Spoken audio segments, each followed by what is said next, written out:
everyone. Welcome to ZaranTech SAP Ariba Training, your gateway to mastering the world of procurement excellence. In this course, we're here to empower you with the expertise needed to streamline your procurement processes using SAP Ariba. We'll delve into configuring SAP Ariba to align seamlessly with your procurement workflows from requisition to payment. Discover best practices for efficient vendor management, strategic sourcing, and contract lifecycle management. Gain insights into optimizing your procurement strategies and unlocking potential savings. ZaranTech's specialized guidance will equip you with the skills to navigate SAP Ariba, ensuring smooth procurement operations and enhanced collaboration with suppliers. By the end of this training, you'll be ready to drive procurement efficiency, make informed decisions, and elevate your organization's procurement game. Let's embark on this journey together and unlock the power of SAP Ariba. But before we begin, please subscribe to our YouTube channel and hit the bell icon to receive regular updates from us. Now let us take a look at the agenda. Agenda 1. Introduction to Ariba. 2. Architecture. 3. SAP Ariba. Key benefits. 4. What is Ariba Network? 5. Eliminate siloed. 6. Navigating your dashboard. Let's dive in. Okay, so good morning, everyone. My name is Jay. So I'll a brief intro about me. Like I have around 14 years of experience and doing this corporate training from last 7 to 8 years.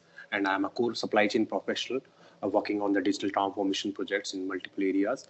And I'm providing this Ariba training on upstream, downstream related, implementation related training for all the corporate clients and other some institute-based individual contexts also.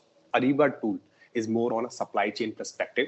So the major content that we'll be covering is from the perspective of is from the core supply chain side, as it assists the supply chain process of any company from the digital transformation perspective, or you can say like on a digital platform perspective. So SAP Ariba introduction. So these are the modules that we will be covering up. Okay, the sequencing little that one. So module 1, we will be starting with the SAP Ariba introduction, and module 2 is SLP, supplier lifecycle and performance. Then module 3 is for Ariba sourcing, 4 is contract, 5 is downstream, and we have Ariba guided buying overview. It will be an overview. Then we have reporting, integration overview, admin and core admin. So, and the 10th is, like it came on the top little bit. So here is the Ariba supply network. So these are the 10 topics that we will be covering up in our entire training session in here. Okay. So let me start with the first one. Okay, SAP Ariba introduction. I'm just opening this one. Okay. So yeah. So okay. So as I mentioned, right. So if we talk about SAP Ariba, the basic of SAP Ariba, if I say right. So Ariba was initially a separate organization. SAP acquired it somewhere in the 2012. Okay, and then onwards, SAP is selling like SAP Ariba to all the customers. Okay.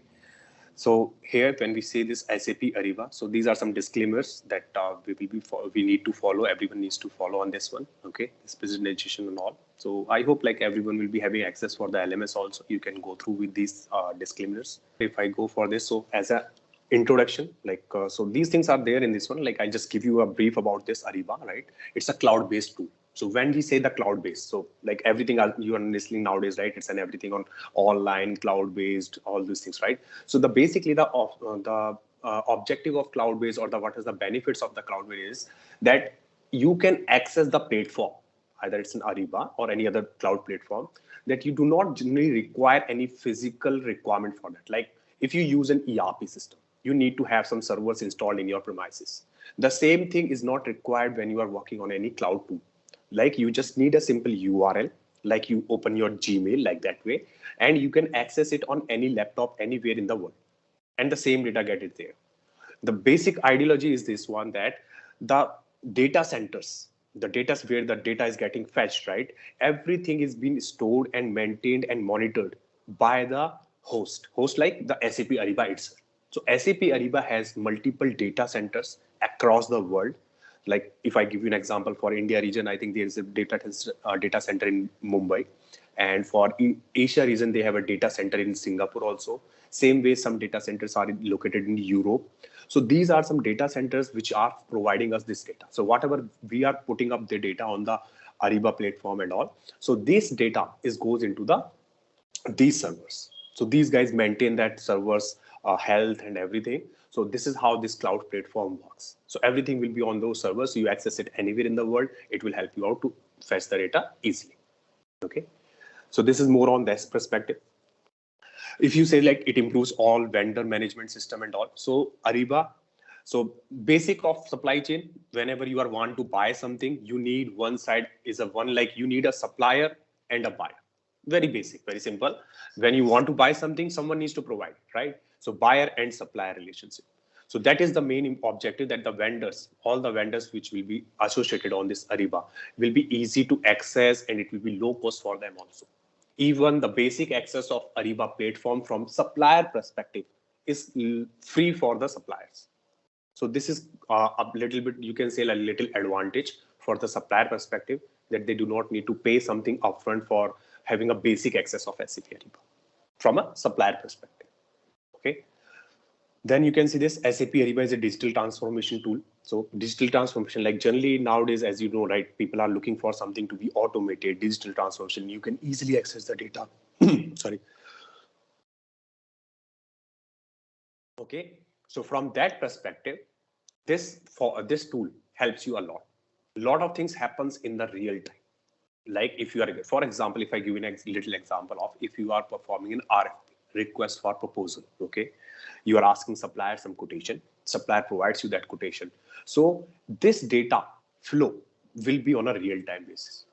If you take an example in an orthodox method, generally what we do is, as a supply chain process, we generally draft an email or we send it through some different communication channels, and we send it this information to the supplier that we need a quotation, and supplier revert on it.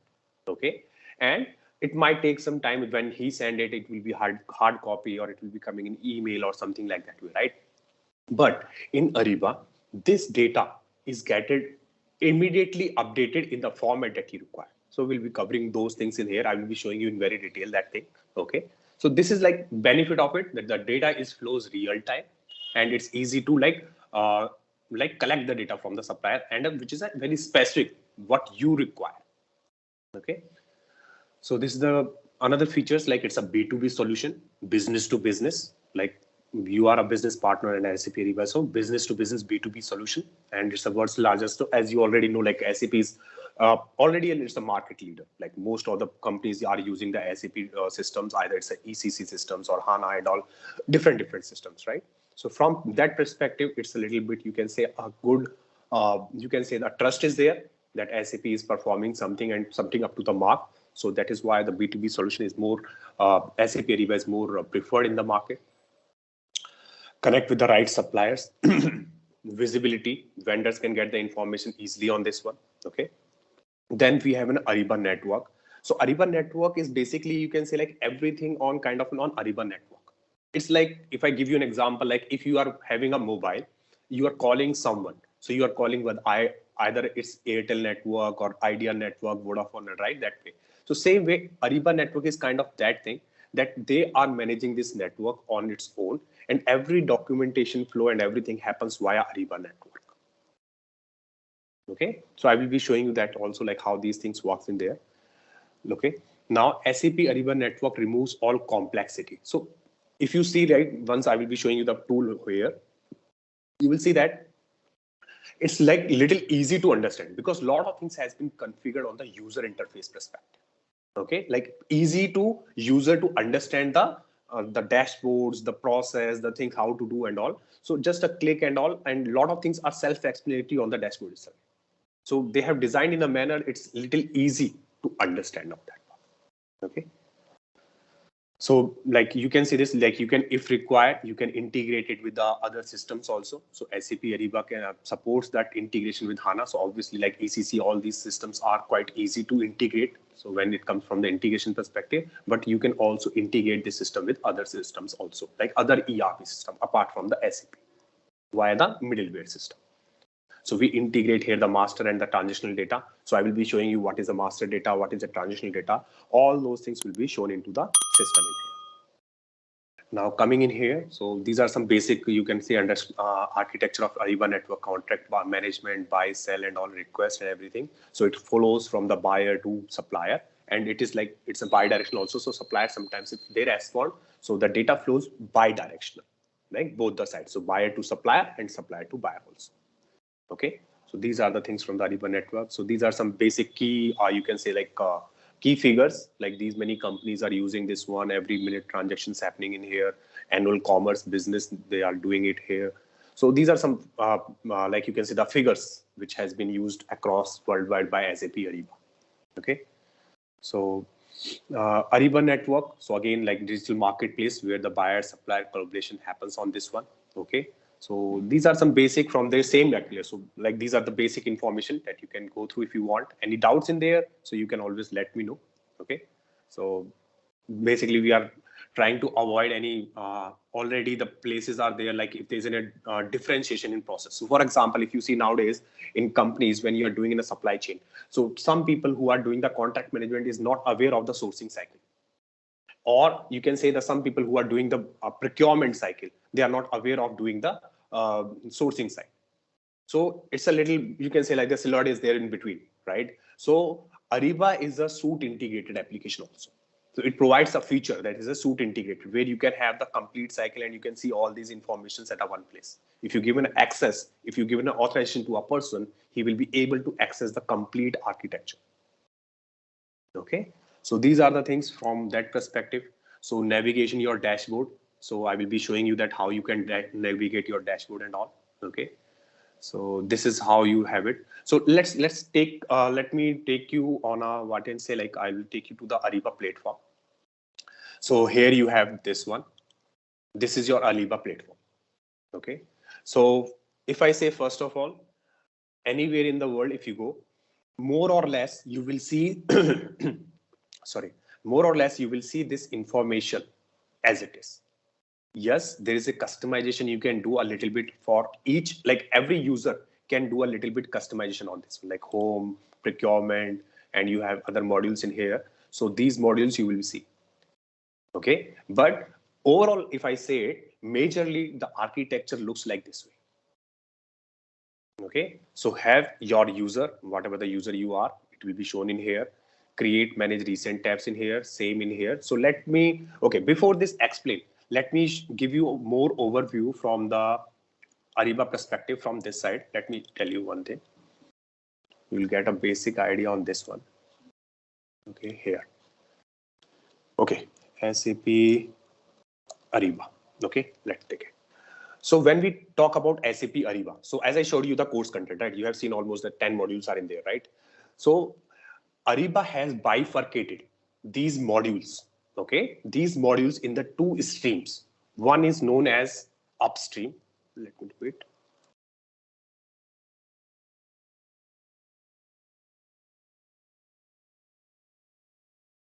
Okay, one is Upstream and another is Downstream. So this is first part. The Ariba is bifurcated into the two modules, Upstream and Downstream. So what is the logic of it? So if I say the major difference between the Upstream and the Downstream is the transactional document. We do not process any transactional document under the Upstream modules. Okay, so this is you can say like a basic major differentiation between the Upstream and the Downstream. Let me put something in here first. So first you have you can say like under Upstream you have multiple modules. Let me start with, like, mention this sourcing. Sorry, let me here put it. Okay, so sourcing, I'll just put it here. I'll just put here this one. Okay, sourcing. Under sourcing. So under sourcing, okay, after sourcing, if I say here, if I put it here second, after sourcing, you can have the contract management. Okay, after this, you can have the SLP, that is supplier life cycle performance.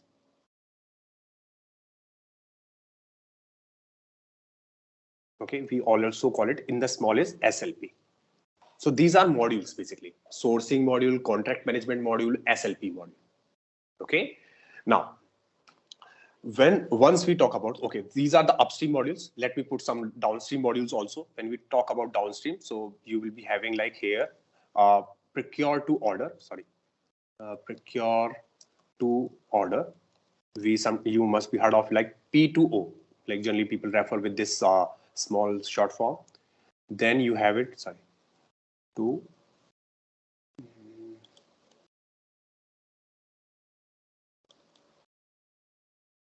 Okay.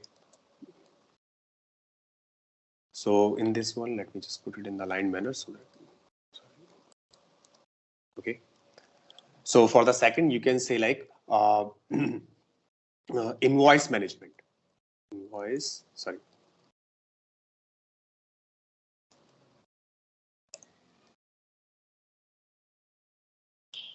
Invoice management. Okay. Then after that, we also have one more, that is procure to order. To order.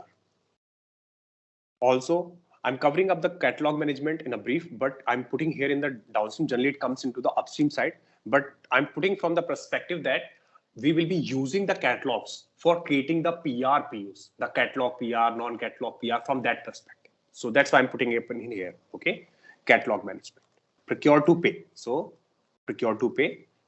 So we call it P2P. Yes, we also call it this B&I. So like multiple names are there, buying and invoicing, B&I.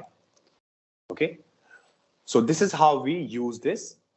These are the multiple modules. And when we say, right, Ariba, so from Ariba perspective, you see in this one, right, first of all, Ariba do not, like they have given kind of a flexibility that you can use these modules individually also. It's not mandatory. Like generally people have the confusion, like, do we need to buy all these modules and all? And if you find in the market, like most of the people who are working on SAP Ariba, generally very few people get an option or like opportunity to work on all the modules.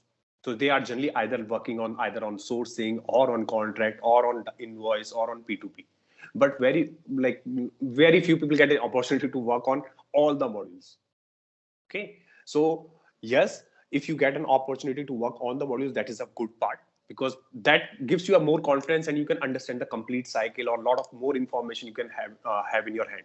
Okay, and as I said, right, Ariba provides a flexibility to choose the module based on your requirement. So take an example. You are facing some issues related to your invoice management, right? Manually invoices are coming from the supplier, having a lot of issues in that one. You need to manually check all the invoices and something like that way, right? If you having a pain area from the invoice side, you can go for invoice management only. No need for other modules. Okay. Similar way, if a company says we are getting some issues related to the negotiation, right? The negotiation is not happening up to the mark. We are not getting so much like negotiated rates. Even the people are some other companies are getting better rates. So your team is might be having some drawbacks or like having some hesitation on the negotiation part. Okay. So from that perspective, if you're looking for, you can go for the sourcing. Okay, so this way, wherever you have some requirement, based on that, the company choose the modules they want to. If you are looking for just for a process improvement perspective or a digital transformation prospect, then you can go for a complete, like, for example, you are looking for your procure to pay to be a little more digitalized, right? No manual intervention is required in that one, and the process should flow in a correct manner. Okay, so then you can go for procure to pay complete module. Now, here you can see this procure to order is also there, right? So this will also, I will show you, because what happens is procure to order, people sometimes use it where they just want to create the PRPU in Ariba. And the next of the activities like GR and invoicing and all, invoice reconciliation and all, needs to be performed at the ERP side. Any ERP, not necessarily that should be an SAP ERP, any ERP. So there's a functionality that you can push that order from the Ariba to the ERP side, and you can get a copy there in the ERP, and then you can process other activities in there. Okay, so these are the things are there in this one. And if I say like, I'll just putting here, like, let's discuss one module by one. So what we are going to cover from an overall perspective, like obviously content is there. I'm just still giving a brief about that one. So for example, if you see this sourcing. So in sourcing, you will see this, what we are going to cover is the RFI, which is request for information. Okay. So here I'm going to, okay. Then we have request for proposal. Sorry, it's going there only. RFP, that is request for proposal.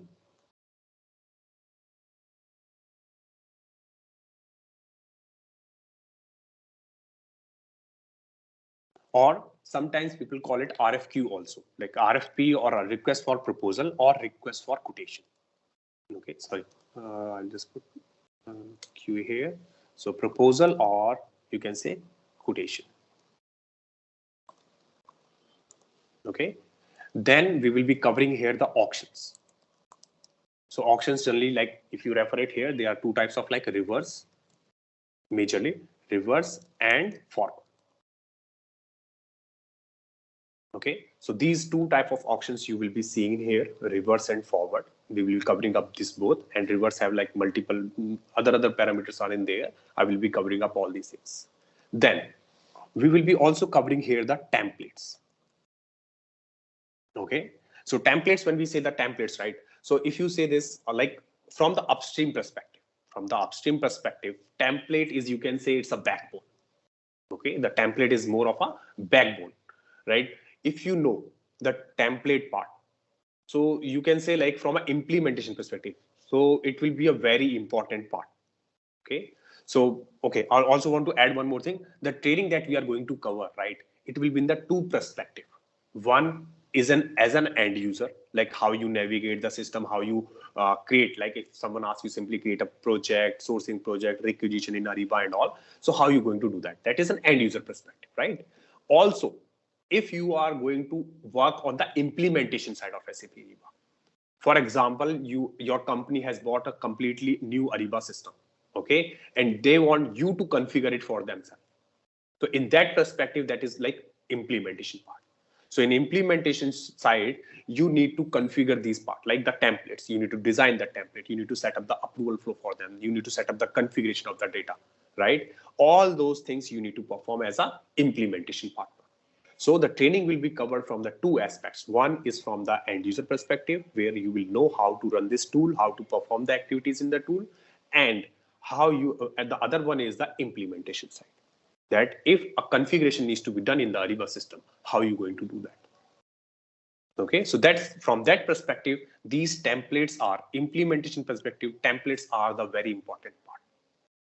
Okay, now after templates, we will also be covering up here the approval flow. How to set up an approval flow. Okay, like the serial approval flow, parallel approval flow, custom approval flow, how to set up the lookup tables and all, everything will be covered in this one. Okay, so these are the things which is very important from the like these majorly, if you see these two things are very important from the implementation perspective, and these are the major, as I said, right? So this is like, you can say from the implementation perspective, this cover almost 70 to 80% of your you can say like the knowledge. If you are good on creating templates, managing the approval flow, so you are quite good in that. Okay, so we'll be covering up these things in very detail.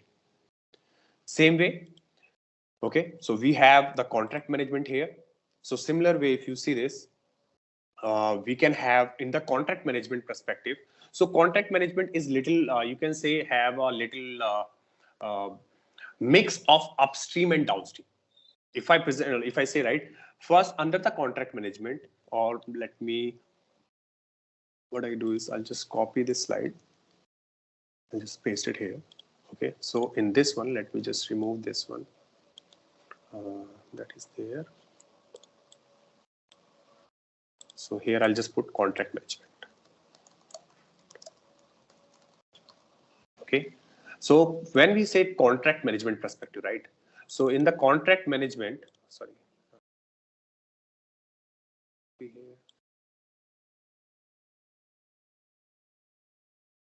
Sorry, it's coming in here.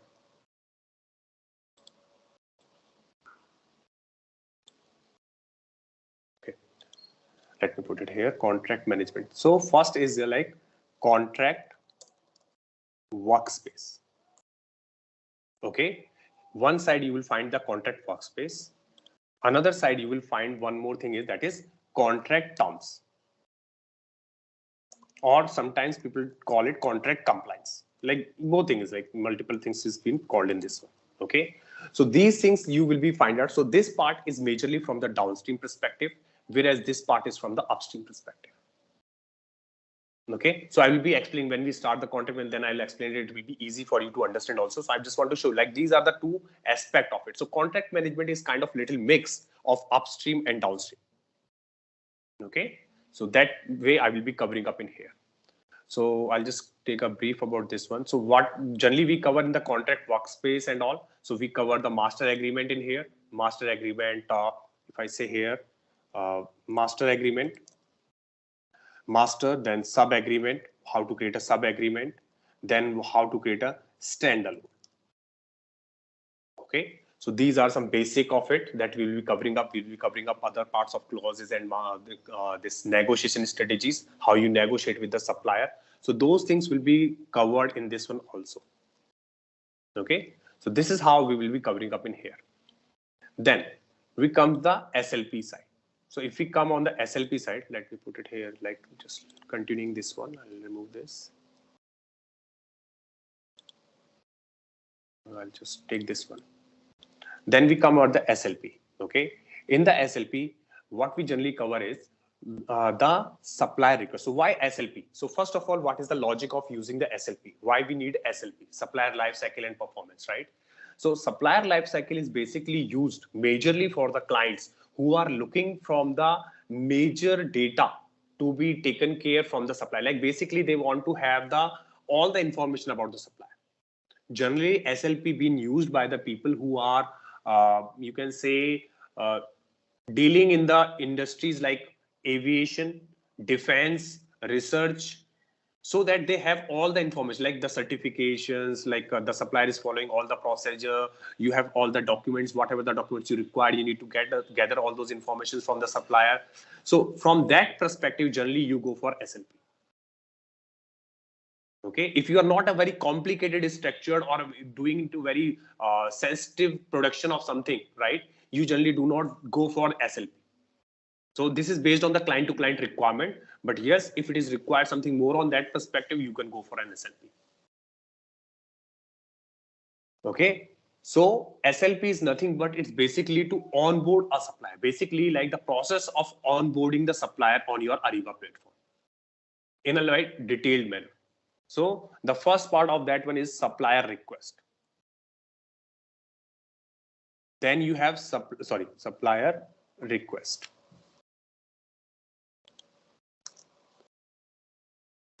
Okay, once you have the supplier request, that's an internal process. I'll be explaining this one in detail also. Then you have the supplier registration.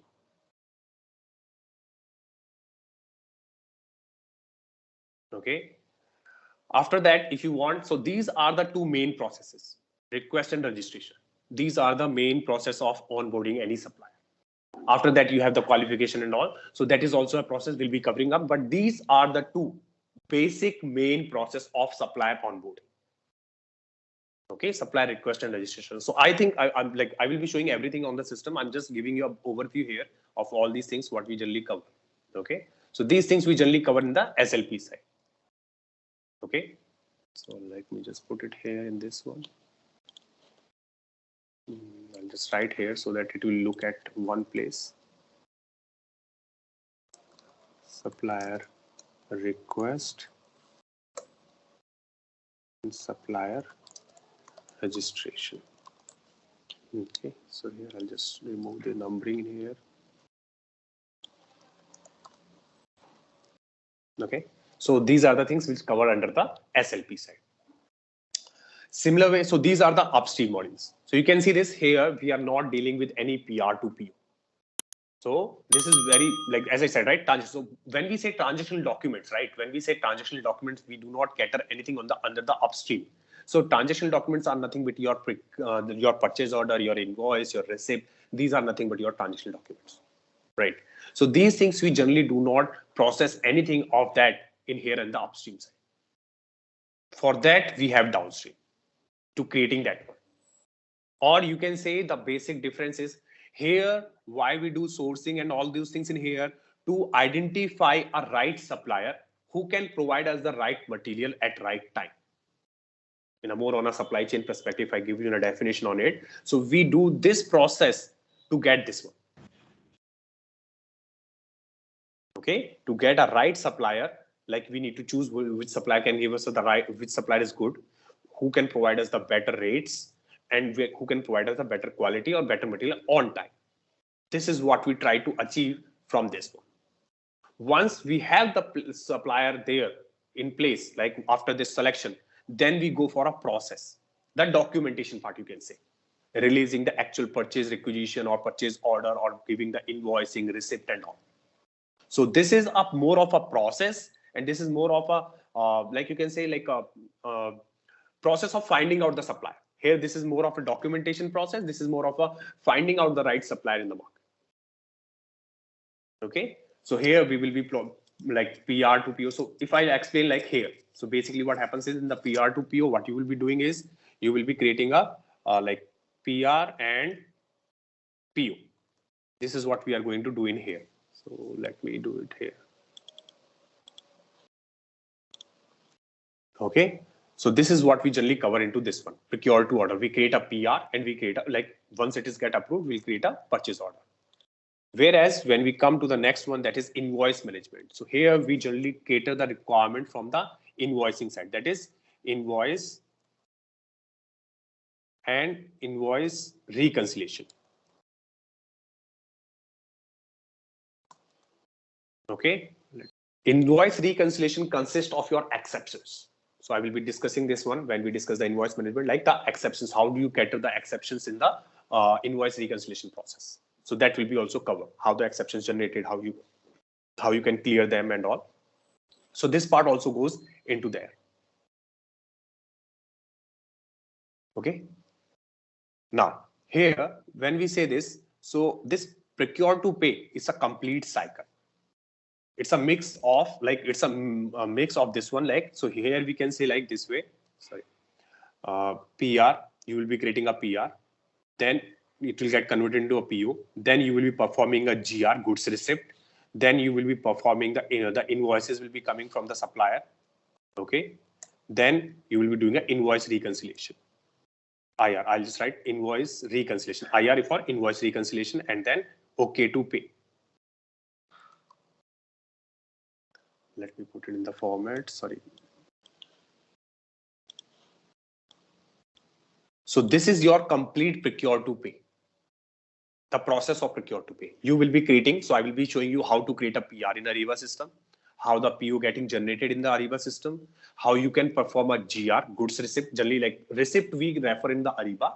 GR is a word that generally we use from the ERP perspective, goods receipt, but the meaning is same. Like, then we have the invoice, which generally comes from the supplier, but I will be showing you from that how we can also create on behalf of supplier. We can also create the invoice in our system.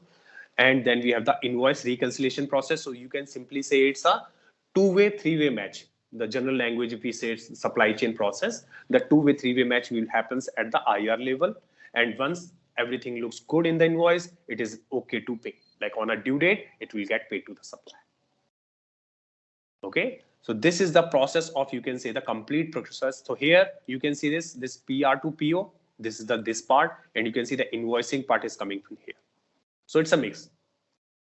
So this is the complete cycle of procure to pay, BN and buying and invoicing. Okay. Then we have some catalog management perspective. So catalogs, like what is a non-catalog item, what is a punch out catalog item, what is the CIF file, how you load it, how you want to see the validation rules in there. So all those things will be covered in there. What is the lead time of a catalog and all. So those perspective I will be also covering from the catalog perspective. So these are the things from the like upstream perspective and the downstream perspective. So this is one part. Okay, so I think this is majorly from this side. And if I go here in this PPT here, so this is some navigation on dashboards and all. So I think So these things I'll show you from the system perspective, but yeah, let's just take a quick brief in here. So this is like how you have some things in here, where you can have the dashboard in here and you can create these things from here. 1, 2, 3, everything is mentioned in here. Okay. So these are the points you can see, like this is a search bar, this is your recent tab, manage tab, so to-do list and all. So this is a dashboard every user can customize on its own, right? By default, you can even set up some customers on a, like when we are setting up the dashboard templates, right? You can use this dashboard template to set up for a bigger level of bigger crowd, like bigger people. Like you will be setting up that one template, publishing that template of dashboard, and every customer, every end user in your company will be able to see the similar. But later on, they always have an option to change it a little bit as per their requirement. So I will be showing you that one also. It's just a brief in here, mentioned in here, right? So you can have the options to edit tiles. Tile setting options are available and all those things. Remove tile options are there. Manage, you can all tiles. So from a system perspective, you can say like Ariba allows maximum 5 tiles on a dashboard. Okay, so this, like people ask you question like how many tiles you can set up on a dashboard. So there's a limitation that maximum 5 tiles. Okay. So here you can see this, some of the like to-do content is there that contains almost like up to 50 approval requests, like you can see in the to-do list. So to-do is basically that what you need to work on, right? So there are two things. One is my task and another is to-do. So my task is more referred from the upstream perspective related activities, and to-do is more from the downstream related activities. Then you have recently viewed. So you can see this content displays the 5 most recently accessible. You have recently opened your contract, your sourcing project, your RFI, RFPs, anything. It will show from the recent views items from there. So it's easy to navigate. So these are some, like basically Ariba has provided these options from the access perspective, like easy access to the end users. Then you have the common actions in here. So what are the common actions you usually do, like creating the PR, creating the PO, sourcing project, sourcing request and all. So from that perspective, these things will be covered. Okay. Then, so you have the self-service requisitions, procure to pay. You can create the requisitions in here. You can have some automation also in there. If your approval flow is not there, the PO will get generated automatically. But if you're setting up some approval flow in there, then it will be wait for the approval to be processed. So these things will be covered when I will be showing you there. So you will be understand like how these things in there. You have some automation related things like auto GR you can do. So for example, from the PR to PO perspective, as soon as you create your PR, you submit it and you have an approval. So after approval, automatically the PO will generate. The PO will send to the supplier. And if you set up a GR on an auto GR basis, the GR will automatically happen on a particular date. Basically, that's a lead date, lead time. Generally, we set up on that basis. So automatically a GR will happen. Supplier will submit the invoice. And if there's no issue in this invoice and it get a complete match with the PO and the receiving quantity, then it will automatically goes into the paying status. So you understand like only the part as an end user, you need to submit the PR. Rest, all the process will happen automatically in a manner. So these are some like based on the requirement of the client, how they want. So major part, if you see from the Ariba perspective, right, you will be in a constant touch with your client. You need to get the information. So whenever we discuss, even though if you see this, when we discuss with the client, so there's an activate methodology, prepare, explore, and all those phases are there in that, right? So the basic idea from your perspective is to first gather the information, how the customer want, what the customer want. From that perspective, you need to configure the system as per their requirement. And as it's a SaaS based application, it's a cloud platform, right? So there are some limitations. It's not that like generally in ERPs and also you have the access to change all these coding and all, you can do something, right? Same way, but in Ariba, it's a limitation. You cannot change anything abruptly. You need to some of the places you have the restriction where you need to reach out to SAP Ariba, and SAP Ariba will suggest you how to perform this one, or it can be performed or not, because it's a cloud tool. That is a limitation of it here. So I will be showing you where the limitation comes into the picture and where you can have a little bit free hand to perform or to do something to the system. So I will be covering up those things also in the system. Okay, so that's one. Okay, Now let's go to the system. So first is Ariba introduction data. So let's discuss on the Ariba dashboard. Okay, what is the Ariba, this one and all. So how the dashboard works and how you can access it. So very first thing, you can see this is a URL. Whenever there's a URL will be given, you will be like entering and logging into this one. And from there you will be coming on. This is the welcome page, you can see the home page of SAP Ariba.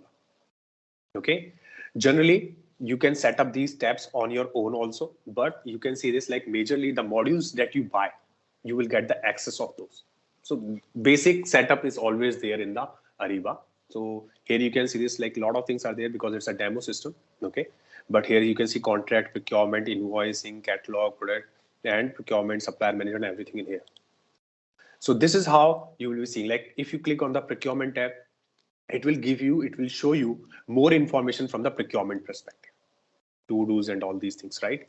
Now, as I said, right, you can configure these things, right? So here, if you see this action, I'll just click on this edit option.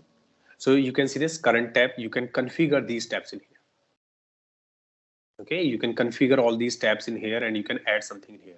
But the basic, what you are seeing in here, it comes from the dashboard management, dashboard templates.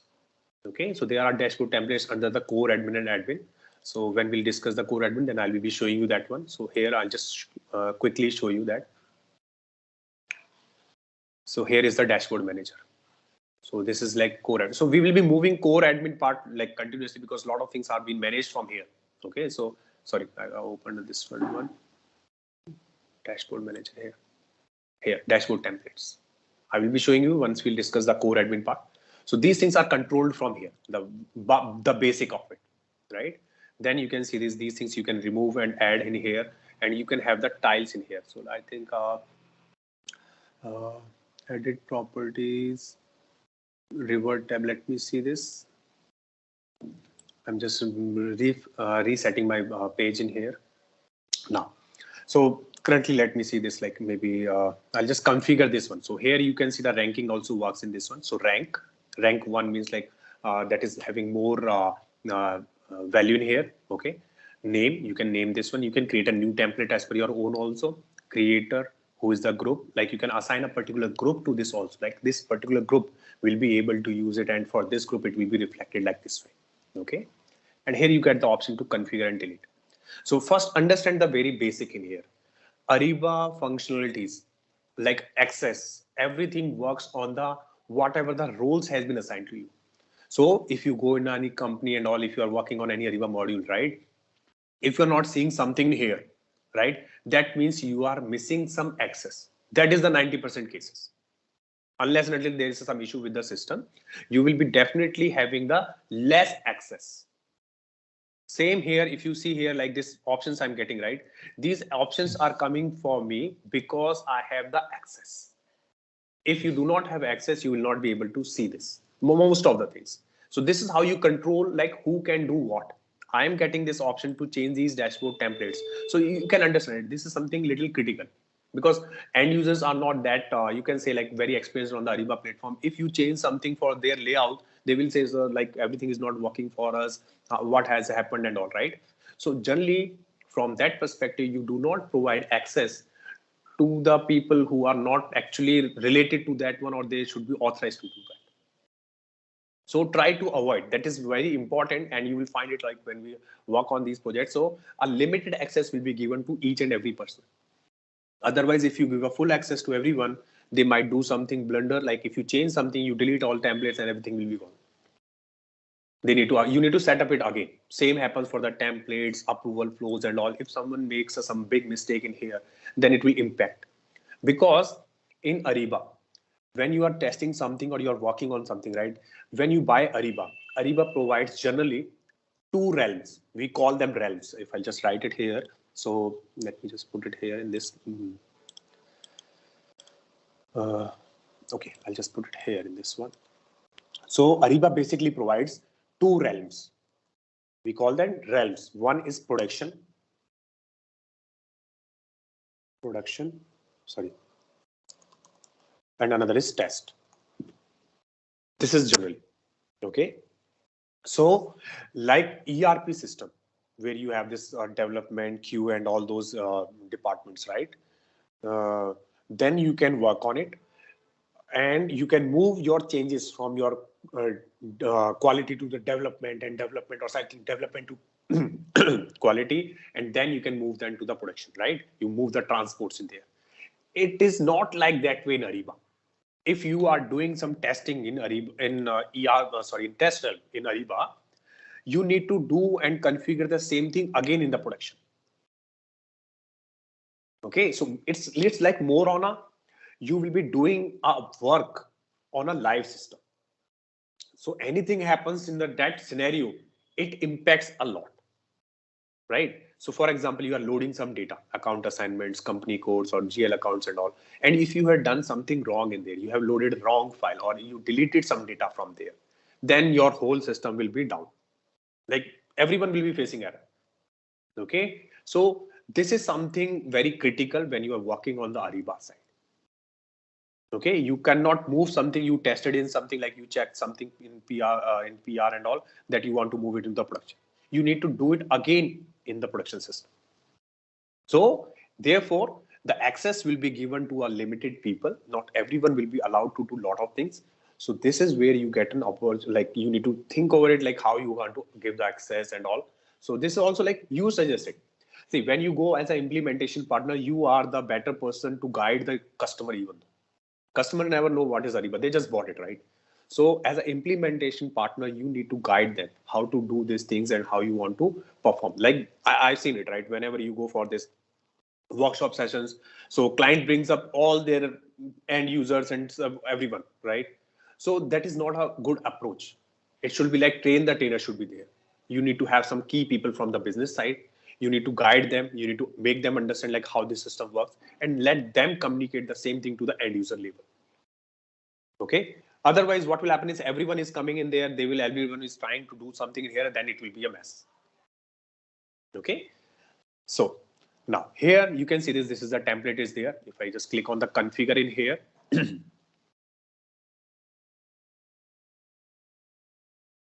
so you can see this. Now this is the dashboard, and you can see this return to administrator page, new template, editing option is coming in here. You can see this marks are coming in here, right? And these are the tiles. These are known as tiles. 1, 2, 3, 4. Okay, so these are the 4 tiles that you can see in here, right? We can manage these tiles, okay, in a dashboard. So simply click on this one, and you can see this edit tile settings, remove tile, manage all tile, and remove all tile. Okay, anyone, like you can click on any one of these tile, you can do this one, remove tile, manage tile and all. So you can click in here, you can see this, and you can click on it anywhere. So this is standard. So as I said, right, so generally this feature also comes to the users if they want to. Like you can see this like a little wrench type of icon is coming, is for the settings, configure tabs. So you can do this. Okay, now let me show you. So for example, I just remove this tile. Okay, remove tile. So I remove this one. Let it process this.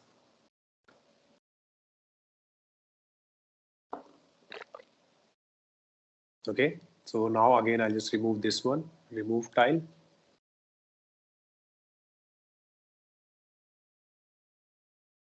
Now 3 tiles in here, right?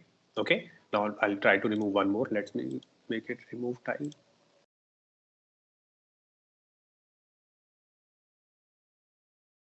Okay, now 2 tiles here. Okay, now let me go back. Let me here, let me manage all tiles.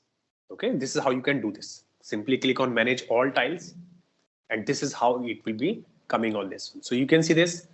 These are some available tiles by Ariba. Okay, you can see this. These are the name of the tiles, pinned items, my contact request and all. So you will see here like all these things are here.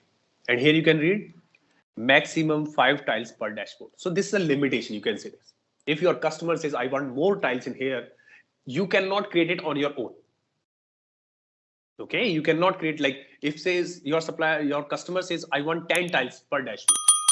Okay, so that is not possible. So from our side, it's not possible. The next step is anything. So first you need to provide your input. If the customer still says no, we do not trust, like we want some confirmation. So the next step is to reach out to SAP Ariba customer support. I'll write it here. So generally you will find that in the mark like in any project, SAP Ariba customer support. Sorry, I'll just spell in customer support. Okay, we reach like generally when you are before go live, and also they assign generally a project manager from the SAP ERP side. But in case if your project is already went live, then you will be raising a SR, service request. We call it a service request.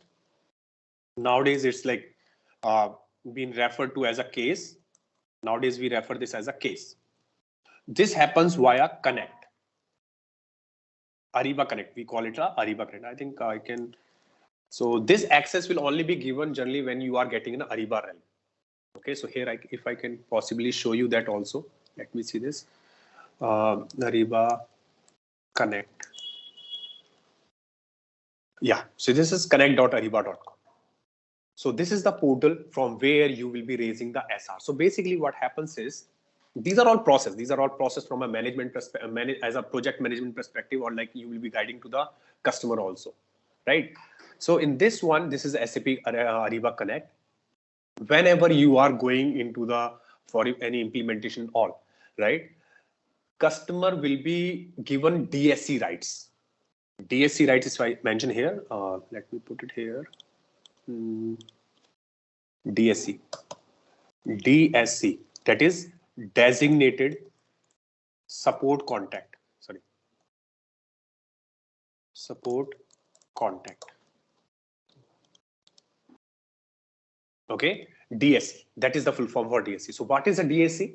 Basically what happens is, whenever you are buying this Ariba module, Ariba provides you a DSC access. We call it a DSC. So you can allocate 3% in your company as a DSC.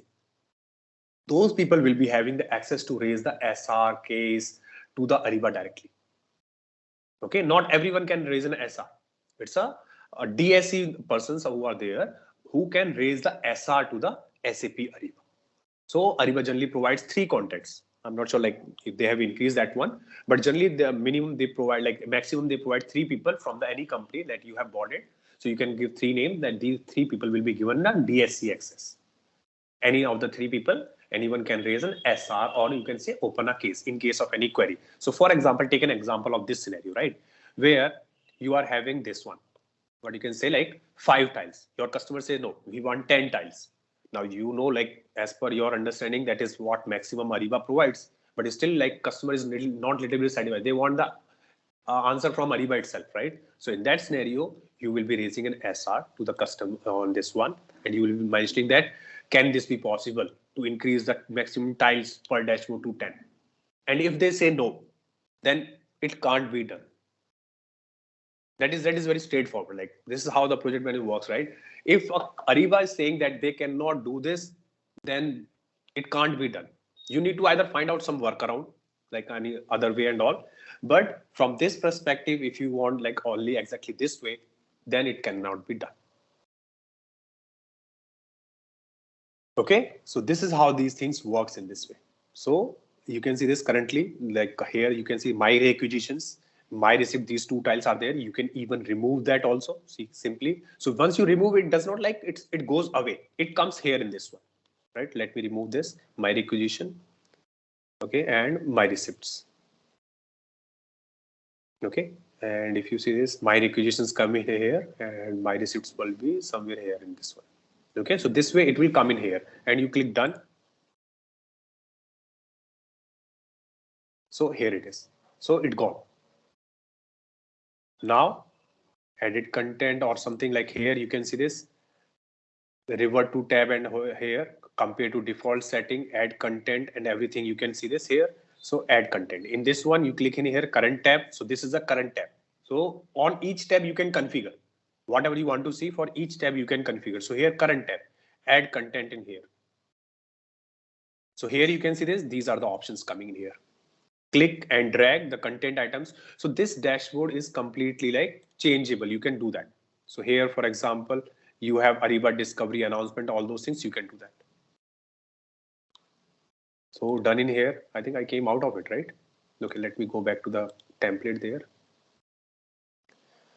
dashboard templates. I can show you there from there. So which one we were discussing here? This one, I think, right? Configure. I'll just show you this.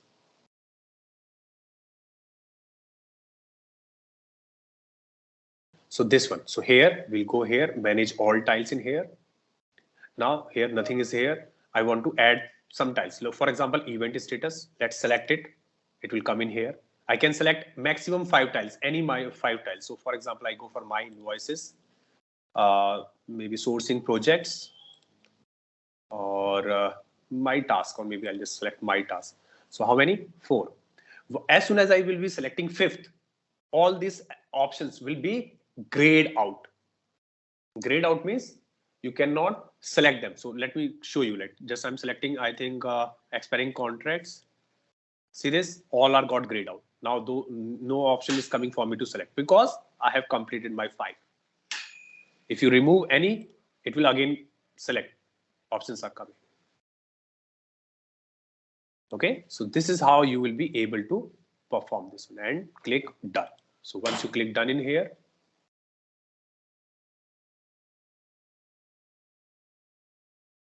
so it's always moving in here. So I just need to go back in there, in the template configuration.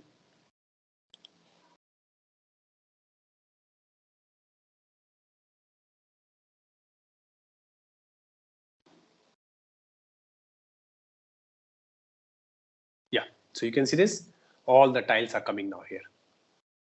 5, 1, 2, 3, 4, 5. Okay, similar way. Yes, please. Yeah, Jay. So this is dashboard is setting up for your user, right? So I want to means set up same dashboard for all the users. How can we do that? Yes. So here, see this template that you are putting up in here, right? So this will be coming by default for all the users. So that is why we are setting up the template. Individual user can also do this. This is return to admin page.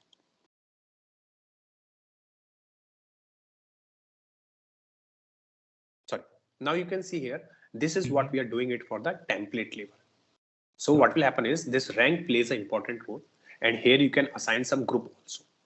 The people from belongs to this group and all, they will be seeing the template like this. So you can have multiple dashboards here, templates, and based on the group also, you can see here edit. Okay, so here this is a customer admin one. I'm going to edit this one. So here you can see this groups. You can choose not multiple, only single. So for example, people are from the like asset manager group.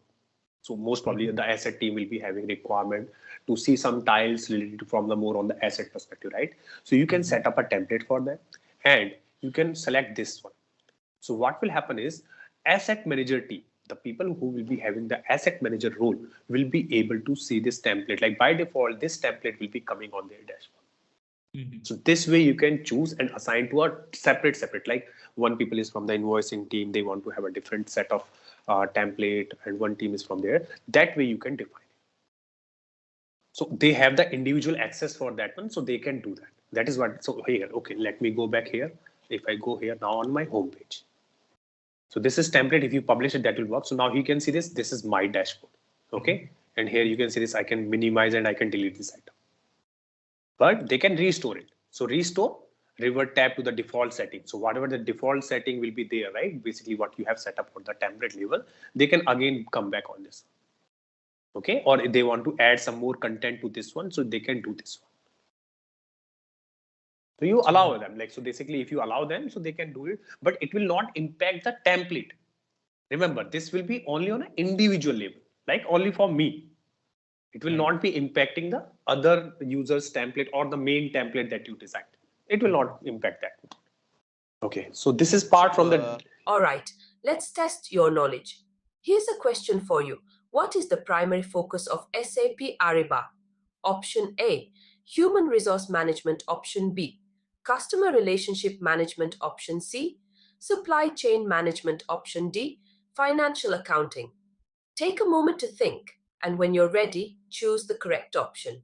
Remember, each choice holds a key to unlocking the answer. Good luck. Type the correct answer in the comment section. Hello, future SAP Ariba Maestro. Ready to elevate your procurement game? dive into our SAP Ariba self-paced course on Teachable, where expertise meets flexibility. Unlock the secrets of SAP Ariba at your own pace. From requisition to payment, we've got you covered. Explore our comprehensive course description, follow a structured curriculum, meet your seasoned instructor, and hear what fellow learners say in glowing testimonials. Why us? Because our experts crafted this course with your success in mind. They're here to guide you every step of the way, ensuring you grasp the ins and outs of SAP Ariba effortlessly. But don't just take our word for it. Our students rave about the impact. Plus, our course won't break the bank. It's an affordable opportunity to master SAP Ariba. Ready to boost your procurement prowess? Enroll now on our course page. Visit ZaranTech's website for the full training details. Let's kickstart your SAP Ariba journey together. Yeah, so ranking is from the perspective like you have a multiple templates, right? So the ranking will be placed like whichever the ranking is there on the top, it will be reflected, and you will be using that for the for example, if I show here this one, you have the ranking here, core admin, dashboard templates. So you are having multiple templates in here, right? And you are not using, see here, none and none. So in this case, if you have published this one and you have published another one, then which will be so? So it will be decided based on the rank. Okay, so this happens that multiple times we are using. So this is generally to avoid this one. So as we recommend, the recommendation is always just keep it a one single template or having the specific template to the groups and all.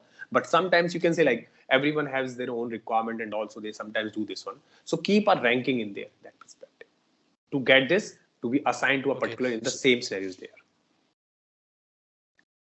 No, we need to first publish it. Without publishing the whatever the changes we have done it, right, it will not reflect to the the latest version. So basically the version, so if you see like the current version is published is 2 and we are still editing the 3. So whatever I have done till now, right, it will not be getting reflected at the end user level because we have not published it. So publishing is always important in this part. Yes, I'm using the first one because I'm from the customer support admin group. So this is how I will be getting it into this one. Okay. Here you have the themes also. So generally like nothing much on the theme side because Ariba generally provide only two themes here. I think one is a blue theme and the light theme. So just the color, how it looks it. So that's the only theme, coloring and a little bit themes is being designed by the Ariba. So I think if you click on the light theme, it will change to a light here. The color will be changing here. So it's nothing much.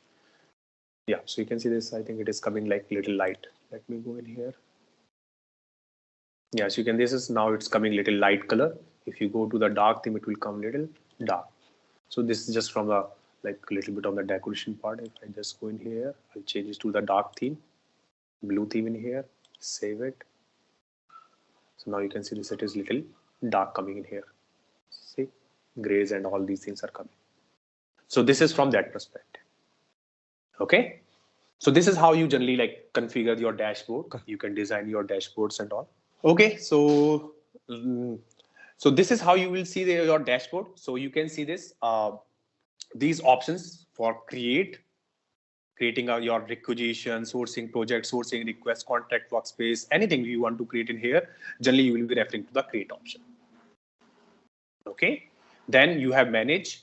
You need to manage any core admin. You can see like I'm moving multiple times because if you want to manage something, you are basically for managing admin part, core admin part, to do task, everything you need to do under the manage part. And here your recent document, whatever the recent thing, you can see this, whatever the recent documents we have opened will be referring in here. The same thing, create, manage, recent is given in here. So you can see this common actions, create, manage, and here is the recent. So this is nothing but the same thing which you are seeing here is here, but this is more from the perspective that it's easy. It's easy from the user perspective that they can move here also. Navigation, basically you can say like user help, like it's a more user friendly navigation being designed and created by the Ariba.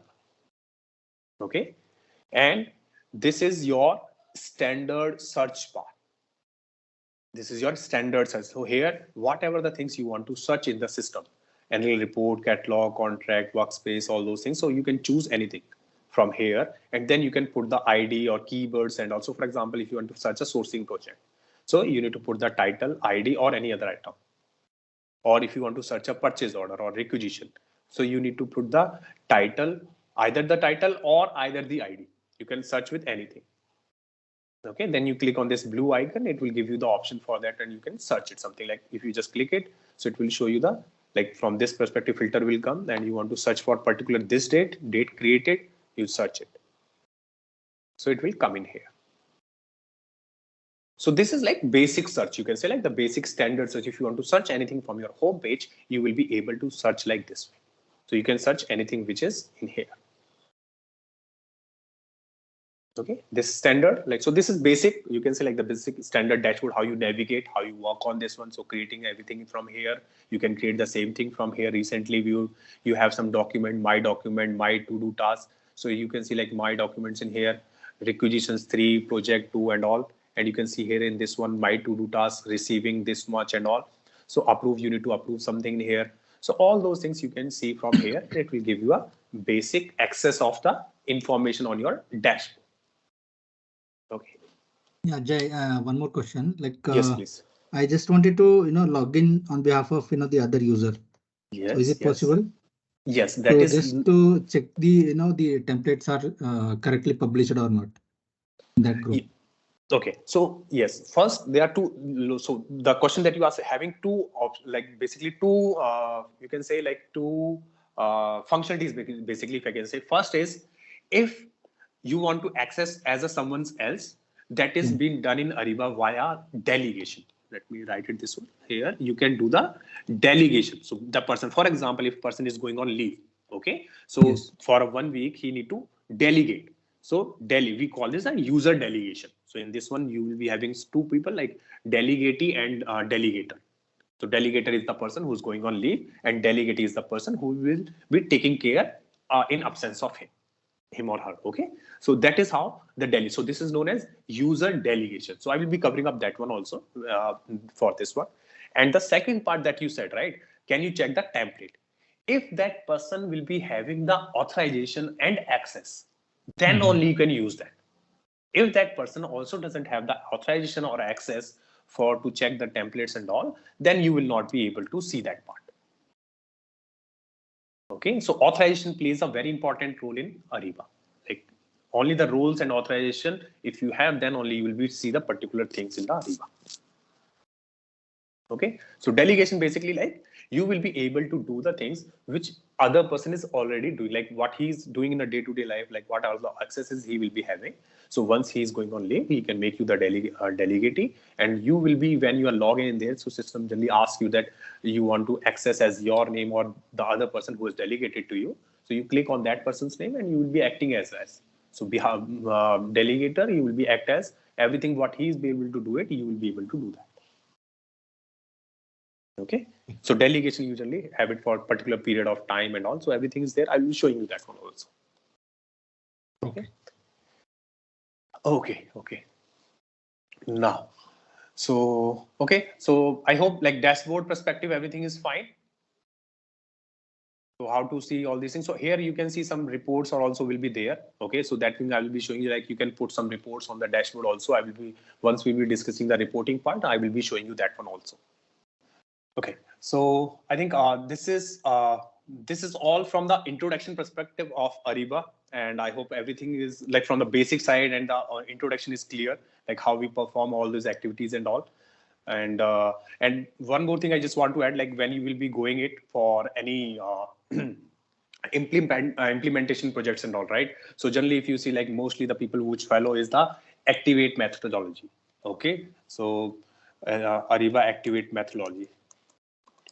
Okay, so basically in this one, what happens is you have the 4 phases: prepare, explore, and all. So in that one, you first do have a like first you assign the project manager to this one, and then later on you will be having like some requirement gathering sessions in there.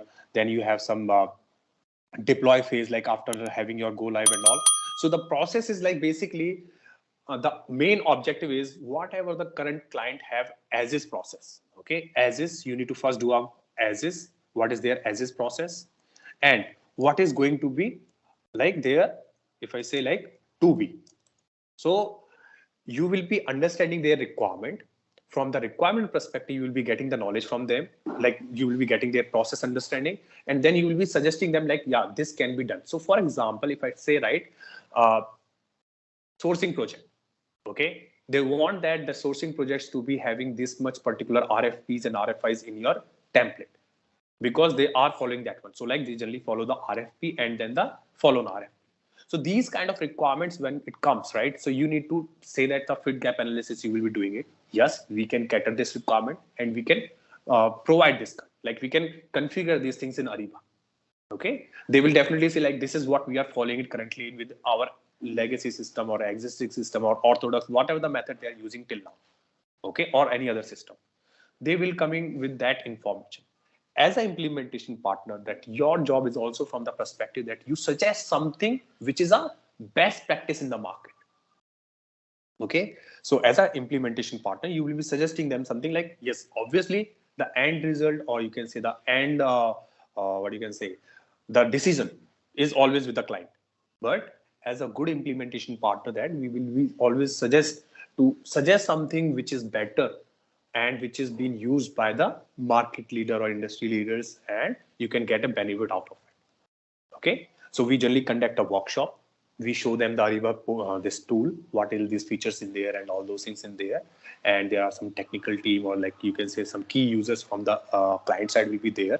They will be putting up some questions to you, like, can this be done in this one or not, and all. So these things is you need to explain. You need to give the confidence to the customer that yes, this can be done in Ariba and this cannot be done in Ariba. So this is very important. Why I'm explaining these things? Because these are very important. Because later on the stage, these are the major hiccups happens. Like customer says you have committed something, you're not delivering that. Okay. So always it's better to have that clarity, what you are going to configure. As I said, right, Ariba is a SaaS-based application, cloud platform. So you have some limitation. So generally customer is always in a, you can say like in the mindset that whatever we are going, like we are paying for this and whatever we request, it should be done. Okay. But there always are some limitations. You can try the workaround to satisfy the requirement, but still some of the things sometimes get stuck because of that. Okay. Because of the system limitations and all. So those things you need to be having a better understanding at the initial phase, so that you and the customer will be on the same page and they understand, yes, there are some limitations for the cloud-based systems. Okay. So this is how we generally like suggest everyone whenever you go for any implementation projects and all. Okay. Quickly, let me show you this one. Yeah, I think, sorry, I missed this one. It was there in this one here. So just let me put it in the slide. So this is an overview. So it's not a very like it's something you should like pinpoint on this one, but just like overview. So here, if you see this is a basic architecture from a SAP product perspective. It's given by that. Okay, but you can take this one in this manner. So this is, you can see these are our modules: Ariba, sourcing, contract management, and all. So just refer briefly, and this is something more on a, you can say like downstream side, buying and invoicing. Okay, so you can see this is Ariba. This is what we are going to cover. Okay, this Ariba is going to be integrated via this middleware with any ERP. So currently here in the diagram, it's just for the reference, it's showing your SAP products, all your SAP products, right? But this Ariba system is integrated with this ERP system via this middleware. And remember, this middleware could be any. It's not mandatory to go for CIG. It's people generally go for CIG because like like you have both sides your ERP systems as Ariba, like so SAP products. So generally it's better to go for the CIG because SAP CIG provides some basic configurations already from the HANA, like whatever the ERP tools of SAP already are there. So it's easy to integrate also. Okay, but in case if you are going for something, so you can have middleware system, something different also. In market, you can see like iPass is there, Dell Boomi is there, or there are multiple middleware systems are available. It's just that you need to have a little bit more effort on that to integrate the systems. Okay, so these things can be changed. It's not like very hard and fast that it should be always CIG. And same way, this ERP system can be changed. Like you can have your PeopleSoft, Oracle, any other system. Okay, but yes, if it's an SAP tool, then definitely it's easy to integrate because SAP design. So this is very basic that every company who's designing something their own, they will definitely design in a manner that they can integrate with their systems easily. Right, so these are all SAP systems here, the ERP systems here, and these are also ERP Ariba system, SAP system, and SAP itself designed a CIG. So these things are basic that they will be designing something which is more easy to integrate when their own systems are in place.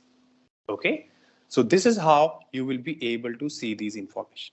This is how the data basically connects, or like your system get connected. Now here you can see this is your Ariba network. So you can see this suppliers. All the communications happens to the suppliers will be via Ariba network. Okay, so this is what it is like. Ariba network is there in the place, and you are communicating anything from the supplier, so it will be always with via the Ariba network. Okay, so this is what, as I said, right? See, Ariba network plays a very important, right? It's like as I gave you the example, right? You want to communicate to any other person via mobile, so you need to dial some number, and the call get connected via the network of any particular cellular mobile network, right? Airtel, Idea, like that way. So same way, Ariba network also maintains that, and this is like completely maintained by Ariba itself. They give us a peak, like there's another access of Ariba buyer network, we call that one. So from that you can get a little peak on it. So there are some things are there that you can change it. But this is how the suppliers, whenever you are sending any document, so there are some information which goes to the supplier via ANIDs and all, they get a unique number. So I will be explaining that when we create this SLP, right? Under the SLP and all, you will be finding out how these things works in it. Okay, so I will be showing you that process. But this is the overall. So why I want to show you, like, this is the overall architecture. Now, brief, if you understand how the Ariba, where the Ariba stands, where the middleware stands, how the ERPs are there, how the suppliers are there. So this is a basic, just to understand that how and where the systems are placed when you are trying to connect with something else. Okay, just want to show you like brief idea on this one. Okay, so let's discuss this one, overview of the SLP in here. So Ariba SLP provides your ability to self-managing your banking information, company address, details, other relevant information. So all these information you can gather from the supplier via the SLP process. Okay. So all who need to use SLP, supplier needs to use SLP to maintain their own data. Existing supplier will be required to complete initial setup. So basically like need SLP.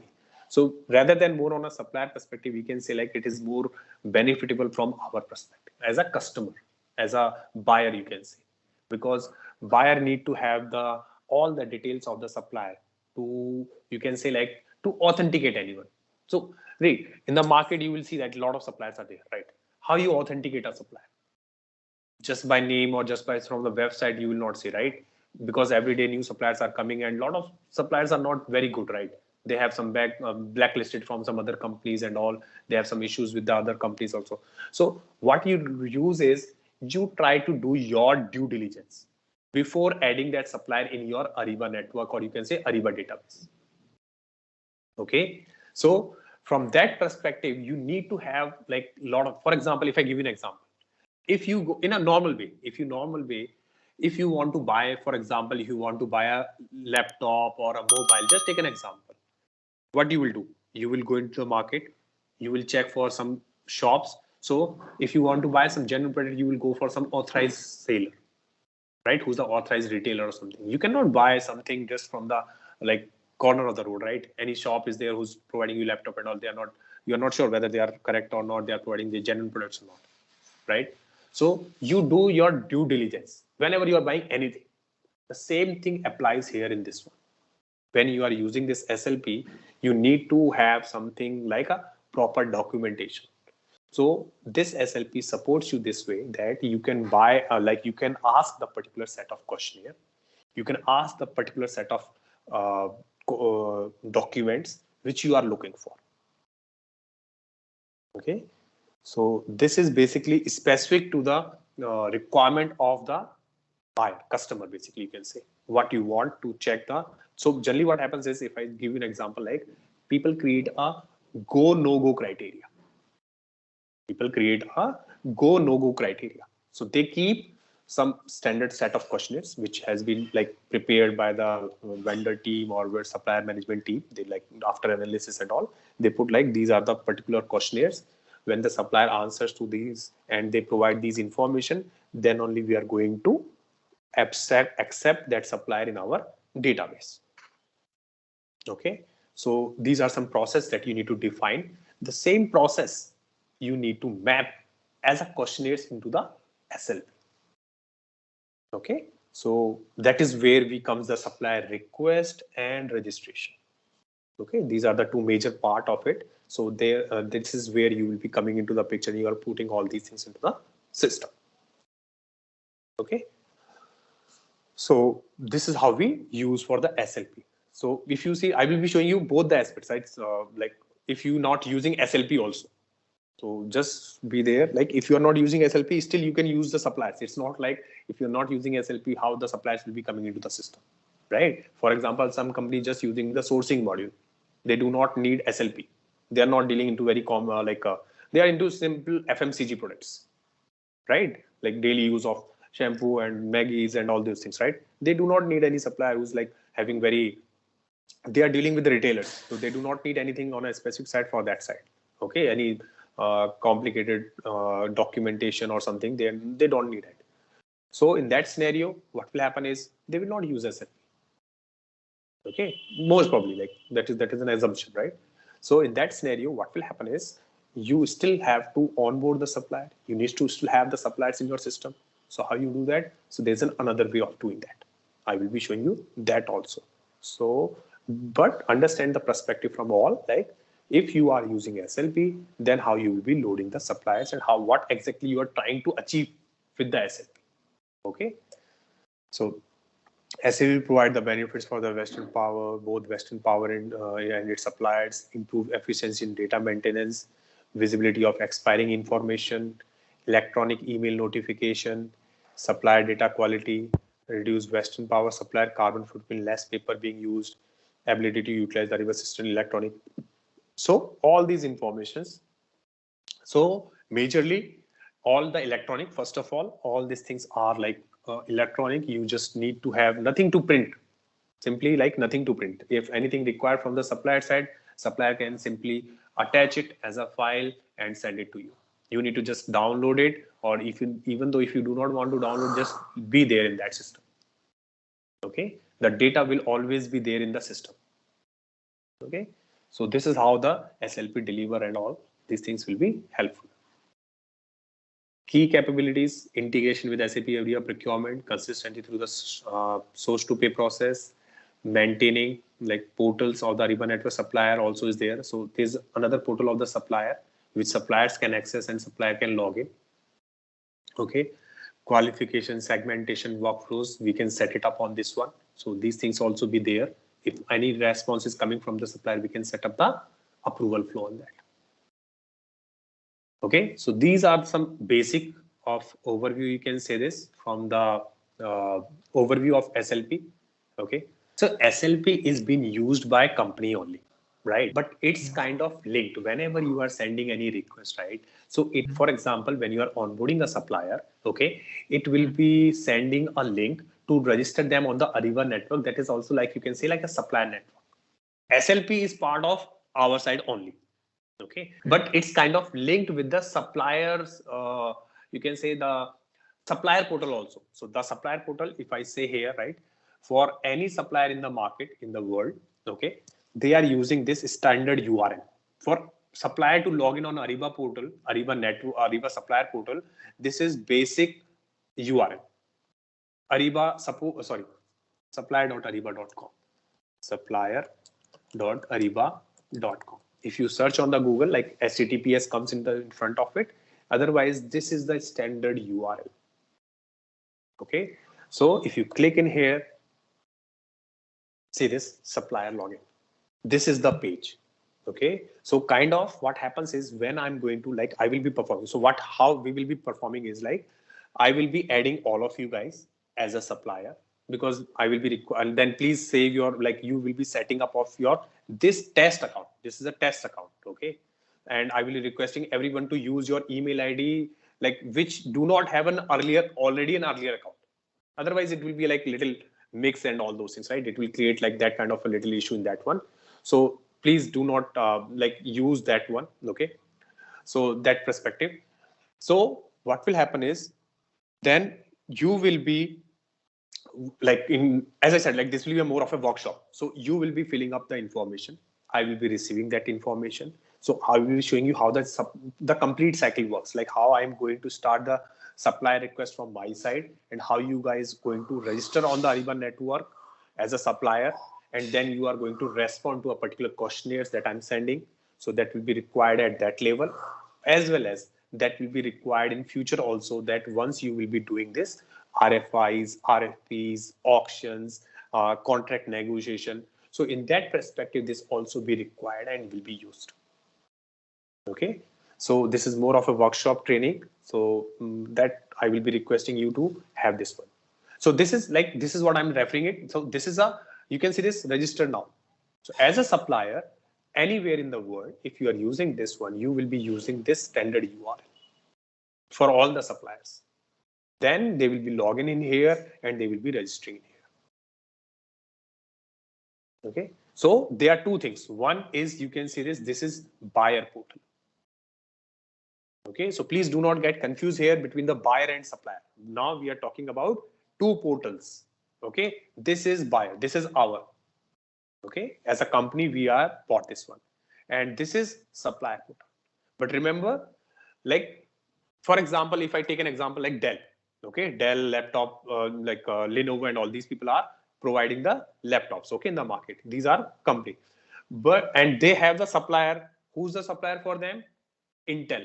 Intel itself is a big organization, right? But they can be supplier to the Dell, even though Intel is quite big from that perspective. So Dell is a company and Intel can be the supplier for chips for the laptops. Same way, it's using this here. Any company who's using this one, it's like they can be having buyer also, they can be having supplier. But for the supplier portal, they need to have a separate portal. Okay, so any communications will be happening, will be there with this supplier portal. So if you guys will be getting this one, so you will be always using this supplier.ariba.com. So like from the Google, you can just search it supplier.ariba.com. It will open you this first page and it will come in here like this. So this is standard. Like, so Ariba has made it a little simpler to the supplier perspective, that simple URL is there to use it. So this is supplier and this is our buyer side. Okay, fair enough.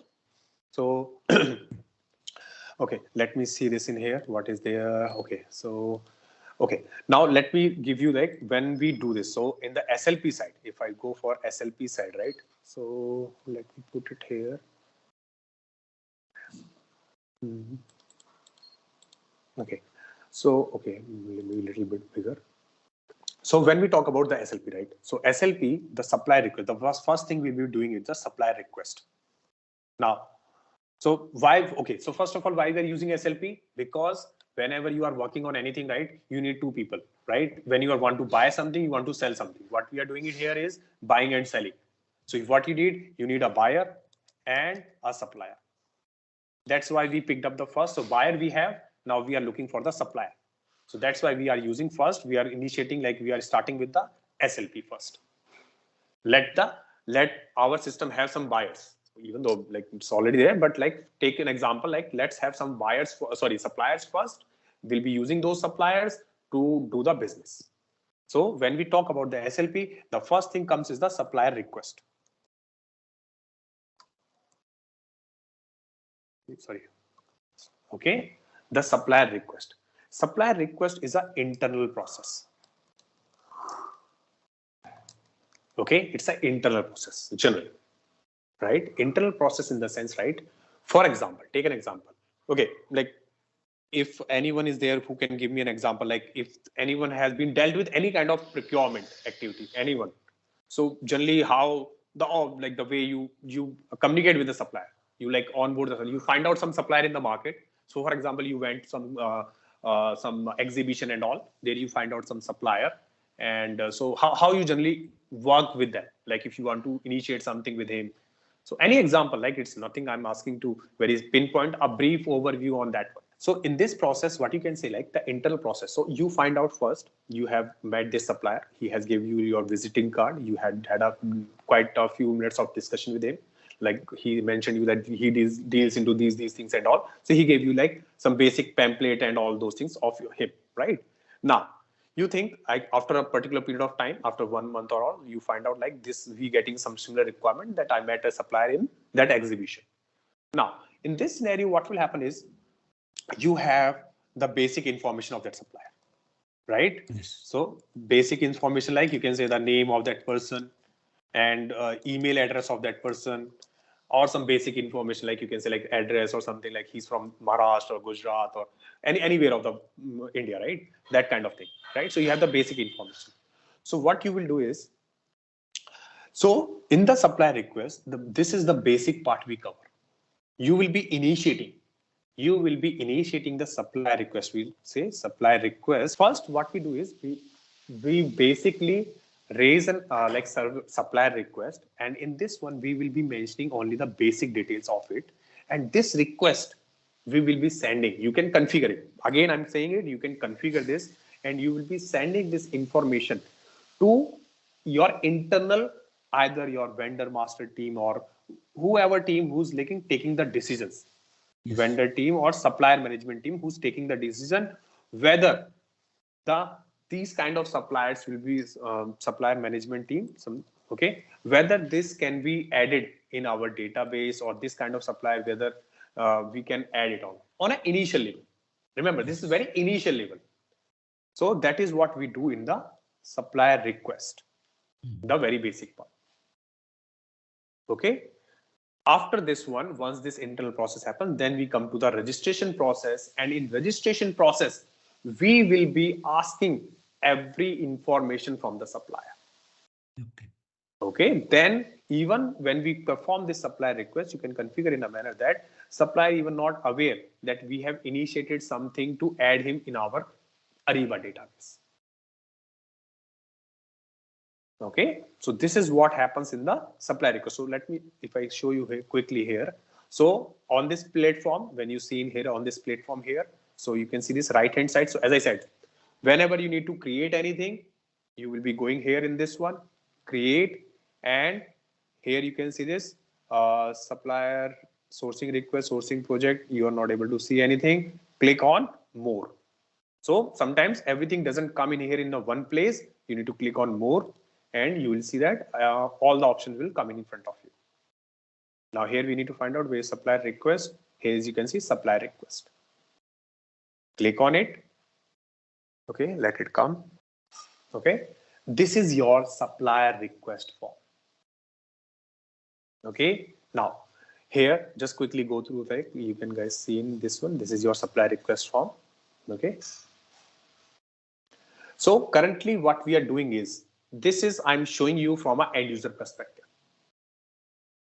Okay, remember this. This is what I'm doing is, this is from the end user perspective. If someone asks you in the company, like I got this detail, please take this visiting card or some basic information about this person, and please add this supplier in our, like start this supplier onboarding process in SLP. Very straightforward requirement. I hope like everyone is clear with the requirement. You met some supplier in the market, you got some basic information about it, and you came in the office and you gave this information to your maybe some junior resource who's generally take care of the creating of this end user activity. So you will give him like, please start the onboarding process of this supplier. Now, what is that process? This is that process that the first is he will be creating a supplier request here. So this form, he will be filling it with the supplier name, supplier legal name, and all these information. Now, see here, the part from the implementation also comes into picture here. Now, this form which you are seeing here, okay, this form, who creates it? Who manages this form? Where it is coming? All this information. So this is basically, see, this thing is internal, our internal company matter. Okay, so like we still not like connected with the suppliers. Okay, so this is our own system here, and this all this information that we are seeing in here, right? It's coming from the templates. Okay, and as I mentioned initially, right, in the starting, that who maintains the template? Admin, or you can say the implementation team, or generally the team who hand over like the key members, right? Generally, so to whom you have given the access for configuration and all, those team maintain the templates. So this all this information that you are seeing in here, right? This is coming from the template, and as an implementation partner, you will be managing this one. And as an implementation partner, you can change each and every question. So basically, these are nothing but question. I'm referring this as a question because when we'll discuss the template part, you will see these are like considered as a question in the template label. That's why I'm referring them as a question. Okay. So these questions, whatever you are seeing on this page, can be configured. Configured in the sense you do not want these questions, you can delete all of them. You can delete complete all of them. You want some different question, you can get a different question also. You want to change this question, so you want say like supplier name is no, I want here vendor name. You can do that also. But like not you actually, the implementation guy or whoever handling the, you can say that friendly, like in a more simpler manner, whoever handling the template part in your company, who have given the access, who has the access of editing the templates. So you can completely change this one, everything. So if you do not want itself, as I said, right, you do not want this complete, all these 3-4 options at all, you can remove all this. Okay. Okay. Yeah. So these things are there in this one that you can configure these things in here. So this is what the difference is, right? So understanding the difference, right? I understand your concern, like they're having a little different, but here, like the customization. So basically that's form questionnaires customization, approval flow customization, all will be a part of the implementation. Implementation team or the team who's managing the configuration in the company, right? They can do these changes. They can manage it. So you can control this completely. You can even set the answer type. For example, if I show you here something, see this agreed payment terms. So you can make this as a question also, or you can make an answer as yes and no. So this is the benefit, right? See, generally, if you take an example of whenever you are discussing with a supplier, right? You say supplier, you say to the supplier, right? What is your payment term? What happens is generally, I'm telling you in a very layman language, what happens, the supplier says, sir, I generally give 90% to everyone, 90 advance, I generally take advance to everyone, every customer, but as you are a premium customer, you can give me on, like I can give you 30 days of time, you need to pay me in 30 days after delivery. Okay, like this is the way they talk, right? But you can say, no, we have a firm policy, we will be paying you in 60 days or 90 days, you need to choose. Okay, so you will not be negotiating. So again, he will be no, sir, I want to pay, I cannot pay this one. You can please negotiate on 45 and all. So you do not want that. That again, to and fro discussion and all those negotiation. So these kind of things you can see agreed. Here you can write agreed 30 days payment terms. Yes or no, simple. Supplier will be choosing any one thing in here. You're not giving him an option because you have many what you can say, like you have like a lot of database, and supplier generally agrees to the customer requirement unless and until the supplier itself is a very big one something. Otherwise you can ask these kind of questions. So you are trying to remove what is an ambiguity in the process. You need to discuss, you need to put it there, right? So that kind of information you can remove if you want. Otherwise you can still keep it open. If you want, what is your payment term, you keep it a text box like this one. These are all text box. So the supplier can write anything in here. But this is, I'm talking about from the internal perspective. So let's first discuss the internal perspective of the registration part. I will be explaining this more, where you will be communicating with the supplier and you can set up this one. First, we are discussing the supplier request process, where I will be putting up all these information in here and you will be setting up these things as per your own requirement. So this is end user perspective, but the part of the implementation I will be covering up also. That will be when we discuss the implementation part. Then I will be showing you the templates and all, how you set up, how the approval flow works. So after this submission, approval flow will be coming in here. So how that thing comes and all. So those things I will be showing you also.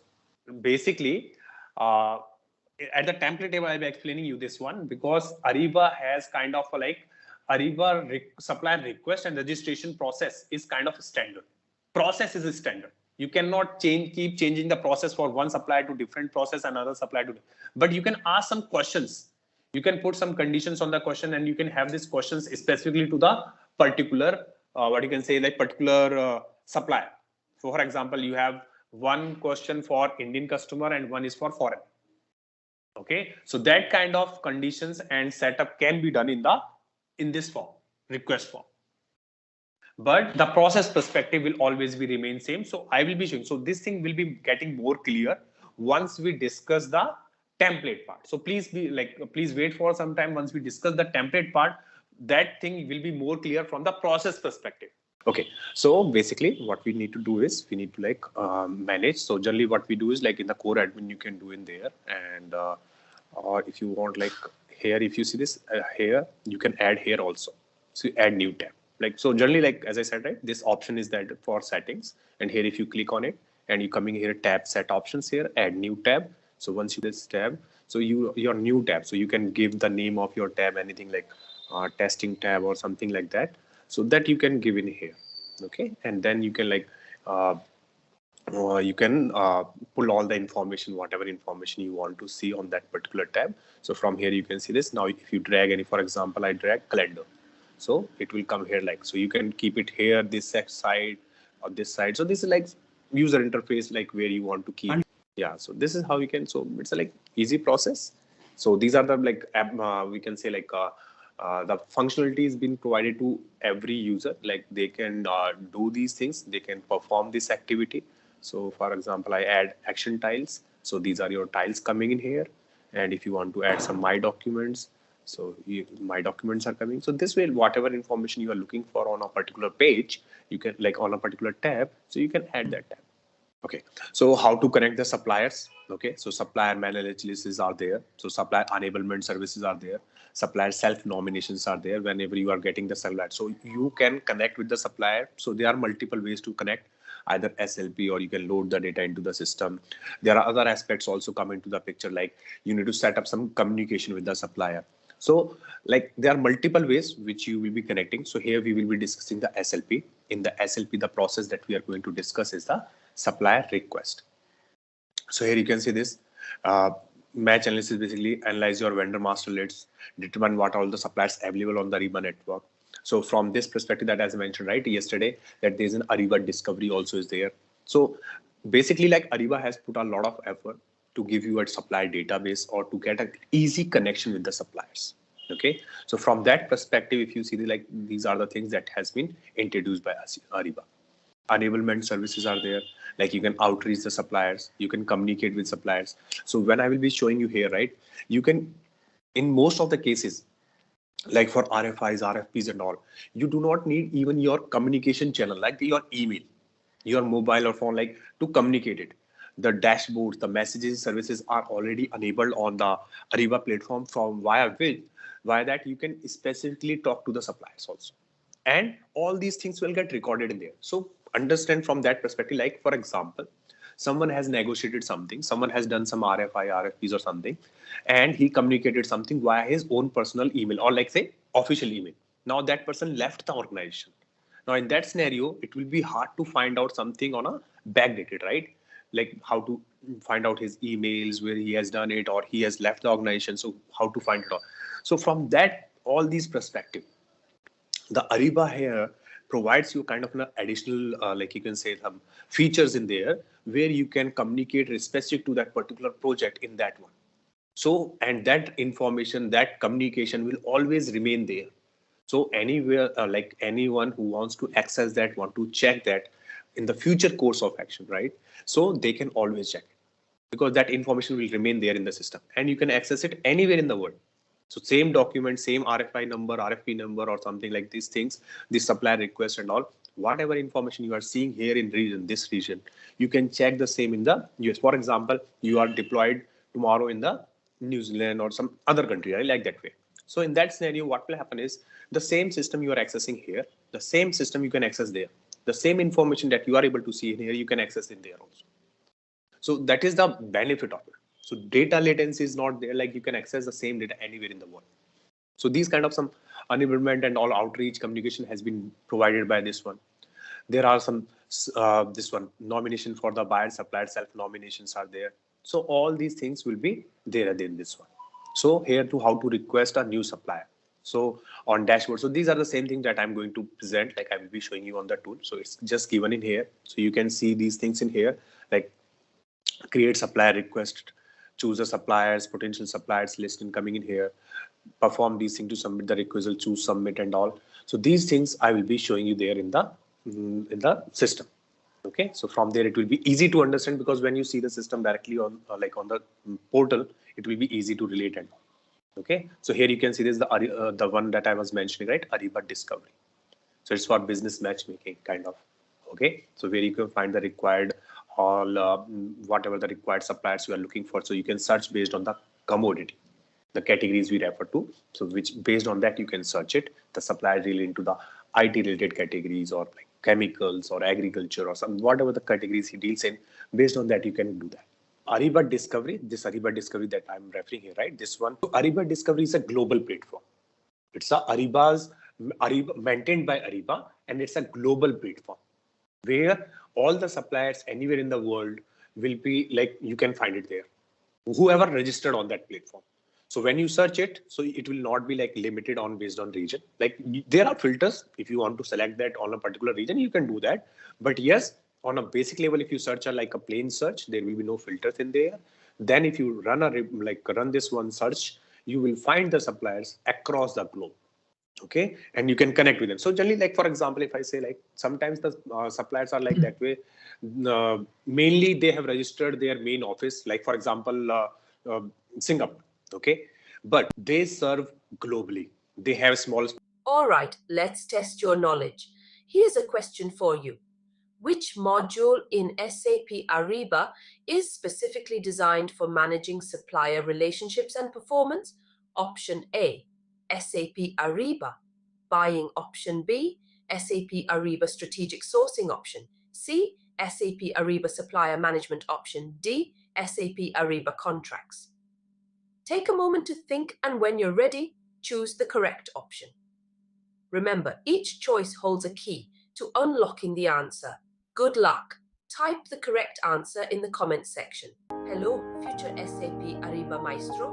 Ready to elevate your procurement game? Dive into our SAP Ariba self-paced course on Teachable, where expertise meets flexibility. Unlock the secrets of SAP Ariba at your own pace. From requisition to payment, we've got you covered. Explore our comprehensive course description, follow a structured curriculum, meet your seasoned instructor, and hear what fellow learners say in glowing testimonials. Why us? Because our experts crafted this course with your success in mind. They're here to guide you every step of the way, ensuring you grasp the ins and outs of SAP Ariba effortlessly.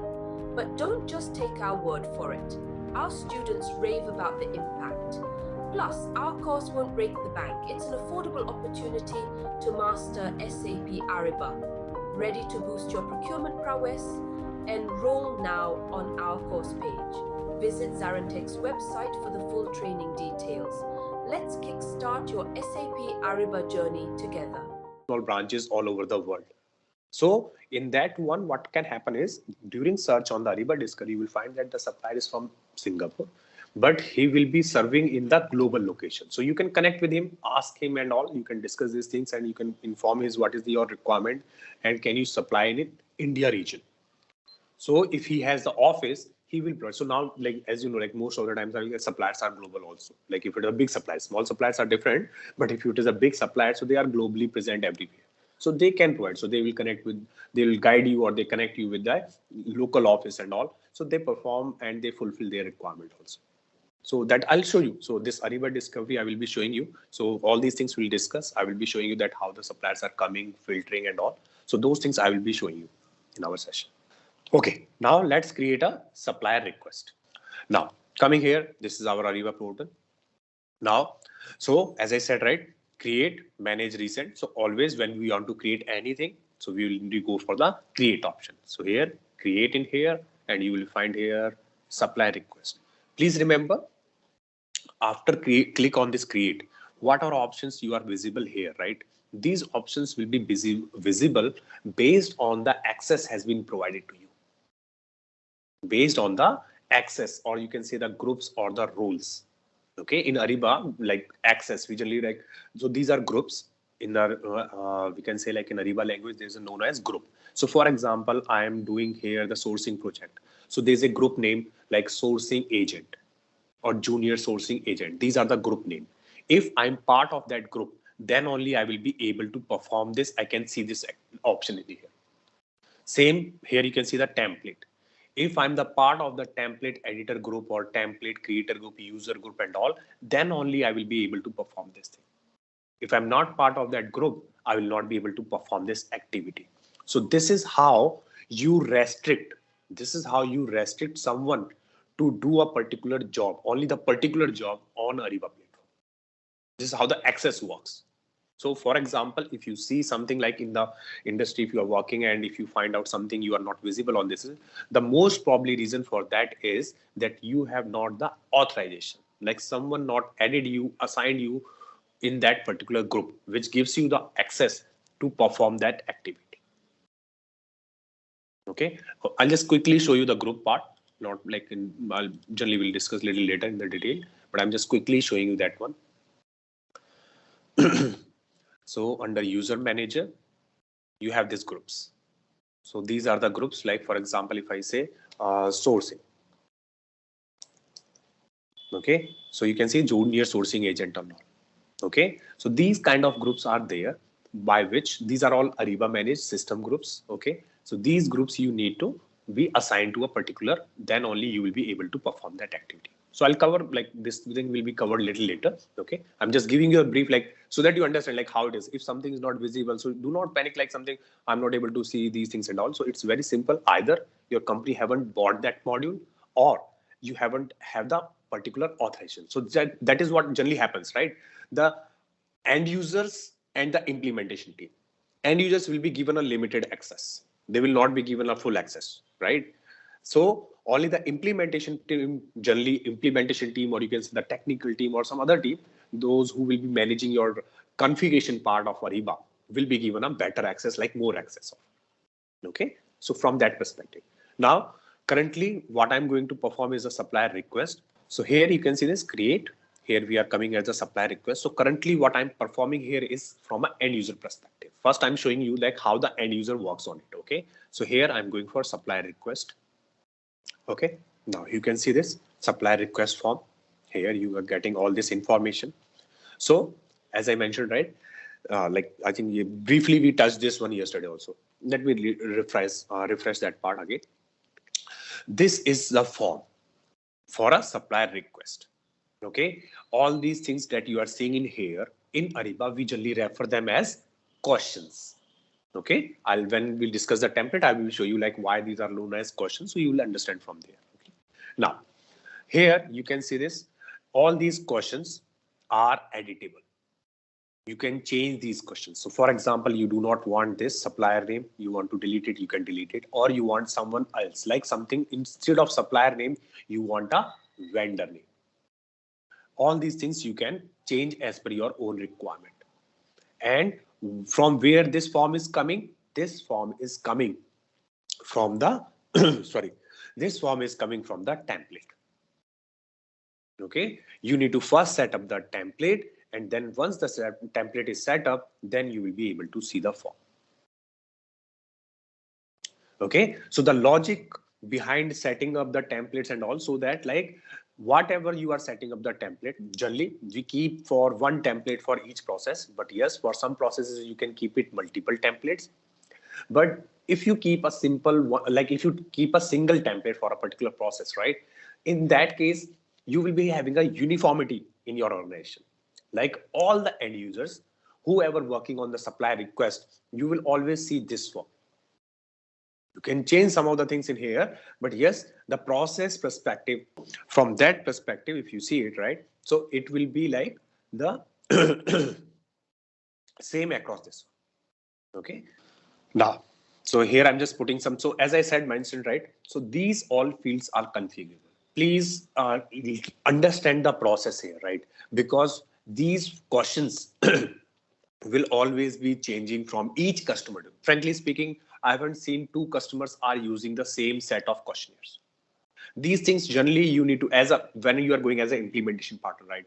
You will be discussing this thing with the client, that what questions you want, what is your criteria for supplier request and all. Okay, internally, so supplier management team, they will be looped into that one. They will be discussing with you like this is the format and these are the questions that we are looking for when you are raising a supplier request. We need these informations. So these things generally will be always be specific to the customer to whom you are like implementing or working on it specifically.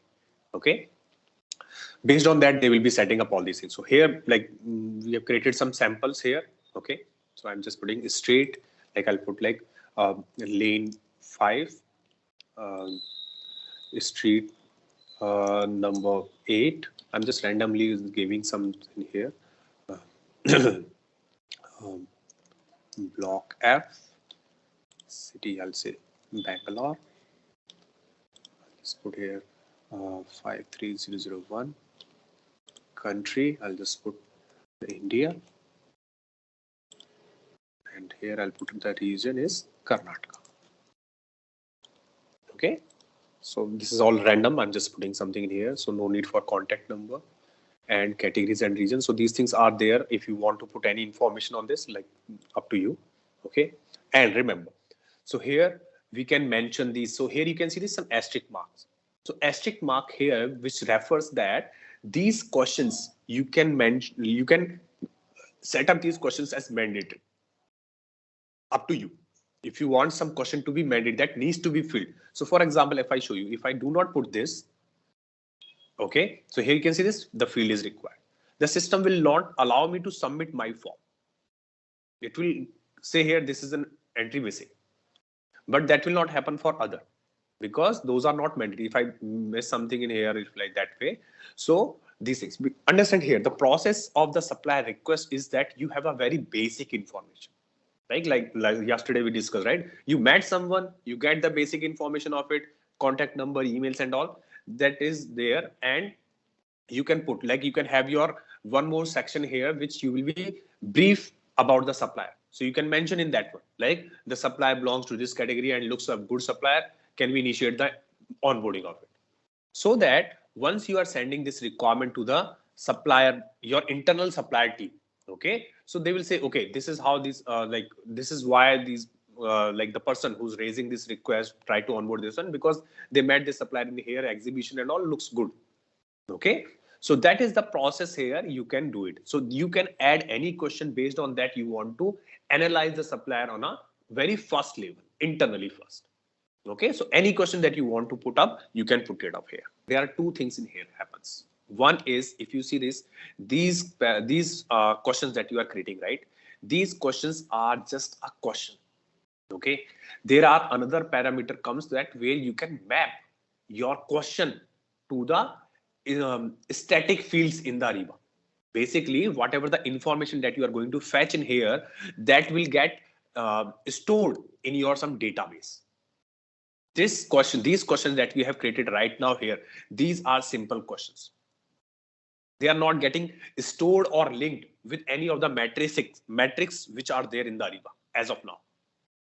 Okay, that is more on comes when you have some integration. You can have some field matrices, and where you can like map the fields. So whatever the data which is coming from there, it will go in and reside in that. For example, like ERP system is there, right? Your system is integrated with ERP system. This supplier, right? Okay, you are putting this supplier name in here. Now, when you sending this request to the supplier after the registration, the next step, that is registration, supplier changed this name. He said, sir, my name got changed. It is now Jaykumar 38 LLP.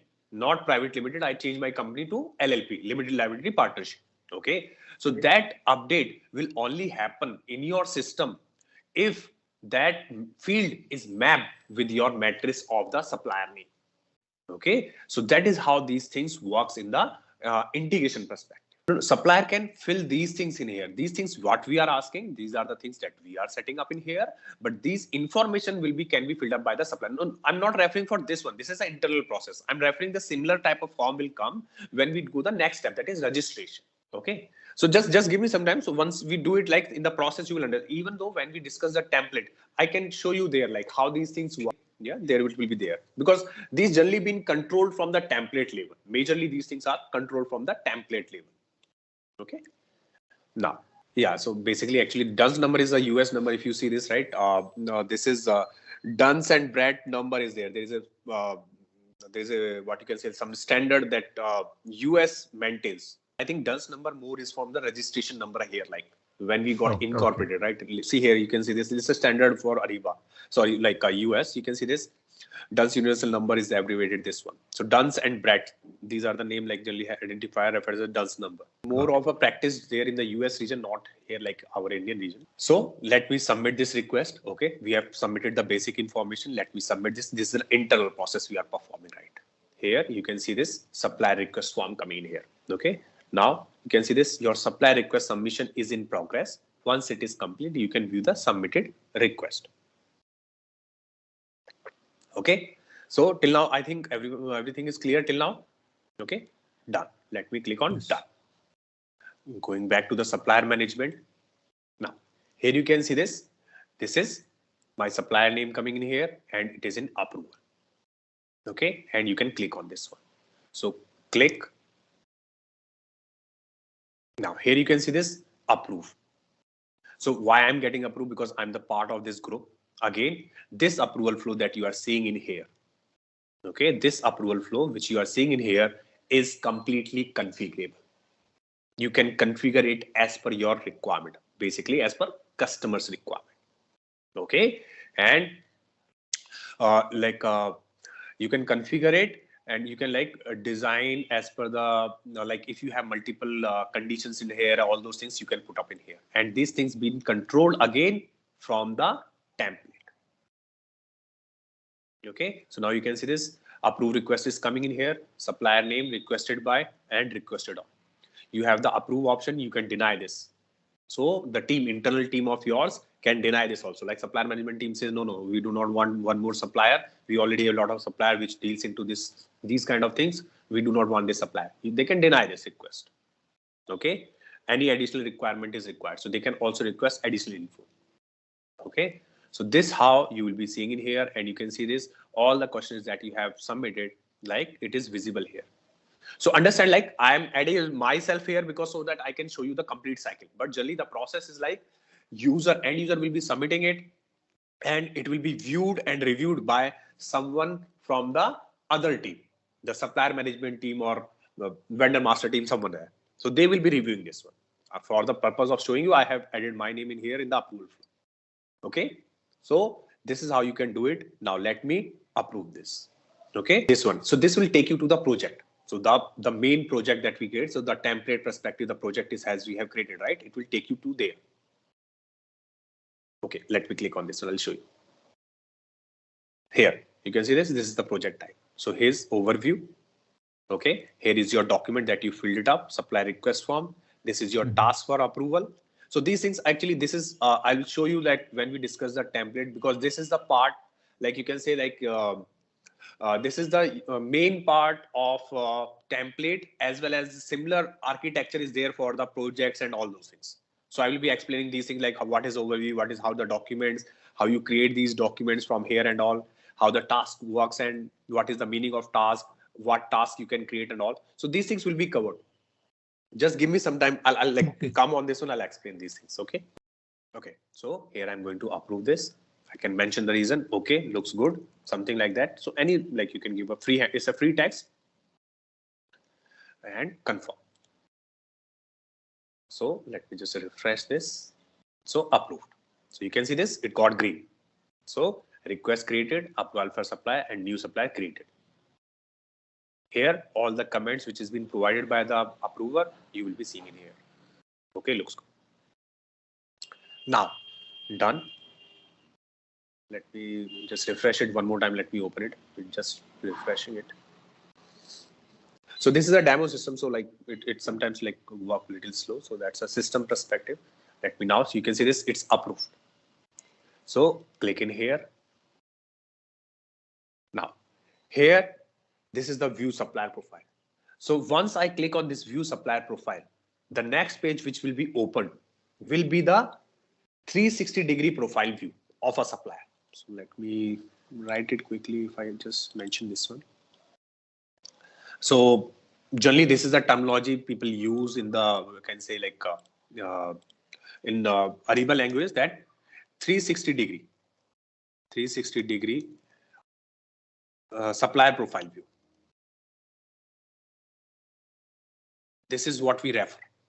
Okay, the next I'm going to open. So, and even if you say this, like sometimes people say like, what is the major difference? So you can say like in the SLP side, you can have a supplier's 360-degree view, rather than if you are not using SLP, the supplier data will not be from that perspective.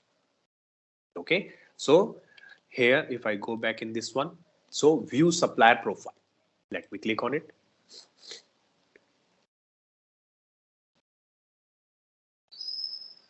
Yes, this is your supplier created. So this is your 360-degree supplier profile view. I will explain one by one everything.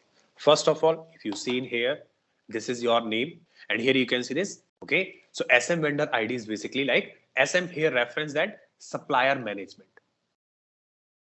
Okay, SM here reference that SM vendor ID means supplier management vendor ID, and this number is alphanumeric number. Alphanumeric, like the first is the alphabetic number, and this is all your numeric number. This number, we do not have any control over it. This is like generated by system itself. Okay, as soon as you create the supplier in the system, this gets generated automatically in the system. It is system driven, you can say. Okay, this is the unique, like you can say like we have created this from the SM supplier management. That's why this number is coming here. Now, on the right hand side, you can see the, okay, about before this, you can see this, whatever the information I put it, email ID and also, and my address and all those things are coming in here. The basic informations you can see in here, and okay, and here you can see the in the about. So please pay attention here. This is the most important. I'll request everyone to please remember this registration status.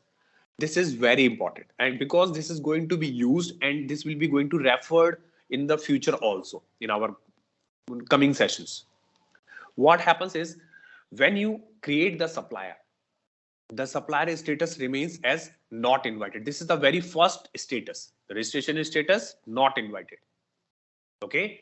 Once we initiate the registration process for the supplier, it will change from not invited to inviting in progress and then invited. Once you get this response from the supplier for registration, it will be in approval. And later on, it will be for registered and qualified. That way, it will be registered and then qualified.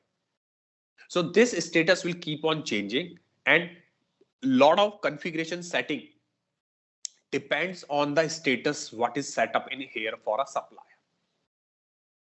So this will be keep on changing. Please like take it little in the back of your mind, so that if it is coming in the future, so you can understand like from where it is coming, what is the significance. Okay, this is how it is going to be impacting the course of any process which we will be discussing. Okay, so registration status is like there are multiple statuses, like first is not invited, then invite in progress, then invited, then pending approval, then register. Okay, so these things will be coming in here.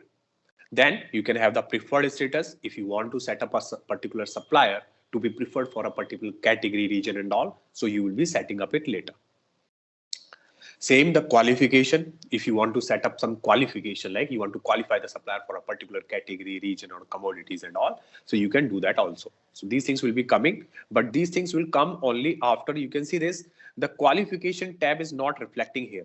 It will only reflect here once your registration process will get complete. Registration process completion means that the supplier will be a registered supplier. You will only see the qualification tab here. It will come here later on, only after once the supplier is qualified. Sorry, once the supplier is registered, because you can start the qualification process only for the registered supplier. Okay, so these are some small things, like, so why I'm mentioning these things in a more detail, right? Because these are small things which when you are discussing with the clients and all, right, so they can ask these kind of questions in the workshops and that we have with the clients and all, right? So these people ask these kind of questions, so because we will be showing them this system, so they ask these kind of questions, how we can do it, the cross, like they ask like what is the how you can perform this one, whether this can be possible or not, can we skip the registration process, can we directly go for qualification, can we skip the request process. So these things are not like it will happen in this manner only. If you try to skip something and all, it will not work in that manner. Okay, same, you can see this ERP integration is in process. So if your system is integrated, it will get processed. If it is not integrated, it will generally stuck in this kind of in process status. Okay, also I will be showing you from the integration perspective here that if you want to automate your integration cycle, so how you, so based on this one, like when the supplier registration status, at what level of the registration status you will be starting your integration phase. I will be showing you that one also. Okay, then here you can see this supplier IDs, this section. In here, in this section, you can see the same SM vendor ID, which you are seeing in here. Okay, now here comes the ERP ID. Understand this one, guys, please. Here, when you are creating the supplier and the supplier is not integrated, system generates by default this VDR ID under this ERP ID tab. It's a functionality. Okay, but if your system is integrated, as soon as your system sync with your ERP system, this ID will get replaced with your ERP ID. So the ID, ERP ID in the sense, the ID which is got generated by your ERP system. So I hope everyone knows, like when we talk about the ERP system, right? ERP system is your, what you can say this, HANA and all those things, right? So in that way, in that system, when you generate a supplier, the ID of the supplier, vendor ID is generally all a numeric number. So that numeric number will completely replace this VDR ID. This is the functionality. If your system is integrated, if not, the system generates some VDR ID by default in here. If I go for supplier manager, suppliers in here. Okay, if I put here, so if I put any supply, let me just search. Okay, a lot of suppliers are there, but okay, I think I can see here maybe if I can find out some.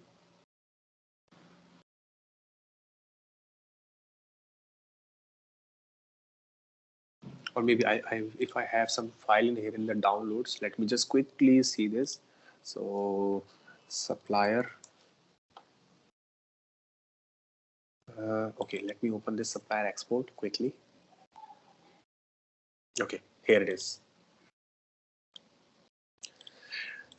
If you see here, this is some export. This is the extracts of like you can say some Ariba. Okay, I have done it. Here you can see this ERP vendor ID. Right. Here you can see this VDR ID. Wherever you will see this, wherever the source system is SM. So this file reference here, this is your header fields. And if you see this source system is SM. SM means supplier management. Like what is the source of truth? Like where the supplier got created. Is it created via SAP source system or SM source system? SM means from our side, like in our Ariba system, supplier management. And here the source system is SAP. Okay, so SAP, like it's created in the ERP. So when you are creating in the ERP, obviously this ERP ID will get it generated first there and then it will be moving in here. Okay, so this is how you can see this, like this ID will get replaced by this number, ERP ID. Okay, so wherever you can see this, which is the system which is integrated with SAP.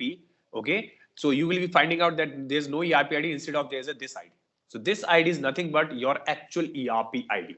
Like whatever the system is there at the backend side, any ERP system, could be anyone. Okay, and from there it is coming there. Now, so here you can see this SM vendor ID. Okay, so for example, what happens is, let me explain in here. So for first, so initially when you created a supplier in SM, right, in supplier management, SLP basically, okay, so ERP ID was generated as your VDR some number like this. Okay, once your system got integrated, once your system got connected with your ERP system and it started the synchronization of the data, this ID get replaced, like this ID got deleted, and actual ERP ID, for example 8888, will get updated under this ERP ID section here. Okay. Okay, so this is what happens is, basically what happens is, when you having your system here, like when you created this ERP, when you created a vendor here in SM, it having some VDR ID. Okay, when you have the synchronization, this data on what basis it will replace that one? So because see, this field is for prepared for ERP ID only. This is the design, like, so you can say like this is the design and this is the logic built by the Ariba at the backend level, that it will pick the ERP ID if your system is integrated from the ERP system. So when you are pushing this data, okay, so what is your source of system, source of truth? This Ariba system, right? Now, what I'm saying is I'm pushing this data. I'm pushing this data from Ariba. This data will create a supplier. This data, when it get pushed from the Ariba system to the ERP system, a supplier, this same supplier will get created in the ERP system. Okay. So all the other information will remain same, and most of the things, and system will generate its own ERP ID. Okay, that ERP ID which will be generated when we are pushing this data, that ID will get come back as a response and replace this here, and it will get updated. This is how it was. So it's like, you can say like someone is giving you some parcel, you are acknowledging that, signing that, and giving some, yes, I have received it. So you have giving your name in it, who received it, like that way. So this is how the system communicates, like you are sending something, coming back and getting updated. Now, here you can see this common ID. Remember one more logic. This is very important. Whenever you create a supplier in Ariba, basically it becomes first as a common supplier. I'll write it down in here. This is a logic, like people will definitely ask you, like, so you guys are all experienced, right? But generally the people who are very fresher to the Ariba, we generally mention them like common supplier and partition data. Sorry, partition supplier, like you can mention like this. So these are the two, like you can say, 2 points or 2 features or 2 functionalities are there that needs to be there in the system: common supplier and partition. So whenever you are creating the supplier first time, it will be by default comes as a common supplier. We refer them as this is a common supplier. Later on, you need to have the partitioned supplier for the same. I will be covering up this one also. I will be showing you. Okay. So this is how what is the significance of partition supplier and all, how this works. I will be showing you that. Just give me some time. Like slowly we are moving on that one. I'll explain these things in there. Okay. These are important because on this one, a lot of things depend. The usage of the supplier, upstream, downstream side, and how the supplier, you will be able to search it. People get errors. They are not able to find the supplier. They are not able to use the supplier in downstream. The supplier is not visible and all. So those perspective, these things comes into the picture. I will be showing you this one also. Now here, now very important coming another one is ANID. Sorry, I'm just writing this ANID here. This is the ANID is the ID, which is Ariba Network ID. It's like a mobile number of yours. If I give you an example, it's like a unique number to every supplier, and it's like a mobile number. Ariba system, how the Ariba system will know that I need to communicate with this supplier. This is the identification number, you can say. We call it in Ariba Network ID. of the supplier. Okay, this number will come in here by default once we initiate the registration. Once we initiate the registration and once the supplier register on Ariba network, this ID will generate and automatically update here. I will show you. I'm going to show you that one also. So let's go for registration. Let me show you the registration part. Okay, here. So that is the next step. So first is the supplier request we have completed. These things are there also. I will be showing you briefly. Like I'll be showing that one also. I will explain it. Let's first do the next step is the supplier registration. Okay, it will give you a little better picture of this. Click in here. Now, till now, the supplier is not aware that you have initiated his like registration process into this one. So he will like initiated in his onboarding process in your company. After the registration, when you invite this supplier for registration, then only he will be known this thing. Now, here you can see these two things. One is invite, one is start internal registration. So internal registration, you can see it's a simple on their behalf. Like you can answer these questions on behalf of the supplier, but it's not a recommended approach, not a best practice, not a recommended approach that we always suggest, we always like promote, or we always suggest that supplier should fill this form on its own. We should not fill it up on his behalf. Okay, so that is why you can see this, like this is blue, like this is highlighted here because this is a standard practice and we do not prefer this one. In this one, when you try to invite the supplier here, you click on it. Now, do not get confused. Earlier, we have the request form. Now I'm going to share this registration form here. If you click on this registration, this is the registration form. Earlier, you seen the request form. Now we are talking about the registration. And this form will go to supplier. This form will go to supplier and supplier need to answer all these questions. So in these questions, you can ask anything. So all those things you can ask in here in a specific manner. Like for example, if we are asking number of employees here, so he will be writing here only decimal. He cannot write some story in here. That we can control. I will be showing you how you can control all those things. Okay. Here you can see this, please share your GST certificate. So any certificate that you are asking, you can answer that, attach it. Please share your insurance certificate that you can attach in here. ISO certificate, he can attach in here. So what I'm trying to show here is Ariba has given and designed these questions in a manner that you can get the answer in a specific format, in a specific manner, the way you want. If you are asking supplier to attach something, till the time he will not attach something, he cannot submit his response. Okay, so that is what happens in here. So you can ask anything. This is why these forms are important. This is why these people, like these SLP people, use it, that you can get any information from the supplier on this one. So whatever the information, you can prepare a question, either it's an attachment, it's a document, anything in there, or yes, no, or something in there. Just create a question accordingly, and supplier will be responding to that. Okay, now, so this is a questionnaire that we are going to send here. This is again, these things are coming from the template. Separate template is there for registration process. Please do not get like confused in this one. Request, separate template, separate process. Registration, separate template, separate process. Okay, currently we are performing registration. Now here is the recipient. You can see this recipient. You can add multiple people here. See this, add supplier contact, more supplier contact.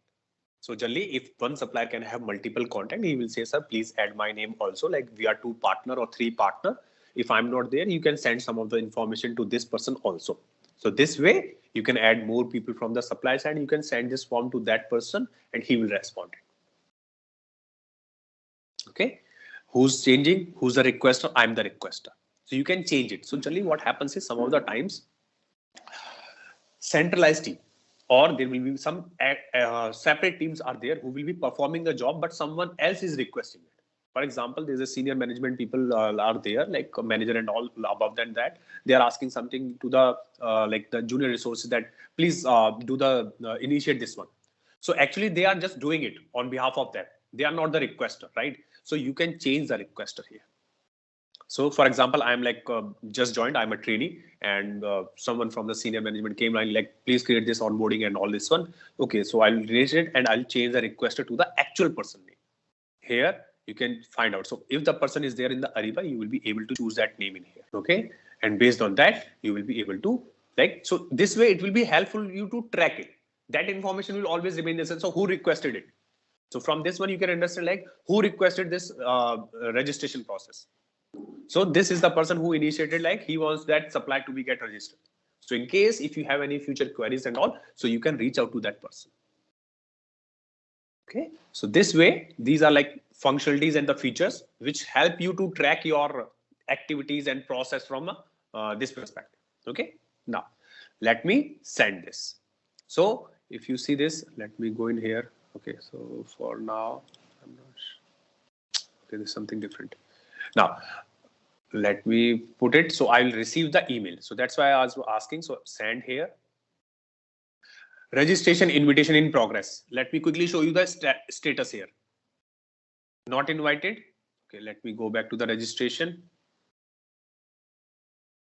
Invited on invited. So if I go summary, see this, it changed. Actually, I just missed one. Like it happens quite quickly, right? Like invite in progress, then invited. So invited, basically, this is also a logic. Invite in progress to invited. The status, some of the times you will find here the invite status here is stuck in invite in progress. So invite in progress means like the system wait for the response, like either the bounce back happened or like email didn't went to the email ID is deactivated something. So in that scenario, it will always be stuck in invite in progress. Like the email didn't reach to the supplier. His email ID is blocked or something, anything could be there, right? If the email ID reached to the supplier correctly, either in the spam mailbox, sometimes it goes in the spam or some junk and all, that is different thing, but it reached, then the status changed to the invited. Okay, now if I show you, you can see this in my email. So this is the form and you can see re-invite. Okay, so you can re-invite this one if any issues are in there in this one. So you can re-invite. You can again start this process. Same form will be coming and you need to choose here the recipient. You need to choose the recipient. So for example, you have added, like for example, Jay Kumar is like he's on leave or something, and you have already added. You need to add one more contact here. So contacts here. This like I'm about to explain. Like I haven't explained this part. So here you have the contact of the supplier.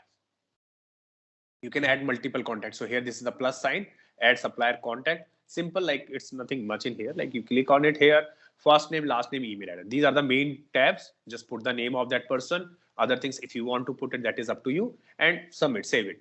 So another person like will be created here in this one. So like two people from the supplier side is there, and you can send any one of it. Okay.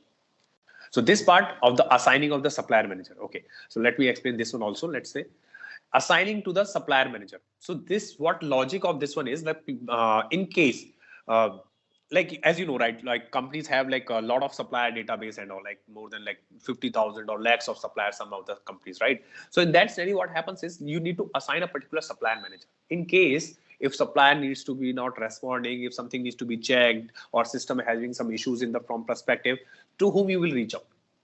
Okay, so companies sometimes have another this aspect, another logic that they want to assign the supplier manager. This supplier manager is internal, not from the supplier side. This is our internal, like vendor, from the vendor master team, someone will be assigned that in case any changes, anything this needs to be checked. For example, if I give you an example, some audit needs to be done on the supplier.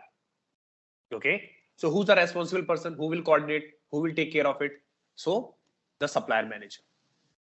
You will connect with the supplier manager that this supplier, we are not sure this supplier is not updating something and all. We need to do an audit. We need to go physically there.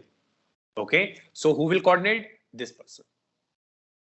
This is another feature. It's not mandatory to use. As I said, right, this is all based on the customer to customer.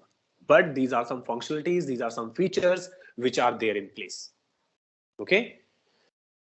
Now, so from this perspective, you will have it. Now let's go back in here. Now, if I click here, so actually, if I click the in the same window, these things, right? So generally, like system gives error some of the times, like supplier and buyer. If you open in the same window, sometimes it gives error. So I'm just going to copy this link address. Maybe I'll try to open it maybe in an incognito window. Let me try this. Here, I'm just putting this one. Okay, I'm putting that link here. Yes. See this? This is how it is coming in here. Okay, this is the welcome page. So if you click on that link, it will redirect to you on this page. Okay, so this page, you can see this. This is the page here. Now, let me explain on this one. Sign up as a supplier. Okay, so it is on SAP Ariba. This is the one coming in here. Create SAP Ariba supplier account. So this first one, you can see this. There are two options for sign up and login. If you already have an account, as I said, right? If you already have an account, then you will do it. So if you already have an account, so please do not add any official account. Okay, like these are all because we are doing the training, right? This is a testing and all. So we can't do this one, right? So generally try to do the sign up in here. Okay, so here you will be doing this one and you need to like create your account in here. Okay, so here click on the sign up. Even you have a guide here. If you want to go for the guide, you can have that guide here also. So you can see these are the basic informations which are already coming. Here you are creating an account. Bangalore in here, you can see this, everything in coming here, name, email. Use my email as my username. Please remember, username and password is important. And username, generally what happens is, it's a case sensitive. From a supplier perspective, if you are logging it, it is case sensitive. If you put capital letter 3 times, it will block your account. So please be careful while you are entering your account in here. Okay. So keep it like small letters or capital letter, that is up to you. But whatever you are keeping it, please maintain the same. Otherwise, unless like it will be creating some more, like you need to reset your password again and again. Okay. So, and it is always better to keep your email as your username rather than choosing some different username.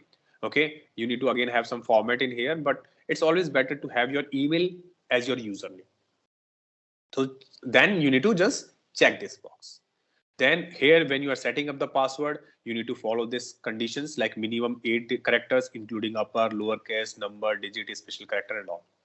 So it takes, so okay, let me put this one. If I try to do that.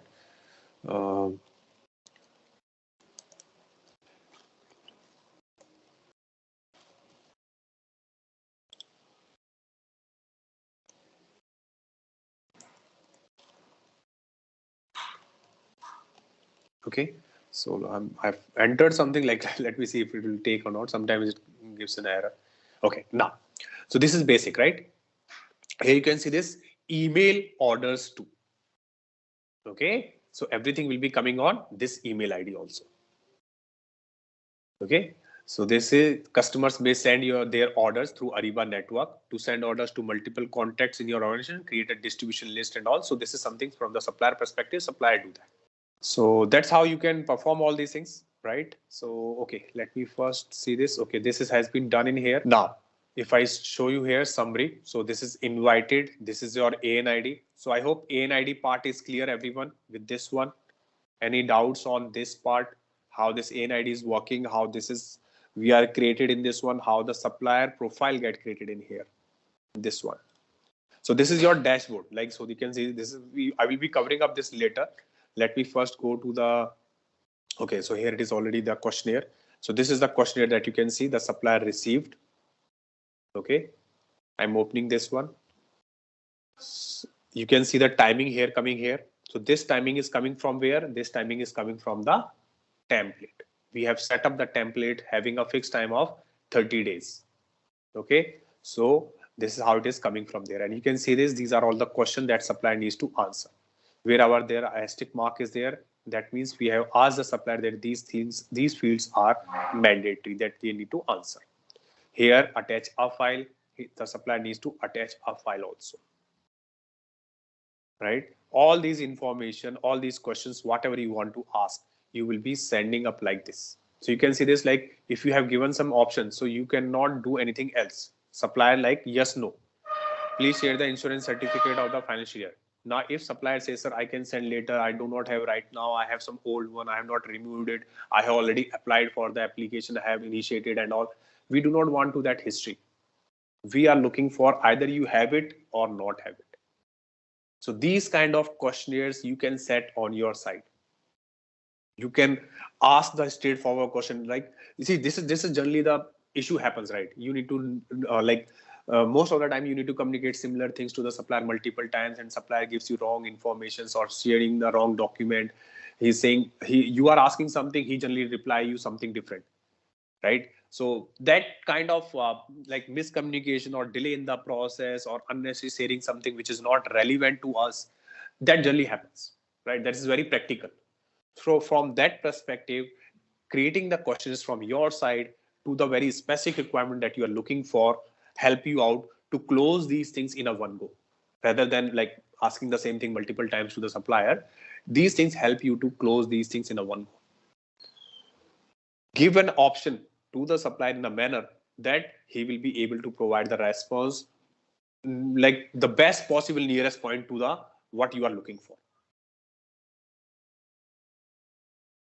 Okay, so that's how you can do it. Even you can create a question where you can attach something, supplier can read that and respond on that. So that thing I will be covering up in the, like you can say in the parameters, when we'll be covering up the parameters in here. Sorry, when we're covering up the template. So I will be showing you that at template level when we create these type of questions in there. Okay. So this is, so here when you see, okay, so from the supplier side, if you see here, right, event messages, event detail, so you can like communicate with the supplier also, sorry, with the buyer also. So this is supplier side. You can see this timing is coming in here. If you want, if you go down in here, you can see the save draft. You can submit entire response, compose message, import anything if you want to import. All these options are there with the supplier. Some other options, additional options also come when you are working on the sourcing project side. I will be showing you that one also later when we discuss the sourcing module, because that is much better to have better examples to show you, because they have more combinations, you can say more informations that I can show you better in there. But yes, this is the current one. So this is how you will be sending up the registration process to the supplier, and supplier need to respond on this one. Okay, let me show you this part also from our side, how the registration. So when it is invited, so what will happen is I'll be completing this process. I'm just explaining you everything in here first. You can see this invited, invited on, invited status, registration invited, supply recipients, email, and this is the process flow. Again, remember, we are into the registration process. This approval flow design, we can configure. It's all configurable at the template level. Okay, so you can see this now invited in registration. Once the supplier will submit this response, it will be coming in approval. These are some to-do tasks, and this is some internal form, project owner, and this is some supplier registration questionnaire. Okay, so this all three needs to be approved. This is an approval. You can say like it's a parallel approval. So this needs to be completed. After completion of this approval, once the supplier submits, it will change into the in approval. And once all these things get approved, then it will become registered. And whatever the response coming from the supplier, you will be able to see here in this form. Like it will come here if you open it, view. So here you can see the questionnaire. Let it be come in here. All it's already there. Yeah. See this questions and response. Whatever I'm going to put the response in here. It will be coming in here. Okay. We can create supplier request in bulk. There's a mass invite, mass registration process is there. We can do that also. I will be covering up that. Okay. So From registration side, we have invited this one, right? Now we need to submit. As a supplier, you need to get this submitted, okay? So the timing is coming. So you can see the clock is coming in the reverse, like it's going in the reverse direction. So that maximum time is given for 30 days. Like the supplier needs to respond this one. So you can set it up if you want for some less days. You can set this thing up as per your own requirement. Okay, these things can be set it up in here.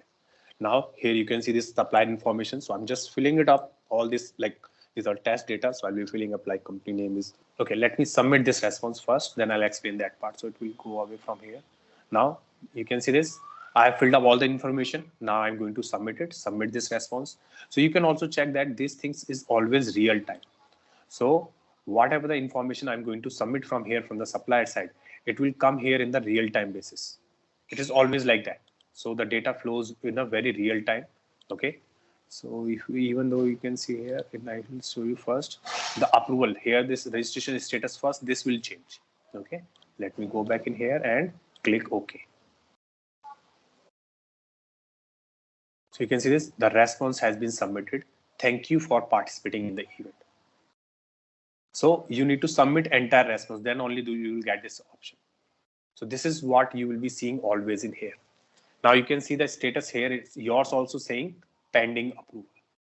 So as a buyer, as a supplier, you can also see these information. So the status got changed into this one and you can see like this is what it is currently. Okay, in the pending approval. Okay. Okay, one more thing I want to show you here. If I go on the dashboard, supplier dashboard, you can see this test mode, standard account. This is a test account basically. That's why you are seeing here this as dash T after this Ariba network ID, right? Dash T.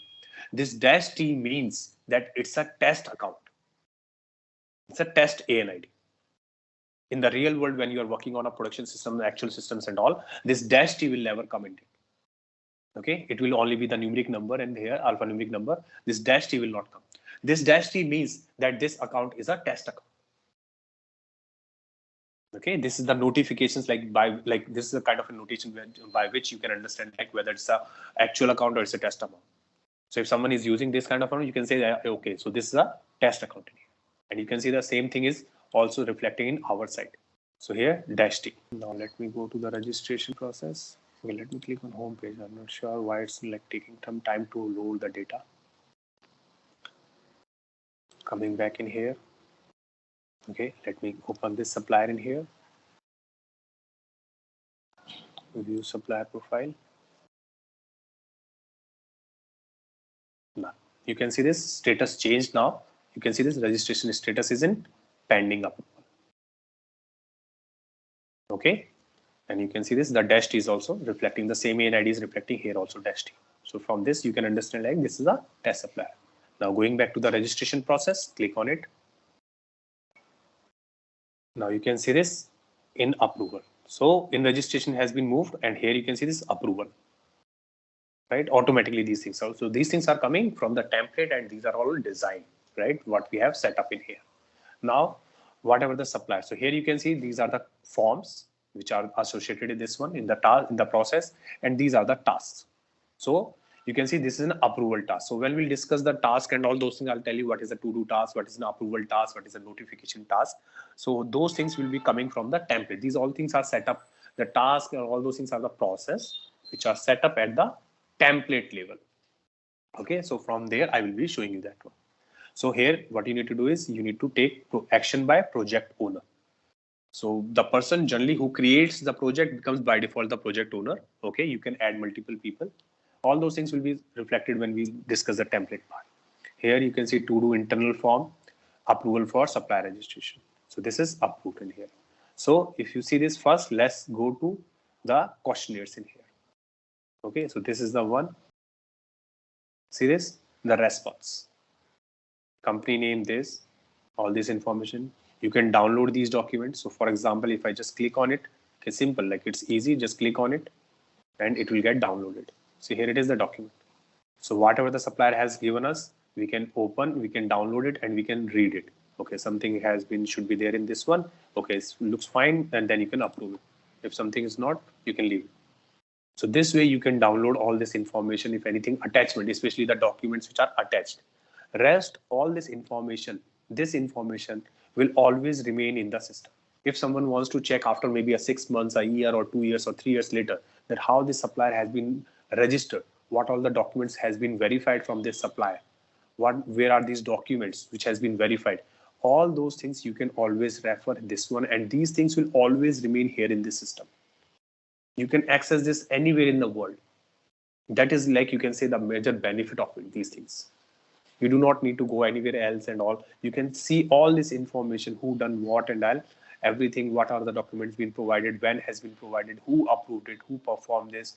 All those things will always be here in the system. Okay, this is one of the major benefit you can say from this side. Now, if I go done, let me go to the task section.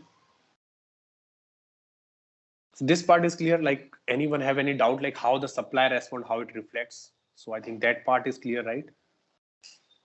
Any Yes. questions on that? Any doubts, like how we access the document, how we set up the questionnaires, how the response supplier is responding?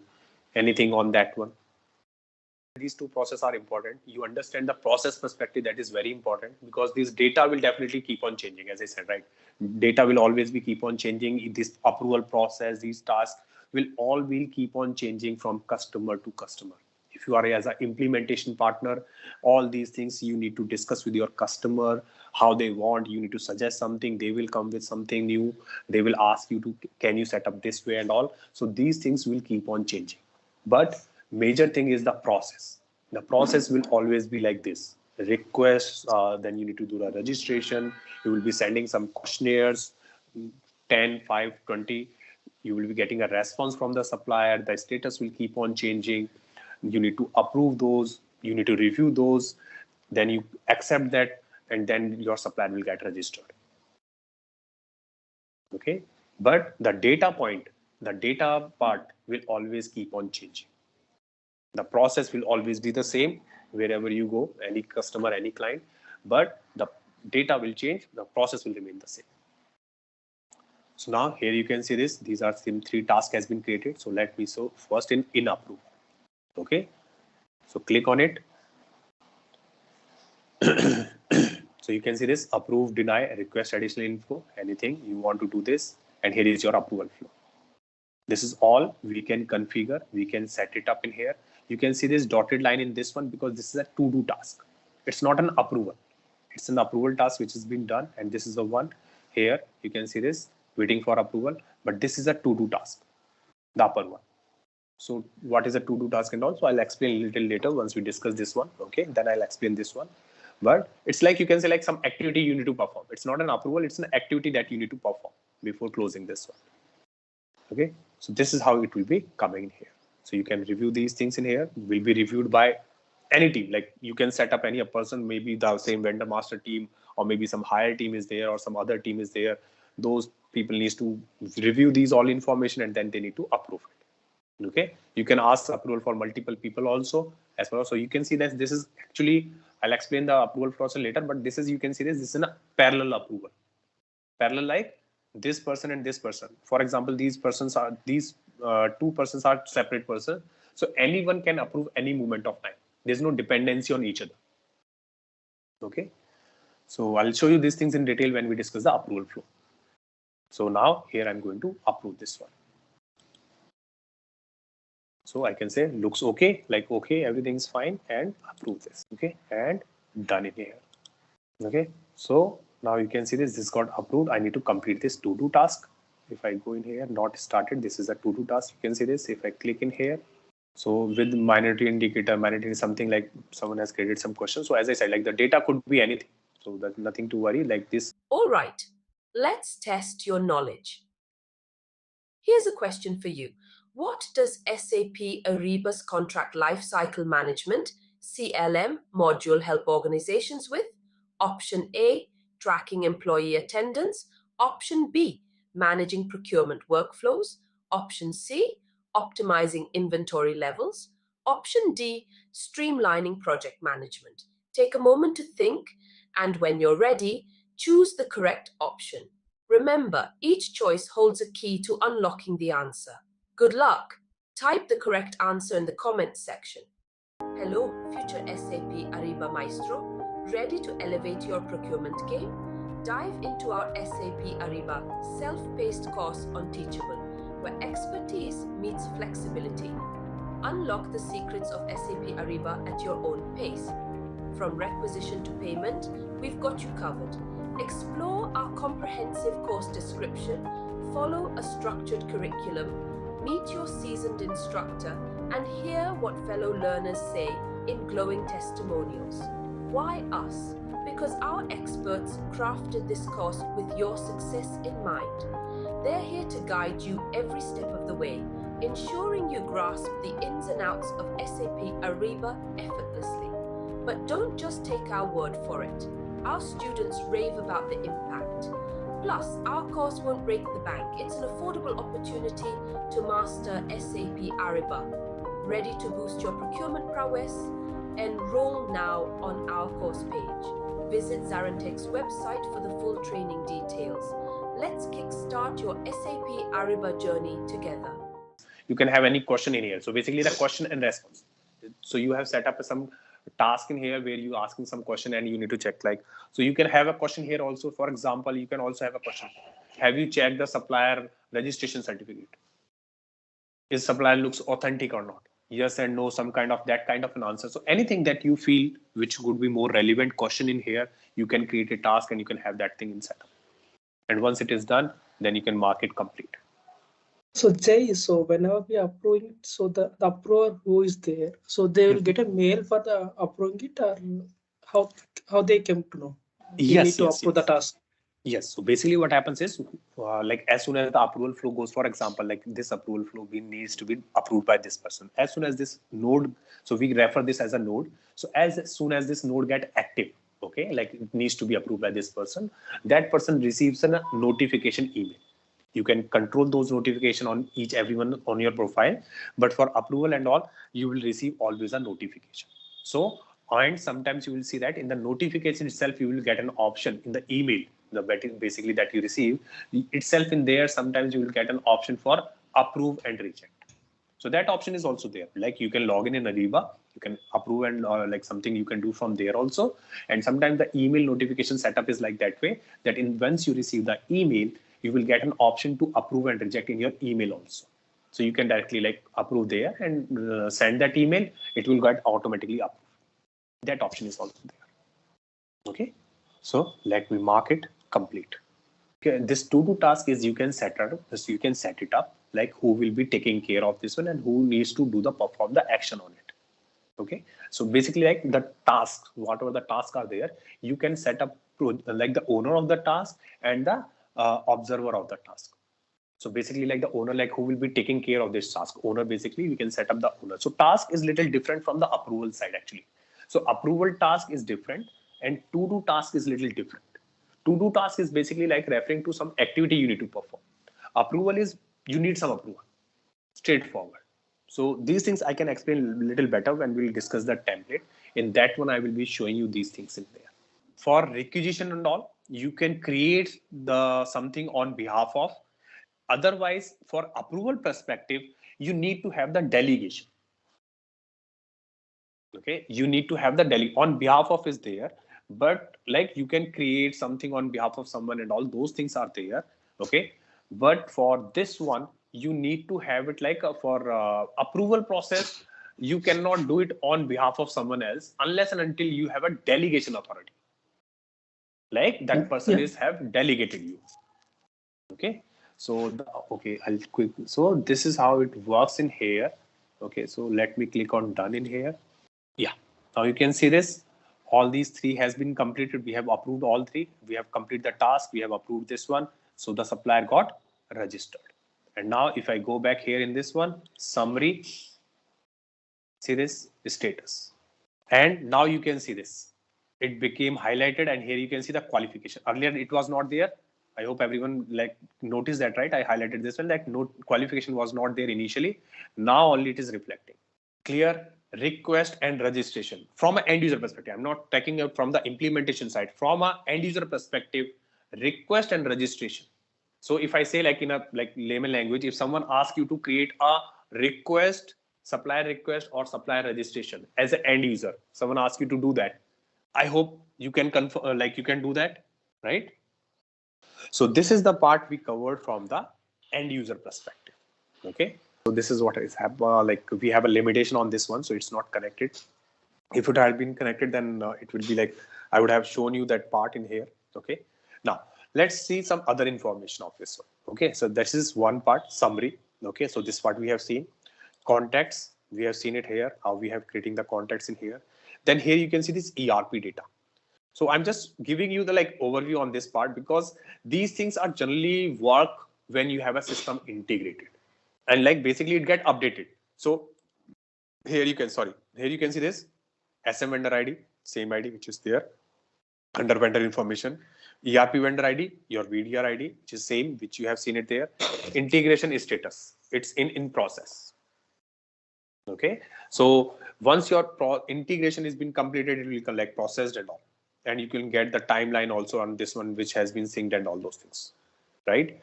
Name and all basic information, any other information you have tax related, you want to have any tax related information. So when you are syncing to the supplier at so when you are multiple times, you are version 2, you are multiple times syncing it. Okay, so what happens is the job runs multiple times. So if you are having something on a sync side or they are on a syncing perspective, if you are setting up some versions to get the data updated in each version, so that thing you can set it up in there. Most probably there will be something in the system perspective at the back end. So that is why it is, because as I said, right, integration stage is not connected. So maybe something will be there in this one. So not, as I said, see, everything is not connected. That is why a lot of information is not coming correctly in here. This is more on an integration perspective, which is not connected our system. Maybe something is there, setup is there, trying that twice or trying thrice to put that data sync in there. That is why the version is coming in there. Yeah. So you can see other informations are coming in here. So any information which you related for unique code in there, category code is there, profile code if you are maintaining something. So these are all data perspective that you are maintaining in your data in the system. So these things will be coming from their side. So tax information is blank, so there's nothing in here. So you can see I've already opened. So as of now, there's nothing in here from the tax perspective. So so extended addresses, some things are there in this one. So period start date from today till 1991 and all. So these things are there in this one. So as I said, see, this data is basically get published and data get updated. Some are the things are default. Some things are needs to be configured. Once you have the configuration and all those placed in the system, well, then you will be able to see the complete data. Okay, some data get when you are putting something on the ERP perspective. You are pushing some data, ERP data is pushing something, then that data gets synchronized. It get updated there. Otherwise, some default values will be put by the system. The best example is the VDR ID. ERP ID is not there. That's why system created what? VDR ID and kept it there. Okay, so apart from this one, that I want to explain a few about the things from the if in case before this one, we can go here, and if we go and want to check this data in the other core admin system, the where we have checked it just now. Okay, so for example, you are not buying the SLP system. Take a consideration that you are not buying the SLP.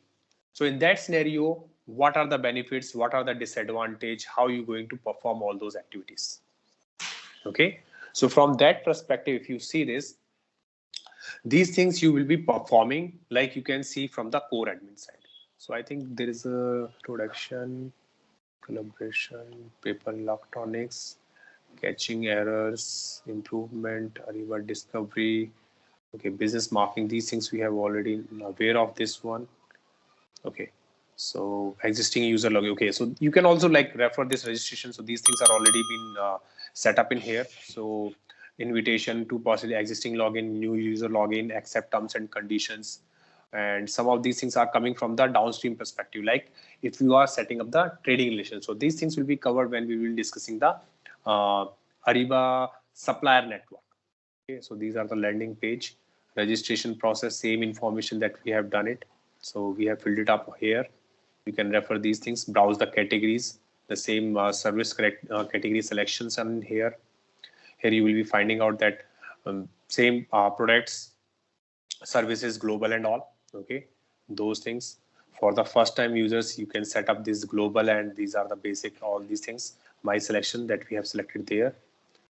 Then you have this form in here where you will be setting up these things. So I think like these things will help you out to, if you are need to refer something, either the recording or you want to just refer these PPTs. So it will help you out to set up these things in here. Okay. So this is how it will be reflecting in here. Okay. So, okay, let me show you here this one. Like, for example, if you are not using this one, now whatever the supplier that you have created, you want to see that in the Ariba system. And as I mentioned, right, this ACM ID, right? Whenever you are creating a supplier, it gets created as a common supplier. So here comes in here. Okay, sourcing, and you can like invite him an RFI, RFPs and all those things, you can do it. No issues in that part. Okay, but if you want to use that supplier for the downstream, like PR, PO process and all, you need to have the partition data of that supplier. If the partition data is missing for that supplier, you will not be able to select that supplier for downstream process. Okay. Also, one more aspect in here. Let me show you this. If I create a partition data here and you deactivate this supplier for time being, this partition data will go away automatically. Okay. So this is a small thing, but it plays a very impact, like having a very high impact on the process perspective. And if you are going for a client side also, like, so these things will be like better to have a more clarification on these things. Otherwise, sometimes like it doesn't look good on that perspective. We are not like, these are things which you will definitely face because company are creating hundreds and thousands of suppliers. And these things generally happen that they miss the creating the partition data, or something are being missed, or they have deactivated the supplier and all. So in those scenarios, these things will play an important part. Now, let me see this. Action, edit. So here you can see this option also coming for deactivate. So small, like nothing much in here, like by mistake also people can do this. Okay. So edit in here, first of all. I'm going to create a partition supplier. So you can create new partition data, or if this is already linked with some other common supplier, you can link it also. Okay, so for example, like same supplier having the two IDs and all, so then you can link that common supplier with that one and having a partition data. But this is our new case, so I'm just creating a new one here. So when we talk about the partition supplier, okay, so these are the things you will be finding out in here. So as I mentioned, right, partition data is more focused and more from the perspective of downstream. So here, that's why you are seeing the first thing is purchasing org.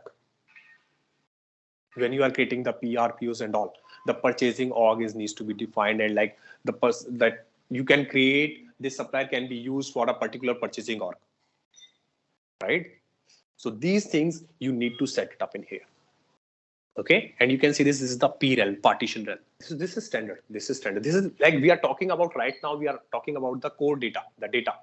The need of it is, right? See, when you have the partition data, so these information that you are referring in here, right? Purchasing org and all those things. And apart from this one, the features of sending the purchase order, how the purchase order needs to be sent to the supplier and all. Those configuration, those setup is required only for what perspective?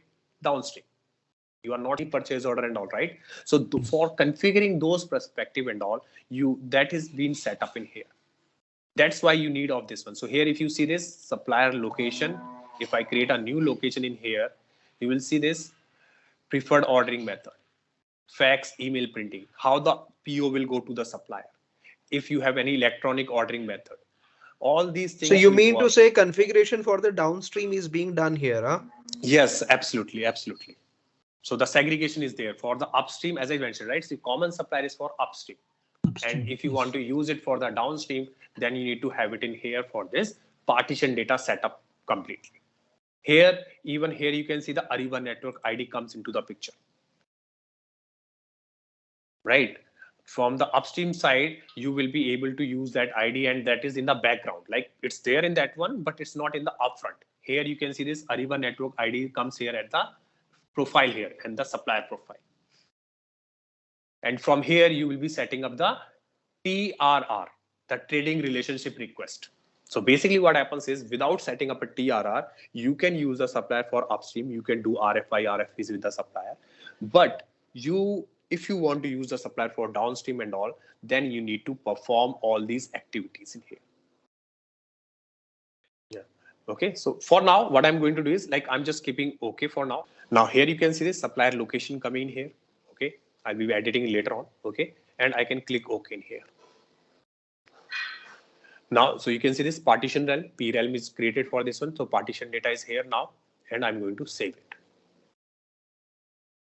Understand the main, like the purpose of it, the logic behind this, like the common supplier, what is the significance of the common supplier and the partition data, partition Yes. supplier, right? So it will help you to have from the downstream perspective to use it whenever. So generally people like to test sometimes, like the customer also like that way, they try to test your knowledge. They will ask you these kind of questions like, what are you doing with this one?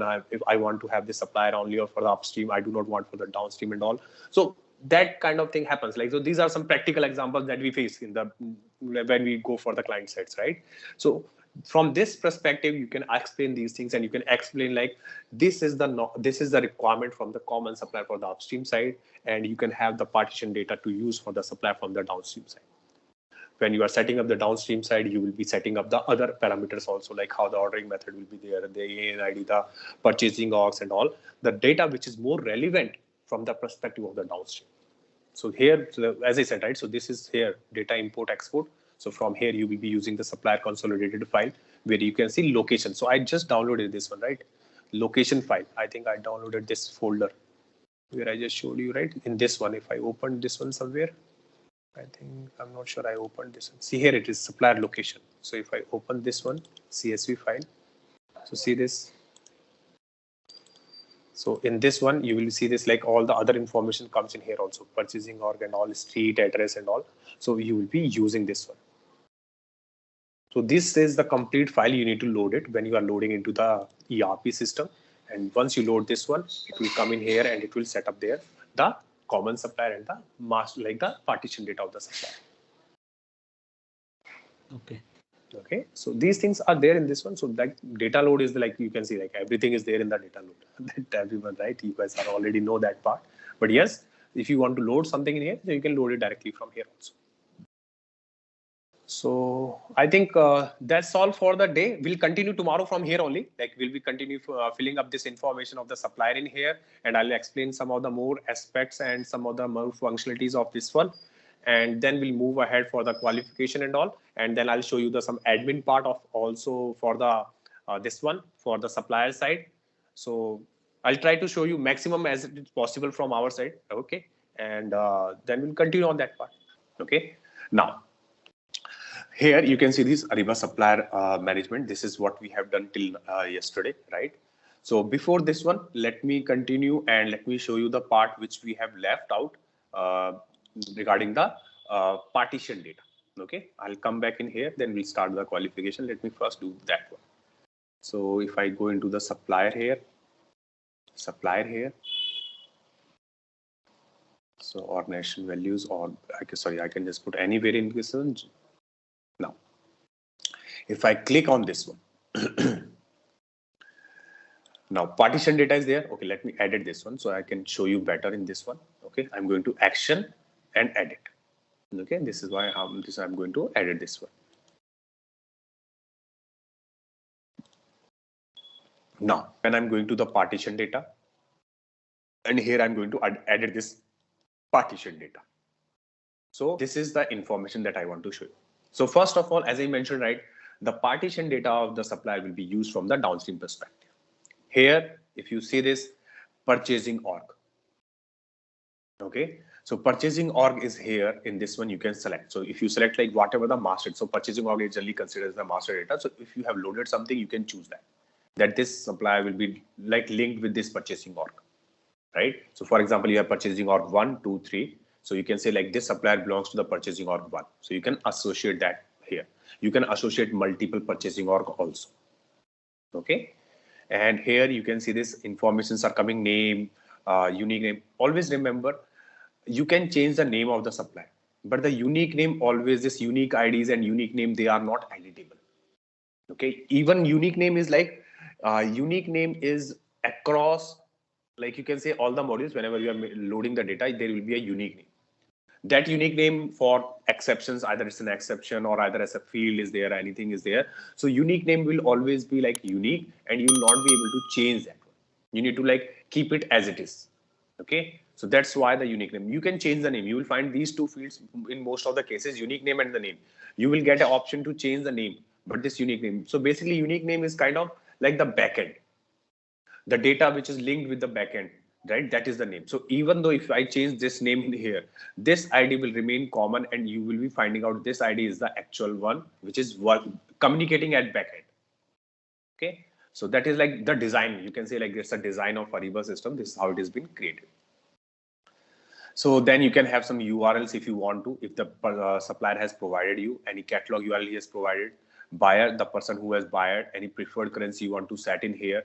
So these things are like sometimes by default comes from the user profile also, but yes, if you want to from the supplier, you can have it in here.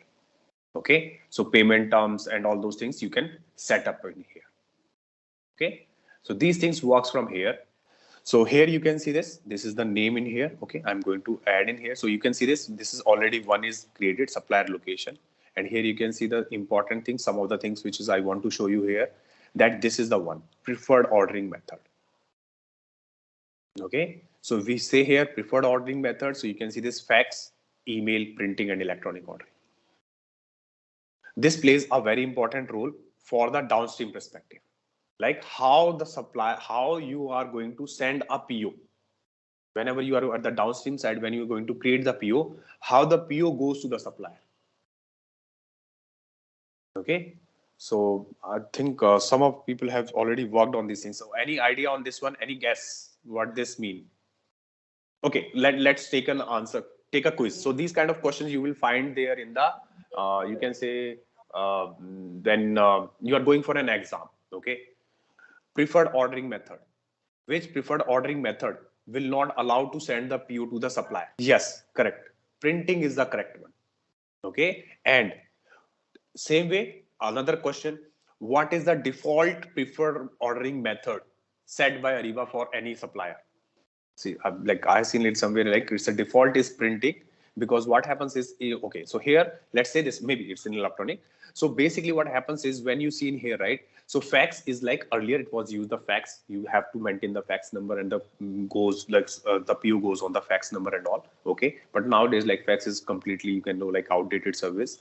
Email, all the purchase order will be sent to the supplier to the email. Okay, he will be receiving this in the inbox. Printing is like kind of a by default if you create there here. So sometimes the printing comes, or maybe electronic ordering become nowadays as a this one. So printing is the one.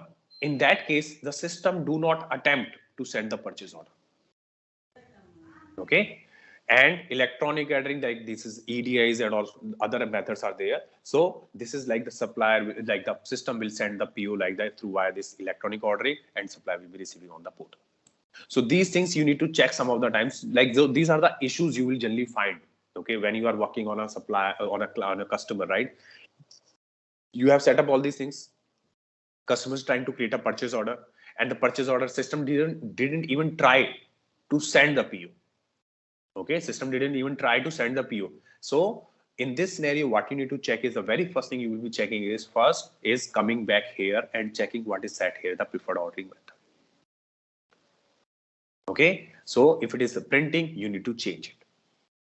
Either to the email or either to the electronic, this you need to change it.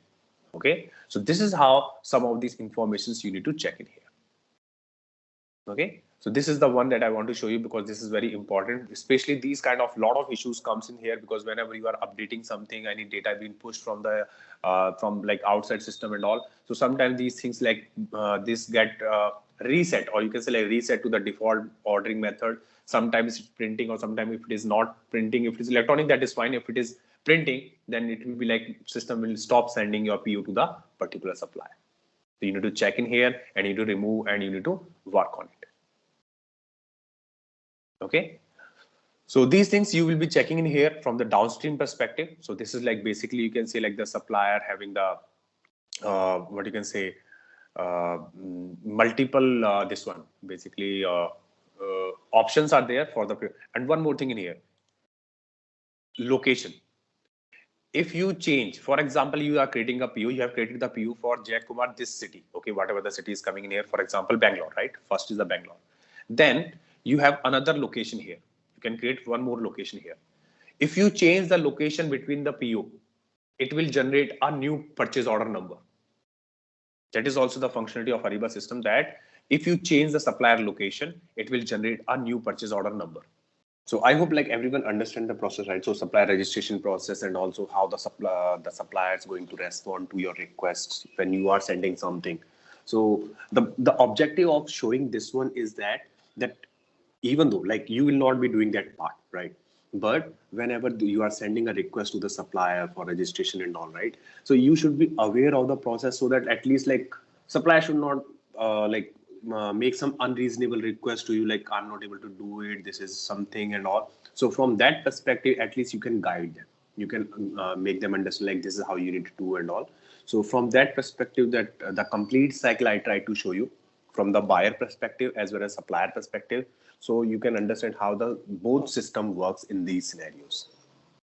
Okay, so in future if you will be working on these projects, so if any queries, any issues coming from the supplier side, so you will be able to see that, you can able to rectify that, you can guide the supplier also like they can do this manner and all. So those are the things that we want to like majorly the objective to show you from both the perspective. Okay, so here, yes, Srina's like your coming is in the approval flow. So if I go into the this one, approval flow for this, and if I see here your questionnaire, so yes, so here I can see your questionnaire in here, whatever the information you provided, and here is your certificate, like the Excel file, any document that you provided. So based on this one, I think like everything looks fine, and I can approve your request. Okay, so that's fine. So here I just put like optional, it's an optional, so approve it and done. Let me complete the other task which is there in that one, and then you can see the ANID. Everyone on the supplier side, right? If you guys check, right, this ID, every supplier has this. When you click on the supplier side on your user, what you can say, like on your icon, like this, what you can say, you see in the corner, right? When you log in as a supplier, so you'll see your user ID in there. If you click on there, you will find this ANID. So this ANID is like, you can refer it that this is the ANID which is correctly matched to you or not, but generally it is the same thing. So from this perspective, it helps you out to identify, yes, the supplier got connected with us in a correct manner.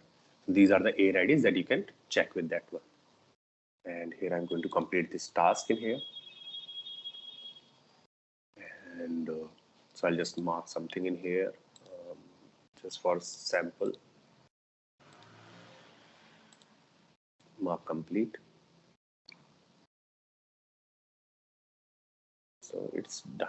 So you can see this registration status is registered, and if you see on the outside also, like it will get completed here as a registered supplier. Okay.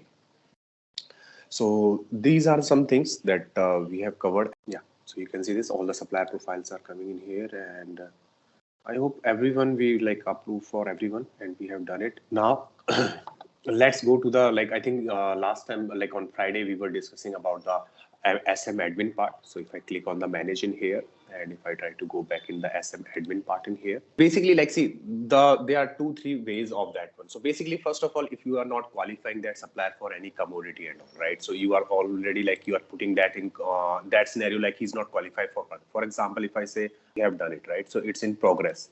But if you see in this profile in here, you can see this here, like view, you can cancel this also, which is already in progress, or you can again start the process and again qualify it for other commodities or categories.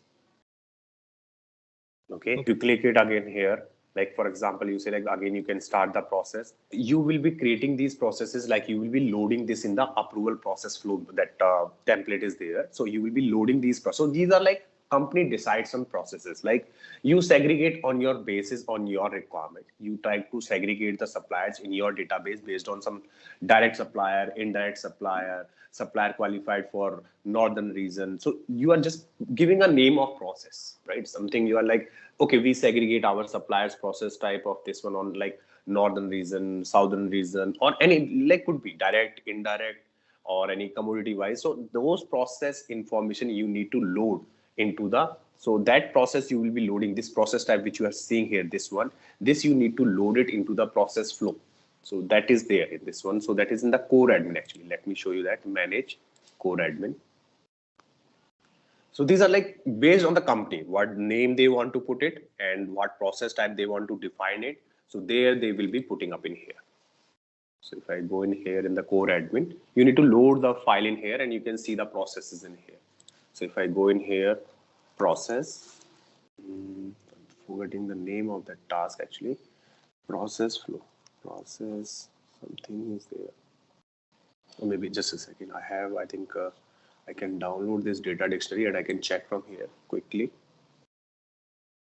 There's a process flow task which you can load it, and you will be mentioning all your processes that you are looking for, and from there you will be able to like load it and then you can use it into the process flow there.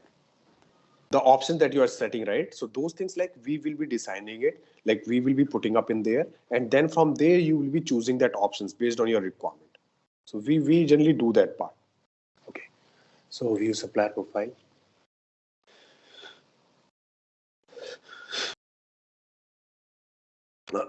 Sorry. And if I go into the qualification here, so this is in progress. Okay, let's go into the auto qualification. So you will get a particular set of questionnaires when you set up this auto qualification, right? So, okay, so this is like process initiative group is there in this one. So it's not properly set in here. Okay. But what happens is when you set up in here, you will be setting up some questionnaires in here. Okay. Those questionnaires will be coming in here because these are process flow. Let me just open it, this one. Okay. Let me show it from, not from here. Let me go to the SM admin. Okay. Then in case if it is not there, let me go in SM admin. Okay. And if I go in here, SM process flow you are selecting, right? So basically what happens is when you're selecting this process, right? So you will be selecting that what type of process you want to follow for qualifying the supplier or disqualifying the supplier. So both things like are there in that one. So just a second, if I can download it in here. Vendor ID, this is SM process. So you see here, like this is one, but like this is not the exact one that I want to show you. Okay. But it is also, you can see like expiry date and all those things are given for every process when you have it. So this is the process flow you also loaded. Let me check if that process is there. So I will be able to show you that one. That is not, looks like here. Memory. Okay, let me go maybe into the core admin and I can show you the process templates in here. The templates, manage.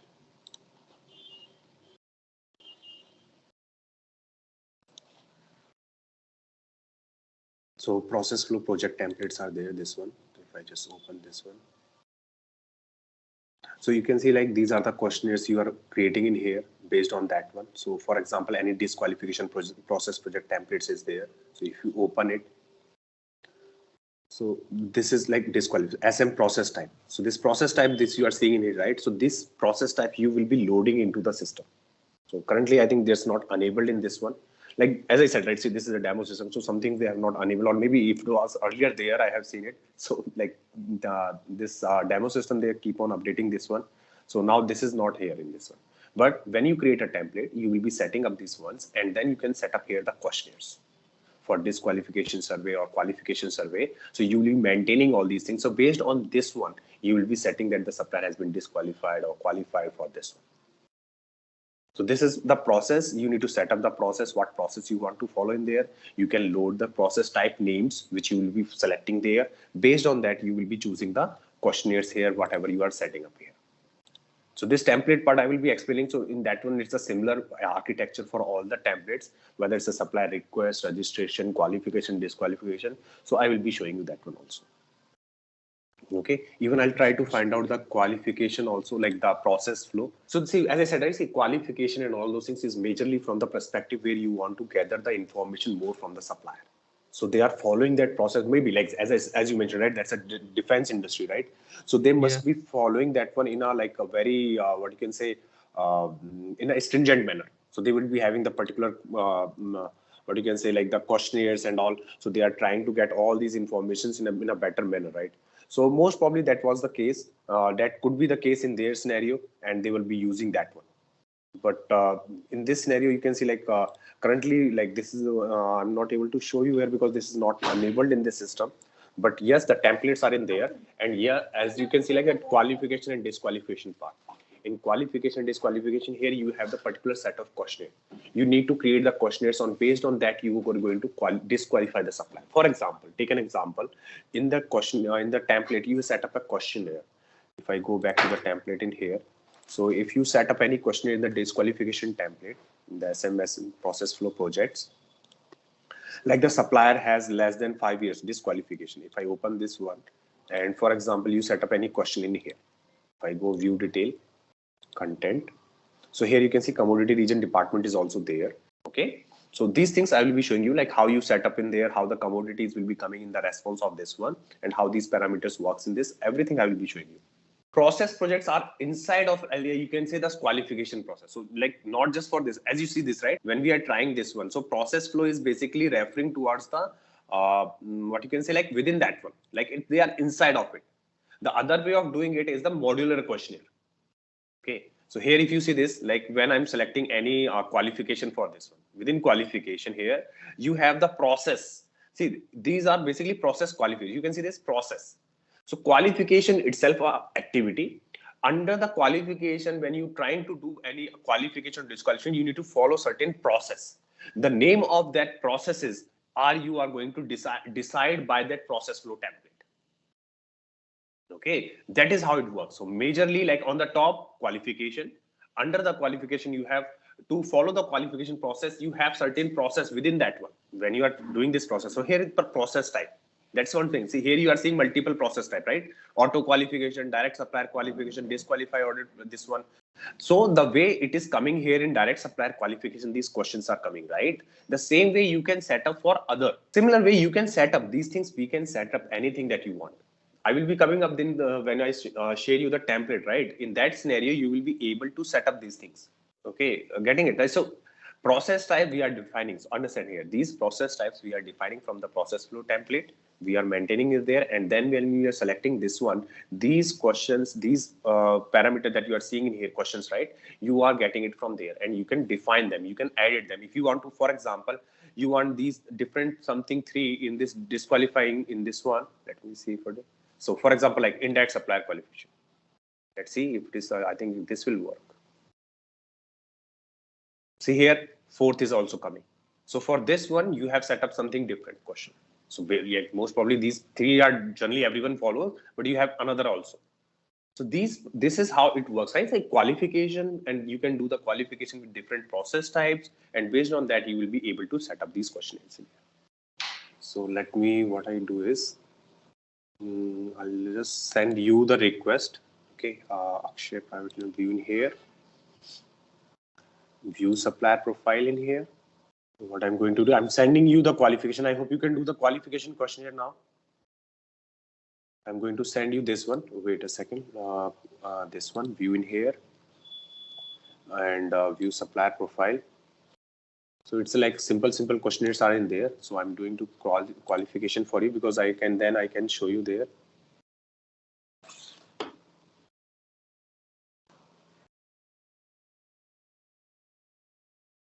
Okay, here I go for this direct supplier qualification. So I'm just selecting for something like in here for now. Okay, region all, admin, and next.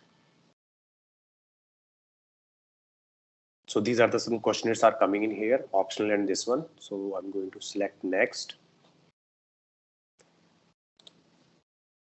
Okay, send.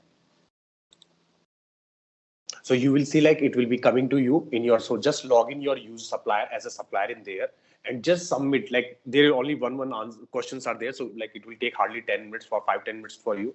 Just submit this. So I will be showing you these things in here after like you complete it. So here you can see that after this one, you will be getting the option for preferred status. Similar way we can assign like any suppliers for preferred for any categories, commodities and all. So you will see the preferred option once you do the particular qualification. So just complete this qualification. So you can do in the meantime, and I'll show you that after that I'll show you the qualification, like the preferred one, or how we set up. So it's a simple process, the same way we just assigning it to the qualification in there, and we can do that. So qualification also, this one, once you submit it, I need to complete the process also in this one. So these like complete qualification, we need to assign like you are qualifying the supplier conditionally, you are like qualifying directly. All those options comes in there. So once you do it, so I'll do I can show you on this one. Yeah, so you can say like when you are working on something, you want to like go for some buying and also someone is not aware of like which supplier should go and all. So if you set up a preferred status for a particular category or region for a particular supplier, so people generally like that is like the standard instructions in the company that please refer for these commodities the preferred supplier. So you will be like by default you can go to buy that supplier and everything which is related to that commodity. So that is what preferred is, that in case even though you have multiple supplier, but for that category, for example like IT category, you have 10 suppliers. Out of the 10 suppliers, you have one supplier which is preferred. So it is always benefitable, or it is always good to you go always like to reach out to that supplier for any IT related category rather than the other 9. So preferred means like that supplier having, you can say like he's you generally decide the preferred like the supplier is good, his pricing is good, or like the supplier is performing well and all, he's a authorized supplier, something like that way. So you can assign a preferred status to him. So that's the objective of it. Dependent on the company to company, but yes, definitely we should not like this 3-code quotation. We need to always consider it. That is especially if you are going for like a first-time procurement. If you are already bought that item, or it's already been like in the system is there, right? So that is something different. You are using again the same supplier, that is fine. But if you are buying something for the first time and all, so generally 3-code quotation is like that process is very like it's a best practice in the supply chain industry. I can say that way. But yes, every company has their own standards and all. So if they are not following or someone is not following, that is maybe they must be putting some logic on behind of it. But in case when you are buying for the first time, then definitely you should follow that process. It's a very basic of supply chain. So that's how it is. So 3-code, so basically what happens is like in a supply chain perspective, it is always recommended that whenever you are buying any material, so you need to get 3 quotations from the, like 3 quotations should be there in that, from 3 different suppliers rather than just having 1 or 2 quotations. So you always get the quotations in the sense like the proposals. Like if you want, for example, you want to buy a simple mobile, same mobile, you need to ask at 3 places, 3 different dealers or 3 different sellers. So all the 3 what they are prices are giving, that you need to have it. So this is something like not specific to Ariba, like it's a general procurement, you can say procurement perspective, supply chain side. So this is like the basic best practice or standard that people follow in the industry. Based on that, like you have particular benchmarking, like you can say like out of the 3, you can keep your like little bit kind of, you can say like some benchmarking in there, that out of the 3, which will be the lowest, or you can say like the which will be giving us the lowest price, or you can say the best bid in there, or you can say like if all the 3 are below than our budget price. So for example, all the 3 are giving you the mobile in less than 10K, and your budget is somewhere around 12K. So you can also say like we will negotiate with all 3 one more time, or we will only negotiate the people who has given the quotation below than the budget. So for example, 12K your budget, 2 people give you the quotation of 10K, and 1 supplier give you the quotation of 15K. So you might not discuss with the 15K supplier because it's above your budget value. So only 2 suppliers are there who provided 10K, they are within the budget. So you will go only negotiating with them. So these are like, I'll say not a complete strategy you are putting up in there, but yeah, it's a small strategy if you want to like when you want to go for any project and all. So these kind of small strategies, you can put it up in there upfront, that this is how we are going to negotiate when the quotes will be received. So upfront, you are deciding some process which you are going to follow. So this way it's easy, like to, first of all, like that from a supply chain perspective. So what I can say, like to avoid any kind of malpractices, or someone doubts the process that you have not following the process, or you given some preference to a particular supplier. So these kind of what you can say, like strategies and all, you can put in place before you are publishing any RFPs or RFQs or receiving any quotation. So anyway, like, so this is some kind of standard basic process of supply chain. The sequence is like, the first you need to complete the request, then you have to complete the registration, and then you need to go for the qualification. This is a standard defined process of Ariba. Yeah, so it is always go in this sequence only. See, even supplier request, you do not need to even do the registration. You can still use the supplier. So as I said, right, once you create the supplier in Ariba, so for example, this Chemical Private Limited, or maybe I'll say, yeah, Chemical Private Limited. This is a demo supplier I created, right? So you can see this supplier in here. I don't think so it's registered.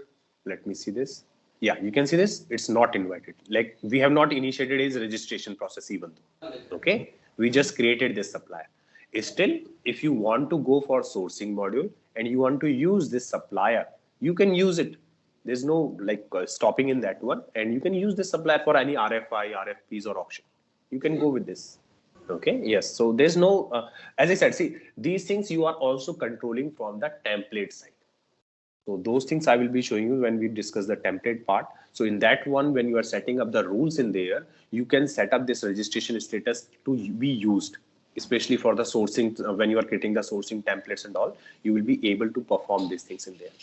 Basically, there are one rule is there that how you want to invite the supplier in your events and all. So from their perspective, you get all these options like not invited, invited, in qualification, preferred, registered, and all. So registered and qualified. So there you can select this, that which type of supplier or which type of suppliers will be allowed in this template for the invitation. So like, yeah, so basically when you are fetching the supplier from the ERP, right? So you are putting them suppliers in which status, like you are directly putting into the invited, not, so that you need to set up in here, right? Whenever the suppliers will be coming in there, and if you are putting already like the qualified and all those status in there, then definitely you'll not be able to do that. But generally when you are pushing it there, so as I said, when you are pushing up there, first of all, you are keeping the supplier request out of the equation, right? Because you have already created the supplier. Generally supplier request we use, and the supplier is SLP side to create the supplier. Now the suppliers are getting created from the ERP side. So you are pushing that thing from the ERP side, it will get as created to the not invited. Yes, we can do the qualification. If the supplier status is not registered, always for the qualification before the supplier should be registered. That is the like, you can say like step. So here I'm going to approve your this one. Okay, approve. Done in here. So this one in here, second, approve. Done. This is, I think I missed one. Pending approval. This is pending approval. It's got stuck somewhere, I think. All right, let's test your knowledge. Here's a question for you. In SAP Ariba, what is the purpose of the procure-to-pay process? Option A, managing employee benefits. Option B, automating the entire procurement process. Option C, calculating financial forecasts. Option D, creating marketing campaigns. Take a moment to think, and when you're ready, choose the correct option. Remember, each choice holds a key to unlocking the answer. Good luck. Type the correct answer in the comment section. Hello, future SAP Ariba Maestro. Ready to elevate your procurement game?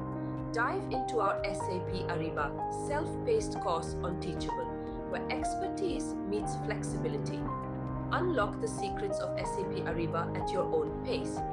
From requisition to payment, we've got you covered. Explore our comprehensive course description, follow a structured curriculum, meet your seasoned instructor, and hear what fellow learners say in glowing testimonials. Why us? Because our experts crafted this course with your success in mind. They're here to guide you every step of the way, ensuring you grasp the ins and outs of SAP Ariba effortlessly. But don't just take our word for it. Our students rave about the impact. Plus, our course won't break the bank. It's an affordable opportunity to master SAP Ariba. Ready to boost your procurement prowess? Enroll now on our course page. Visit ZaranTech's website for the full training details. Let's kickstart your SAP Ariba journey together. Let me open it, finance. Okay, so this one is not coming for me. So like it is going back to the other person, which is not there in my, I can say like in my authority. I do not have access for act as for this person also. So this is the person who needs to approve this one. Okay. So this information, if I try one more time.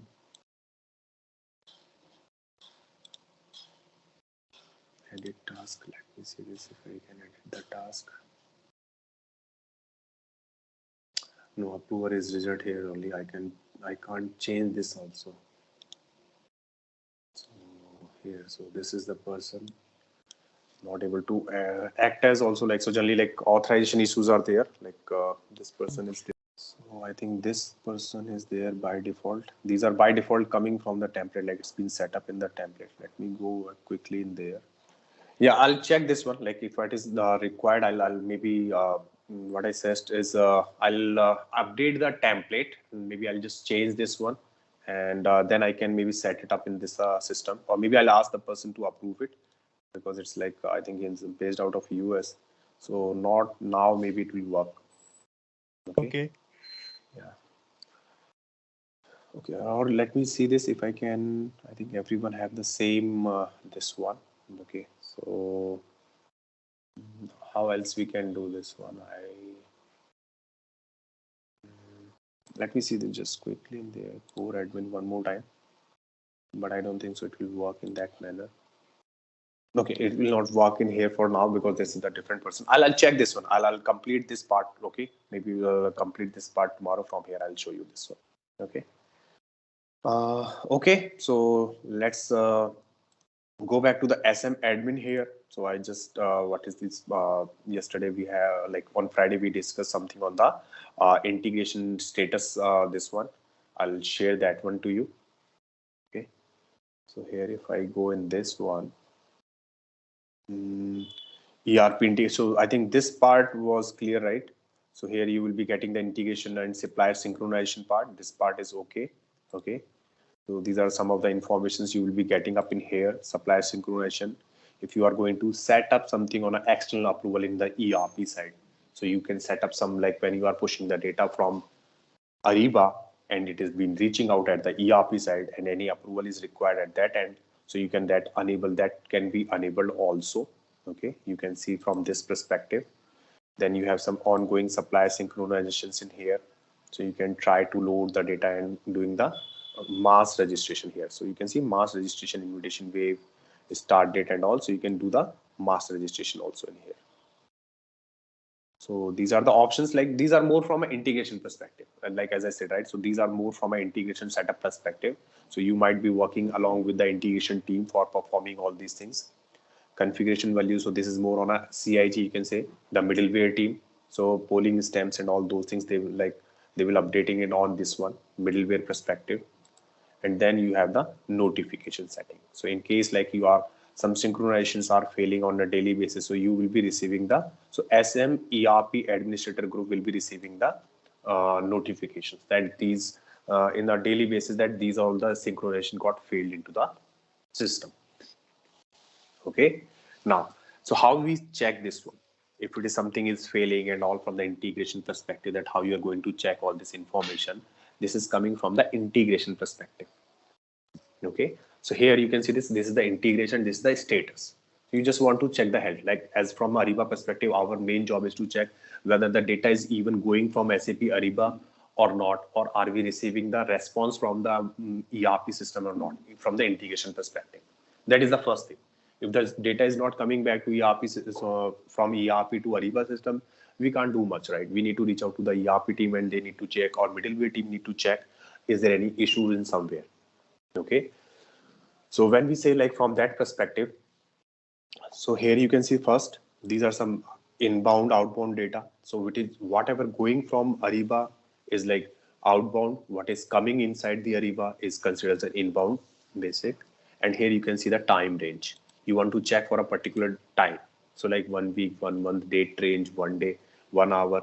So this way you can check like how many data or something has been pushed. So for example, if I go for 1 week, okay, and I search, simply I just search in here. So you can see these are the requests, which is outbound. So here you can see first is the direction, creation date, update date, status, type, SM vendor, message UID, messages and payload, XMLs. Okay. So you can see this like for this system as it's not configured, we are just sending. Outbound is like Ariba is sending the response, like pushing the data from Ariba to the ERP system, but we are not receiving any inbound. You can see this all are outbound. We haven't received any inbound. So generally, as I said, right? So you can see this type is request in. So for a successful, so basically what happens is for a successful completion of a supplier data in both system, in Ariba and in ERP, you need to have the 4 statuses against one supplier. What all the 4 statuses are there? These are the 4, these are the 4, this one. Request in is the first, that you are pushing the data from Ariba to ERP. ERP accepts that data and sent out to your request out that it has received it successfully. That is first cycle. After that, confirmation in. The actual data, then other data goes into the system and the system sends. Ariba sends this data with related to the supplier into the Ariba system, ERP system. And once that data get updated correctly, then a response comes back from the ERP, that is confirmation out. So as I said, right, like to get a one supplier successfully updated all the data in both the system, Ariba as well as in ERP, you need to have these 4 request and confirmation against a one supplier. So as you can see, like currently only we have one, that we are sending something, but there's no response coming from the ERP. And hence Ariba is not sending the confirmation in. So these are some messages type. These are some more on a, you can say like a backend jobs and all those things are there in this one, middleware and ERP team involves. So this way you'll be checking it first. So anytime if you are working on any project and you are finding out that supplier data is not getting updated or something in here, so as a troubleshoot, you will be coming in here. You will be first checking whether the connection is working correct or not. You can also check it for a specific supplier also. You can put any SM vendor ID. I'm not sure, like this is coming by default. Let me search it. So this is one. You can see this is 881. This is the SM vendor ID. So this way you will be sending out. You can check it. This is sent on 1st December. Okay. So this way you can check these all information. You can even download some XMLs. So XMLs and all those things are like generally you need to like lies with the ERP team and middleware team. So they generally help us out to read all these things. So if I show you a XML format here, the data which is being pushed from the Ariba and being reached out to the middleware system. So these are looks like little XML files. Okay, so you have this ID, you have user this interface ID in here, creation date, time. You can see the system like sender system is our here you can see status is like Ariba, and you can see the receipt system. Receipt system is R3800 is ERP system. Okay, so this is how you will be like. So this is a basic. I'm just briefly showing you, but like it requires a little bit like good exposure, good experience on this one to go through all these things, understanding all those information in these files, in the XML files and all. Because these are the fields that you are seeing in here. The same fields are needs to be going there and mapping to the particular fields which are there in the middleware as well as the ERP side. Okay, so this is like a format of XML. You can say like this is how the XML looks when we are sending the data from the Ariba side. Okay, So this is how you will be checking it in here. So you can have the statuses, like first you will be checking status, everything is failing, anything is failing and all. Here you can see status, created, processing, success, failure. So whatever it will be there, it will come in here. And here is a message type, all the 4. So I kept it all. So if I remove this one, so you see this, like I'm checking a 1 week range. Okay. So when for last 1 week, all the inbound, outbound, I'm keeping both, and I'm just simply searching in here. So you can see this, like all the information is coming in here. So these are all the requests. You can see different suppliers are there, and we are pushing the data from Ariba side, but it's like stuck in this and it starts failing almost. Okay, it's not reaching, like it's like stuck kind of, like it's been sent there, but no response are coming from the ERP side. So this way you can check it, like every time you can, like generally we only check the all, like basically if some issues are coming in the system, data is not getting updated, we first of all check here status all. In that one, if we are getting failure, or you will be checking directly here the failure or processing. Okay, so this way you will be checking like anything is failing or not. So if you click on the fail here, you will be checking all the fail. So search. So anything which is failing, so it's not coming failing. So like generally what happens is fail, you will getting an options. You send a request. From there was some issue, there was a the data is not matching and all. So the failure response will come to you. So the response should come from the system. Generally, they give some error message and all, like data is not correct, character length is more, supplier formatting is not correct, or something, anything. It could be anything. So that kind of messages will be coming in here in the XMLs and all. The response is coming, so you can read that response, and like generally you can share with the middleware team and all. You can say like this is the error is happening. So they might check from the middleware perspective, something you need to check it from your side. Some data is not mapped correctly, or the data we are not filling it up with the right data in the SLP side.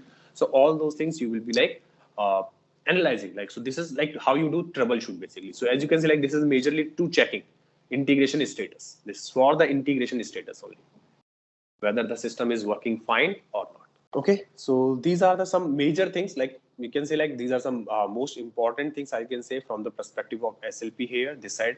And you can see like some basic is like inactive suppliers. So you can see the list of all the suppliers which are inactive. So this is another issue you will find most of the time. People by mistakenly inactivate the supplier.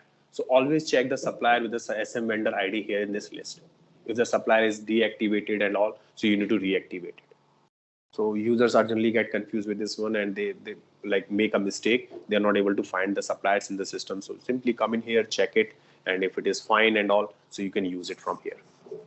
So the person who's from the like functional support team or technical support team, so they will be coming to you. Like supplier, the end users will never be given access to these things.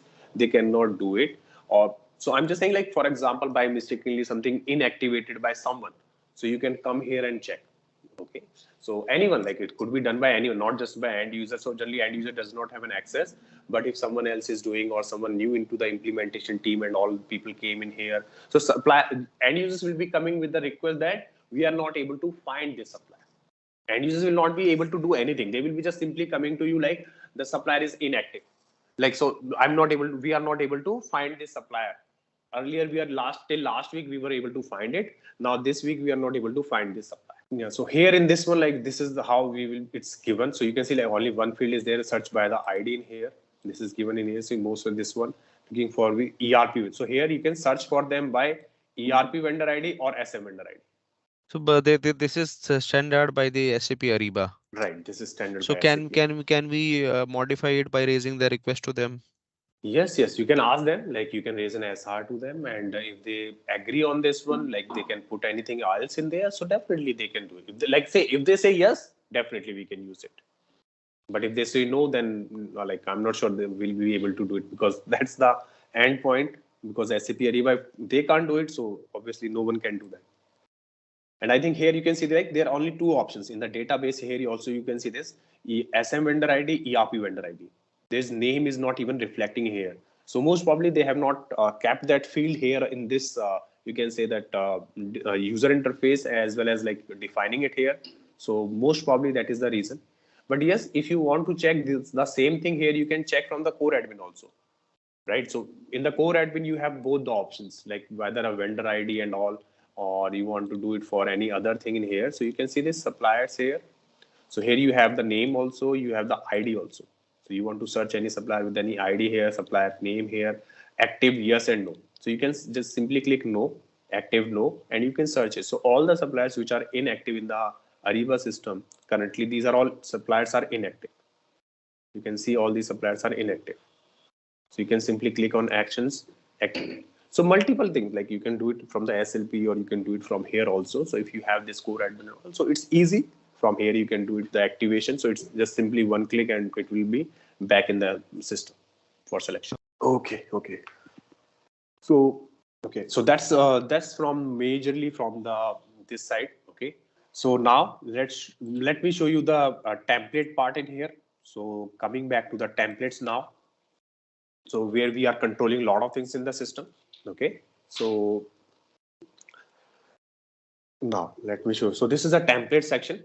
So this is also the the access will be given to the specific team members. Not all team members will be given the access for the templates. Okay, because here a lot of things will be dependent on if you make any changes in here, it's going to impact on your company level, like wide level. Here you can see this is a demo system, right? That's why you are seeing so many templates. In the real world, when you are like you guys already worked in, right? So hardly there are 3-4 templates company keep on active. Otherwise, all the templates are like inactive and all they are not able to visible in there, right? So, but this is a demo system. That's why you can see like a lot of templates are in here. So you can see this name. These are the name of the templates, owner, who's the owner of the template, and you can see the status. So draft, active, and you can see inactive. So you will find for any template, you will find 3 statuses. Okay. Whenever you create a template, you will find that there are 3 statuses in the system which for the template. Now here you can see the first is, you can see draft, active, and inactive. So draft means either you are editing the very original version of the template, or you can say like you are editing any existing version of the template. So currently it's in the editing mode. You can select the current version, either whatever the version is, whether it's the original version or it's in any extended version 1, 2, 3, 4, 5. So you are editing that. That is why it is in draft. Okay. Now here active. Any template, the current version of the template, you want to use it, you need to make that template active. Otherwise, it will not be. So if it is a draft template, very first time you have created and you are not made it published, like it's not active, then you will not be able to find that template. But if you have added in the template subsequent versions, like for example, you have created 3 versions and now you want to edit that template, you are creating the 4th version now. Okay, so in that scenario, the older version will be available for selection. I will be showing, like I'll explain these things in there. I'm just showing you basic. And here you have the third is inactive. Inactive means you cannot use that template. You in the sense like no end users. No one can use that template. If they try to search that template will not be visible. That is inactive. Nobody can use that template. Okay, so 3 statuses: draft, active, and inactive. So basically like template creator, these are the 3 roles are there: template user, template creator, template manager. So these are the 3 roles majorly from the template perspective. If you have these 3 roles, so you can made it active. So I'll show you like how you can do all those things. Okay, I'll show you. So here these symbols are for, like, if you see the $sign, this is for sourcing. Okay, this pen one, this one you are saying, this is for basically for the contract. So these are the symbols like here. So you will see like generally for this one, and SLP has different. So these are some modular template, and these are basically folders. If you say like the templates are inside or something here, open. So you can see this. This is the template. Okay. So this is how the template looks. This is a sourcing template. You can see like this is a template for sourcing project. Here it is coming. So this is the template for sourcing project. So sourcing will be covering up later. So I'll show you the detail, the sourcing one in here. Let me go there and let me find out first the supplier one. Okay, let me go somewhere. I think it will be somewhere down. Let me check. Sourcing, supplier request and all. Okay, here I go in this one. Here. you have here, see, this is the supplier request project template. Okay, so in this is a folder. I'm going to open this one. So in this one, see, like a lot of people are trying to edit this one. So let me see this one, supplier request template. At any given moment of time, you can make it any for supplier request and registration process. You can make only one template active. If you see this is a if you see this is a sourcing project template. People keep the names different. They are putting the name here different, but the template is sourcing project template. Okay, so this is how it is. So this is what generally happens. Like people are not aware of it. So what they do is they choose something different. They name it something different. Okay, so do not go for this one. That's what I'm saying. So this is demo system, as I said, right? See, these people here are quite fresher, like not experienced from your perspective, that you guys are quite experienced on these things, Ariba and all. But some students are very new, and all those people are not aware how to even create the template. So they do like this way. They select different template, they name it something different. So it creates confusion and all. Because this is one. You can see this supply request template. If I click in here, you can see first of all, in the supply request template, the owner is Ariba system. So generally, if you find it here, right, Ariba generally what it says is it does not provide you the template to be created, multiple templates for the supplier request and registration. Remember, only for request and registration. Okay, it does not allow you to create multiple templates. The example you can also understand from here is the supply request template is here, and you can see this is owner is Ariba system. Okay, and if I click on this one, you will see this. There's the copy option is grayed out. Like I cannot select it now. Okay, understand this is the logic here. You need to understand here from the implementation side perspective. When you are creating a supply request template, okay, when you are creating a supply request template, it will be a unique. You cannot like have it multiple templates in here. That's why the system copy is grayed out. Also, another aspect of this one is if you click in here, this action. So these are some templates. So basically in Ariba, what you can do is you can copy the template. You can see this copy option is coming for this.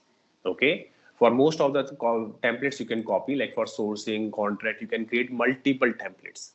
Okay. But for SLP, only for request and registration, only for request and registration, you cannot copy and you cannot create another template. You need to ask for some customization if you are looking for this one for supplier request and registration only. Here you can see this action here option. Click on action if you want to create a template from scratch. Okay, this is something which you can create it from here. Like this is copy option is not coming, but in other cases you can see this. If you click on it, copy option coming, so you can copy and use it. But in here, if you see this actions option in here, and you can see this create template. Once you click in here, you will see this. You only have these all options for which you can create the template. So you can see this, a template is used for a specific type of a project. Create a new template. This is from scratch. Project is there, for other SLP is there, for contract workspace is there. But as I said, see, important is supplier request. That's why I said initially also, right? Qualification and disqualification, all these other aspects are not that perspective from, because like a very having the very weightage into the system, right? The request and the registration is the most important in it. So logic is they are saying, like, for example, if you are onboarding any supplier, right, it should be the same. You can have the certain set of questionnaire, different set of questionnaires for supplier.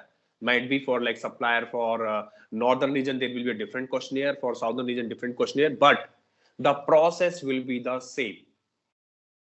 The analyzing process, evaluation process should be the same. That is what the logic they give us. Okay, let me show you that one. Let's go to have a look of the supplier request template. I'll show you here. Right now you see this. First we discuss the supplier request template. Okay, supplier request is which type of process, internal or external? So internal project, right? So let's first discuss this template. Okay, so here you can see this is active. Currently it's an active. Now when any template is active, here if I go click in here, I'll try to open this template. Now you will see this supplier request template here, supplier request project. On the right hand side you can see the status is active. So to use the template, the current version always should be the active status. Okay, Now version, you can see version 190. Okay, so it has been changed almost like 190 times. Okay, here if you see in here, this is the first overview tab where it will give you the basic of the supplier like name, description, ID, owner and all. And here you can see the version history. So from the date it has been created, the first till date, all versions will be applicable here, and you can see. So for example, if I go to the last page 19, so you can see the first version was created somewhere in on 1/5/2016. Okay, this is version 1 of 190. Currently 190 version is there. So this you can check from here. So these all informations will be available on your overview page of a template. Now here you can see the second is the tab is documentation. This is your form where you are going to configure the questionnaire that you are going to ask internal. So that we are specifically talking about for now is a internal supplier internal request. Okay, so you whatever the questions you are sending it to the your vendor master team or supplier management team for review and approval. This is here. This comes from here. Then third is the task. This is the approval flow task, which you have seen, right? I have to approve and also these things are coming from here. Approval for supplier request form. Okay, this is under approval. So these are the tasks where you will be creating. So this is the process. So for example, here you will be finding out like I'll show you this one. I'll explain these everything. Then comes the next step, that is team. You can have a particular team here. You can edit more groups, create more groups, add more people, all those things you can see. Project owner is by default the group which comes by default. Either you are creating in a template, you are creating in a project, you are creating any RFPs and all. Every time when you create these things in here, project owner is something like by default comes, and project owner is the person like who owns that project. He can add multiple people here also. In this one, I'll show you how you do that. Then the next is the conditions. The conditions you can set it up here for any specific region and all. That thing I will be showing you here. Then advanced options are there, which generally not much used if you want to gather some information from the document file, but not much used specifically. And then you have the history, where you have the log of what you have done at what moment of time and who has done it. So you can see timestamp, user, ID of that user, type, title, and details, edited, created, and also you can see this, all this information is coming in here. Like all these got logs and nobody can delete them. So this is from the perspective like if someone deletes something in the system, so you can track who has done it. For example, intentionally someone is trying to delete something and all, try to make the system unstable and all. So those things will get recorded here automatically. Nobody can delete these logs. Okay. So this architecture you are seeing here, right? The overview tab, document tab, task, team condition, all these architecture kind of will be similar for all the upstream templates. Remember this. Okay, the basic architecture of the template in Ariba upstream for all the modules is same. Okay, now here if you see this, currently it's active. If I try to click on this document and I try to edit this document, so there's no option coming for edit. Okay, now if you want to edit any template, the option is to create a new version. How you create a new version? Click on this overview in here, coming here in the actions option, and you can see this under the template new version. And you can see this inactive option also coming. For example, you do not want to make this template available for anyone. Okay, simply make it inactivate. If you do it inactivate here, it will not be visible, or nobody can end users. No end users can use this template. That is inactivate. Then here you can see the new version. This is the point where you can edit. Like once you click it new version, what will happen is status will change to here as draft, and the version 190 will become in editing status. Let me click it. Please also like take a look in here. So please be pay attention on the screen. I'm clicking here new version. See this? A new version of the template has been created. So you can see here status is draft, version 190 editing. Now if you see this documents, action, edit. And you can see the same way, like you see the name there, the supplier sourcing, supplier request. So here you can see supplier request template, even though the basic template is supplier only, right? But if I click on action, I click on edit properties, here I can change the name of this template. I can put even contact workspace. Basically, it's a supply request template only, but I can put the name here, anything. Like if you want, I can put anything in here. After this one, I can write for contract, something like that. So you can write anything in here when you are editing. So that is what the students and all those people are doing it. They are not understanding which template are selecting. They are naming the template, considering that they think like with the name it will work that way. No, it will not happen that way. It will work in a manner which template you have chosen. Okay. Whatever the name you are going to put, the basic will remain as per that. So generally try to put the name which template you have chosen here. Okay. So here I'm going to just cancel it here. I'm not going to change the name. Now coming back to the document section. Here, if I click on this document section and click edit. So now you can see this previously edit option was not coming. So edit option only will come in here when you have the status as draft. Okay. Now click on it and you can see this edit. These things I'll explain later. First, let me edit this one. See here, rules. This is also understand. Okay. Here you can see this event. Okay. When we are creating, so event, and you can see this document number. So in Ariba side, whenever you are creating any event, so any event in the sense like this way, okay. So event is nothing but a document. As you can see, this was under the document type. Okay. So under the document, this is all coming is always with the DOC number. Okay.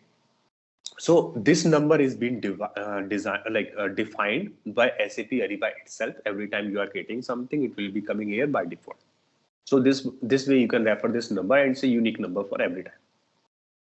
Now, here you can see this rules. Okay. This rules section is the section which you need to configure. As an implementation partner, you will be discussing these rules section with your client, and based on that, you will be setting up all these rules. So here you have supplier eligibility criteria rule here, timing rule here, you have bidding rule here, you have project owner actions here, market feedback here, supplier management, message board, all those things in here. So this rule section in here, right? It will define and you can say like it plays an important role when you are publishing your template and making it available for the end users. So for example, I think everyone can see that like the duration. You can set up the duration in here. Okay, whether it's been allowed and all those things you can set up from here. When it will be the start time, when it will be the response date time, bidding rules, when it will be delegated, it's all those things you can do it from here. And remember, this rule section is common. This rule section is common across all templates. Either you are creating SLP, you are creating, for SLP within that supplier request or registration, or you are creating the sourcing template, RFI, RFP's auction, you are creating contract template. All these templates, major these things are similar. Okay, contract is little different, but yes, for sourcing and you can see SLP, this is the same. This rule section will always come. And this is common across all. So in SLP side, these things are not much relevant perspective. Like see here, you can see the first question here. So here I requested to pay attention, right? Minimum supplier status for event participation. Now we are discussing what we are discussing supplier request. We are not still on the stage where we need to have the supplier event participation means RFI, RFPs and all, right? So we are not going to use this one. So as I said, right, these section and these all rules will always be there. It's your job as an implementation partner to set up which is relevant. Otherwise, you need to leave it. Okay. This thing will always come in all the templates. You need to use it based on the template you are creating. So for example, in this section, this is not relevant, but still it is there. Okay, same here, award eligibility. This is also not relevant, but still it is there.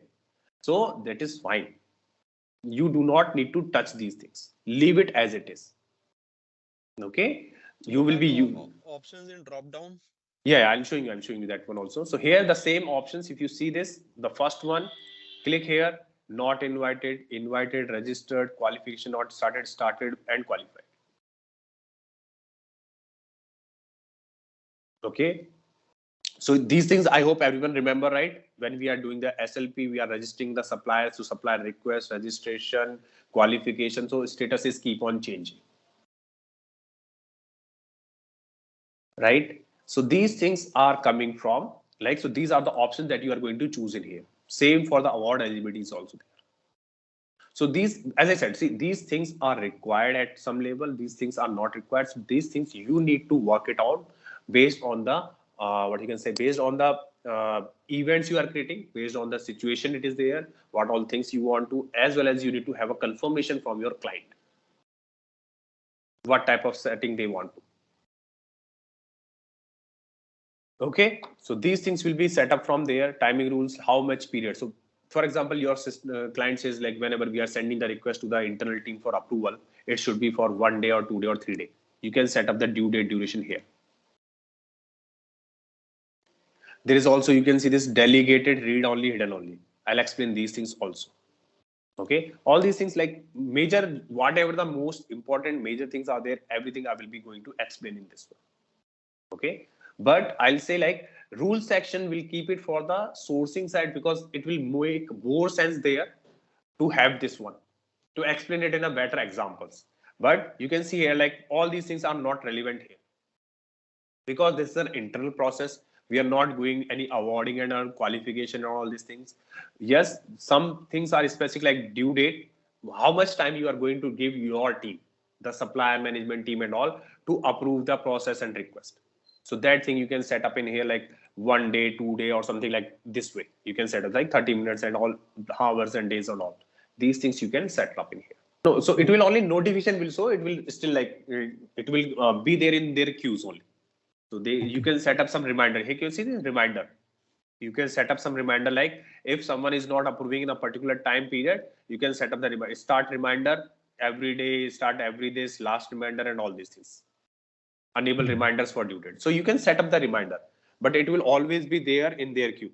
Yeah, you can set up these things on a project level, like notifications goes to the multiple people if you want to set up those things. So that happens in there. I think reminders only you can set up. There's no escalation process as of, so if he's not approving it, so it will go for next level. It will not happen that way because there's no escalation. You can only set reminders. So here you can see this in the template itself. You will be getting the reminders to set only to that person. It will be there in this pending approval. Okay. Okay. Not if the for person like, is not available. Yeah, that is good question. So basically what happens is the logic is always that never put an individual person in the approval flow. Never. Always try to add a group, even though in that group only one person is there. That's a practice. That is what we suggest to all our clients. For example, you have approver 1, approver 2 and approver 3. 3 approval flows are there, right? Approver 1 should be rather than a person, it should be a group like procurement group, finance group, or highest business approval group, like that way. In that group, you can add people. You can add people. Okay, even though there's a one person, try to add it, because what happens is, for example, that person is left of the organization, you need to amend the approval flow continuously. Rather than changing that approval flow, the best way is, if that person left it, remove that person from that group, add some other person in that group. Or if that person is about to leave, still you have that, the what you can say, like a new person has joined the authority and have that same authority, you add that person in the group maybe 1 week before, so he will start receiving the emails and he will start approving that thing. The other person do not need to approve it now, he can just watch it and maybe he can give some kind of a knowledge transfer and he can guide him like, this is how I was doing it, now you are also receiving these emails, you can also do it. And after a week, once he left it, you can remove that person from that group. Like there's no limitation. See, frankly speaking, there's no limitation in 50, 100, all those people you can add. So I'll be covering up when we discuss the approval flow, right? I'll be showing you all those things like how you can add these people in there and how the group works and all. So those things will cover it. So I'll show you all those things in there. Okay, so you can see this then bidding rules and all. So we are not doing bidding currently right now. This is all SLP internal. So these things, it comes from here. So understand here. First, understand the architecture and the basics of the template. So these are the rules section where you will be defining all these things. Then you have the participants. So participants, supplier, vendor, all these people are same, nothing but supplier. Different way we reference represent here or reference give the reference for them, but it's the same thing. It's a simple your supplier or the vendor. Okay, so here you can see invited participants. So at the template level, this option is just for, like you can say, like just for there, just there in that one as an architecture. But we are not going to add anyone in here. You can see itself like there's no option to add any supplier, because on the template level, it's just representing that how the actual scenario will look, actual productions when you are creating a project, how it looks. Otherwise, it will be just for there. Content. Here you can see the content in here. Now, this is the content.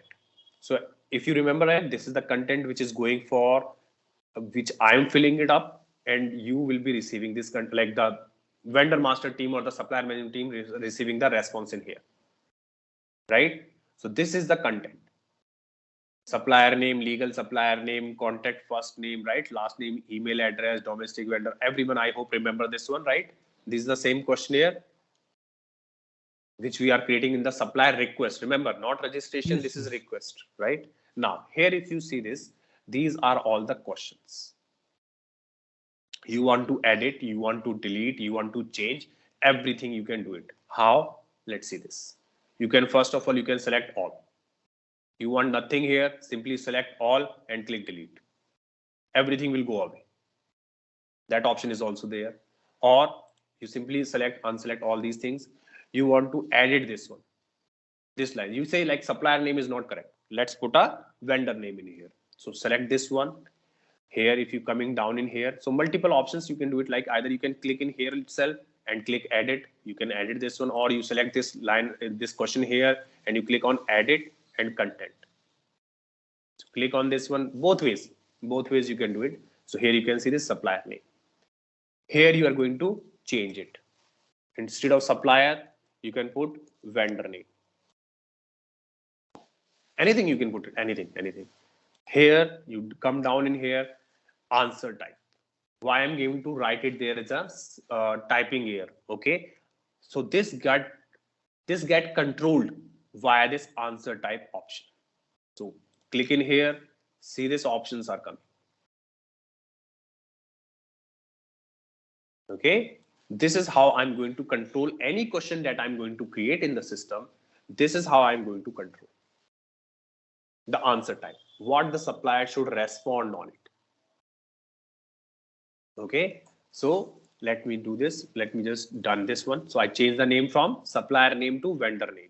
Okay, now if you want to add anything new, so for example here 5.4 is the last. Okay, now you want to add something in here. Okay, add. Here you can see section, repeatable section, question, requirement, attachment, and all. So generally these are all questions. So if I click here question, I'll show you the sections and all later. Let me click on the question first. I'm going to add a question, new question. Okay, click here. Now this is the sixth untitled coming. Here is the name.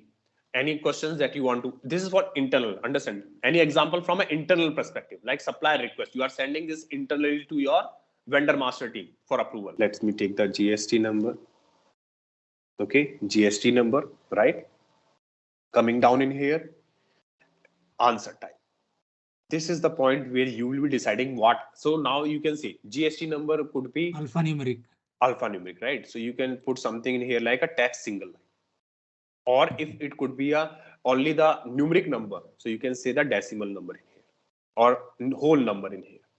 It will, in this case, the supplier will be only able to submit, or you can only able to submit. The end user will be able to submit only the response like as a whole number. Okay, so this is how you can see the date, money, yes, no, attachment, all those things are here. So I'll show you these things like for now. I'll be just showing you like how these things works from an architecture perspective. Now you can see this. I have created that question. Here is this question. The numbering and all works. So if you see this, if I try to select it and drag and drop, I'm trying to put it selecting, and here you can see this dragging. I'm dragging up. I'm trying to put here. So if I put it here, see this GST number came here. Automatically the sequencing has been updated. This is something by defined by design. This is something by Ariba design. Yes, so here select this one, here in this one, GST number, edit. So currently we are discussing the internal part, and if you want to make any question mandatory or not, you will be selecting from here. See this response required. If you are putting up here, yes, participant required. Participant like whoever is submitting this one, not required, optional. If you say not required, optional kind of, here you can see optional also there. Participant cannot respond, participant can respond, owner required, participant required. This way you can set it up in this one. So participants mean whoever going to submit this response, who's going to enter. So this is a supplier internal request. So if you are talking about from a supplier perspective, you can always say like participant required. Wherever you are going to set up as yes, participant required, supplier has to answer that. Without that, he will not be able to set, because it will become a mandatory if the participant is required. Okay, so if you say like owner optional, participant cannot respond, or participant optional, owner required, participants optional. So this way you can put it up these things, setting up from this way. Choose it who wants to respond on this one, whether it's a mandatory or not.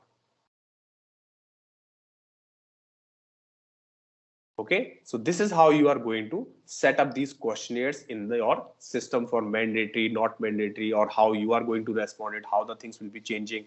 This way it is coming in here. So you can see that this is a section. Fifth is a section. If I close this section, you can see all these line like questions are there coming inside this one. So you can create a section also. And then in that section, you can add line items also. So for example, if I say add section, this is your section. So you can add some other section, like I'll put here like test section. Okay, like this way. And I click OK simply. Automatically it will come down here. So this 6 text section. Now I can add line items in it. So either you can click on this one, add question in this one, or select this and add here question. Multiple ways, same way you can do it. So here I'm going to add a question in here. So I'll say like, have you discussed with the supplier? Discussed with the supplier, like this way. Something, sorry for the spelling. Okay, this way you are putting, and now you can put it answer type as which is most suitable answer type. So if you go in here, you can set up the yes and no. So what will happen is you cannot write something on this one extra. You need to choose yes or no. That is what you want, right? Otherwise, like people can write story. Yeah, I tried to call him, but he didn't pick it. He picked up, he called me and he said he's okay, but he's saying something different. Or like they try to explain you the story. You do not want to hear the story. Okay, so you simply want yes or no. So here you can see this. This is the question came in here. Under this section, here is your question and answer type is either yes or no. So this is the test section in here. Any descriptions you want to put, nothing else in this one. So yeah, it's a basically top on the top the section, and under that one. So generally like the section you use it for the when we discuss you can say sourcing. It's in the sourcing, and you have the sections like commercial section is different, technical section is different, pricing section is different. All those things, based on that you can create some sections as per your requirement. Even in this one, if you have something like that way, you can create it as per your requirement, or if any customer requirement come, they want to have it some questionnaire based on some sections, so you can have it created in this one also. So add inside means it will coming as 6.2. If you say add after, it will be coming after like this way 7. Sequencing, basically like how you want that question, this question that you are creating, you want that in within that section. If you put it in that section, it will take the numbering as 6.2. If you want this question to be added outside, you do not want in that section, then it will be coming as an add after 7. So these things are there. Okay, now let me show you how it works. So now we created all these things. Okay, now what I'm going to do is, so basically what happens is next here, I'm going to put next in here, exit, return to project. Now in this supplier form and also, right, see here you have some conditions in here. So test condition for region. So you can select any condition and you can create a condition based on the region and all those things. So for example, if I cite this action, edit this condition here, edit details. So this is it, all the true regions is equal to India region. So these conditions I can explain better in the sourcing because we have more content in there. So basically what happens is like if you are pushing something in there for a specific, or maybe like for example, if you want to put a condition here, like you can have this document in here and you can say like supply request form edit in here. Let me go in this one, content. Ariba system is the owner of template. Okay, this is something we are creating inside the form. Basically what happens is, okay, exit. Let me exit here. Let me exit in here. Return to the project in here. This form, which you have here in here, okay, you can always edit this form. But you can see this, what are the tasks you are creating in here. So these tasks you will be setting up for once. So for example, every time this approval flow will be there. Okay, you are going to change these questionnaires and all those things, you can do that. But the template will always remain one. The versions work on this one. The latest version you are published will only be the one which is like available for the end users. So basically what happens is the version logic itself has been created in Ariba based on the basis of this only. For example, if currently this version is in editing status, at the very right moment of time, if an end user trying to create a supplier request project, he will be getting the 190 version, the earlier version, because whatever the changes I have done right now, I have not published them. I have not published them. Actions, even though if you see this actions, I'm getting an option to revert. Whatever the changes I have done, I can revert and the earlier version will become active again. Okay, the earlier version will become active again, and whatever the changes I have done will be gone away. Like it will not get implemented, kind of, it will go away. So that is the option here, revert. So for example, if you have done by mistakenly new version or you have checked something by that way, you can again use this option and you can revert it. So all your changes will be coming back to so earlier version will become effective again. But now if I publish this one, whatever the changes I have made in this template will be applicable, will be available for the new projects. Remember, one more thing, remember here, whatever the projects we have done till now, anything will not get impacted at that level. Okay. For example, like you see, like I have added one more question here in this template and other things in here. That thing will not get automatically update or any impact on the older projects that we have created. Okay. Only the projects that you are going to create now onwards, once I publish this one, only those templates will be having the new updated changes. Let me show you that. Click on publish. See this here, it will change here status. Now you can see this. First read this line, like it explains it very specific manner. Supplier request template has been published successfully and is available for new projects. Okay, system itself is giving you the idea that it will be only available for new projects. Okay, not going to impact on your older projects or something. And you can see now the status is active and version 190. Now you can see this again, I'm not able to edit and all those things. So for editing, what I need to do is, if I want to edit any template, what I need to do? Put it in draft mode. That is fine, but how? What is the thing I need to do in here? Create a new version. Click on actions. Right. So we always need to create a new version in here. Okay. So whenever you want to make any changes to a particular template, always come here and create a new version. Now let me show you that whatever the changes we have done, how it's going to reflect at the end user level. So I'm going to create a supplier request project here. Just a simulated process. So create So here we have supplier request. Click on it. See this? The first thing you can see the change here, vendor name. Right? It was initially supplier name. Right? Now coming down in here, what all things we have added? Have you discussed with the supplier? Yes, no. You need to choose this one. And you can see this participant required. So yes, mandatory. Here you can see GST number we have added in here. You have this one here. Right? This is how we have set it up in this one, and it is reflecting in here.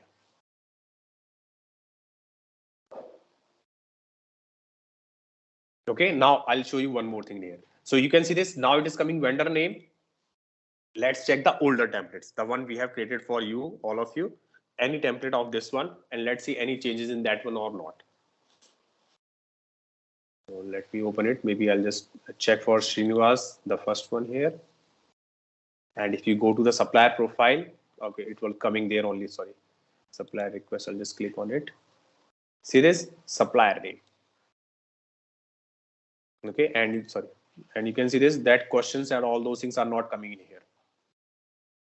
GST number and all those things, question that we asked, nothing is coming. Even the supplier name is coming as it is, not vendor name.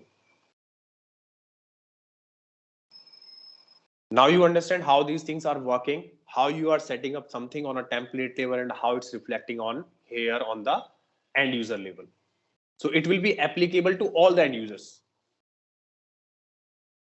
Okay. So you will be going, let's go back to our template. Let's discuss more on the template side. Let's go back to that. So this is how these things works. Implementation team or the team which is handling your the configuration part, right? That team will be using your implementation side, and they will be making the changes to the supply templates and all those things, and they will be checking these configurations. So your company needs to, like the requested person needs to work on it, and you need to take the approval from your client based on their request. So these things are from a project perspective, you need to discuss with your client. They will be asking you that this is the process we are currently following and you need to map it up. These are the questionnaires that we are generally asking manually, hard copy, via email within the teams for getting the supplier request and all. So these things you will be discussing with your client. Client will be discussing on the same with their management or maybe like key stakeholders. And after that, whatever the final questionnaires will be there, that you need to maintain in here. Remember, template change is not a process which you will be doing on a monthly basis. You set up a template and you generally, like, unless and until very emergency is there or something big change happened, you generally do not change the template. One template can go for like years, 2 years, 3 years, nothing without a change.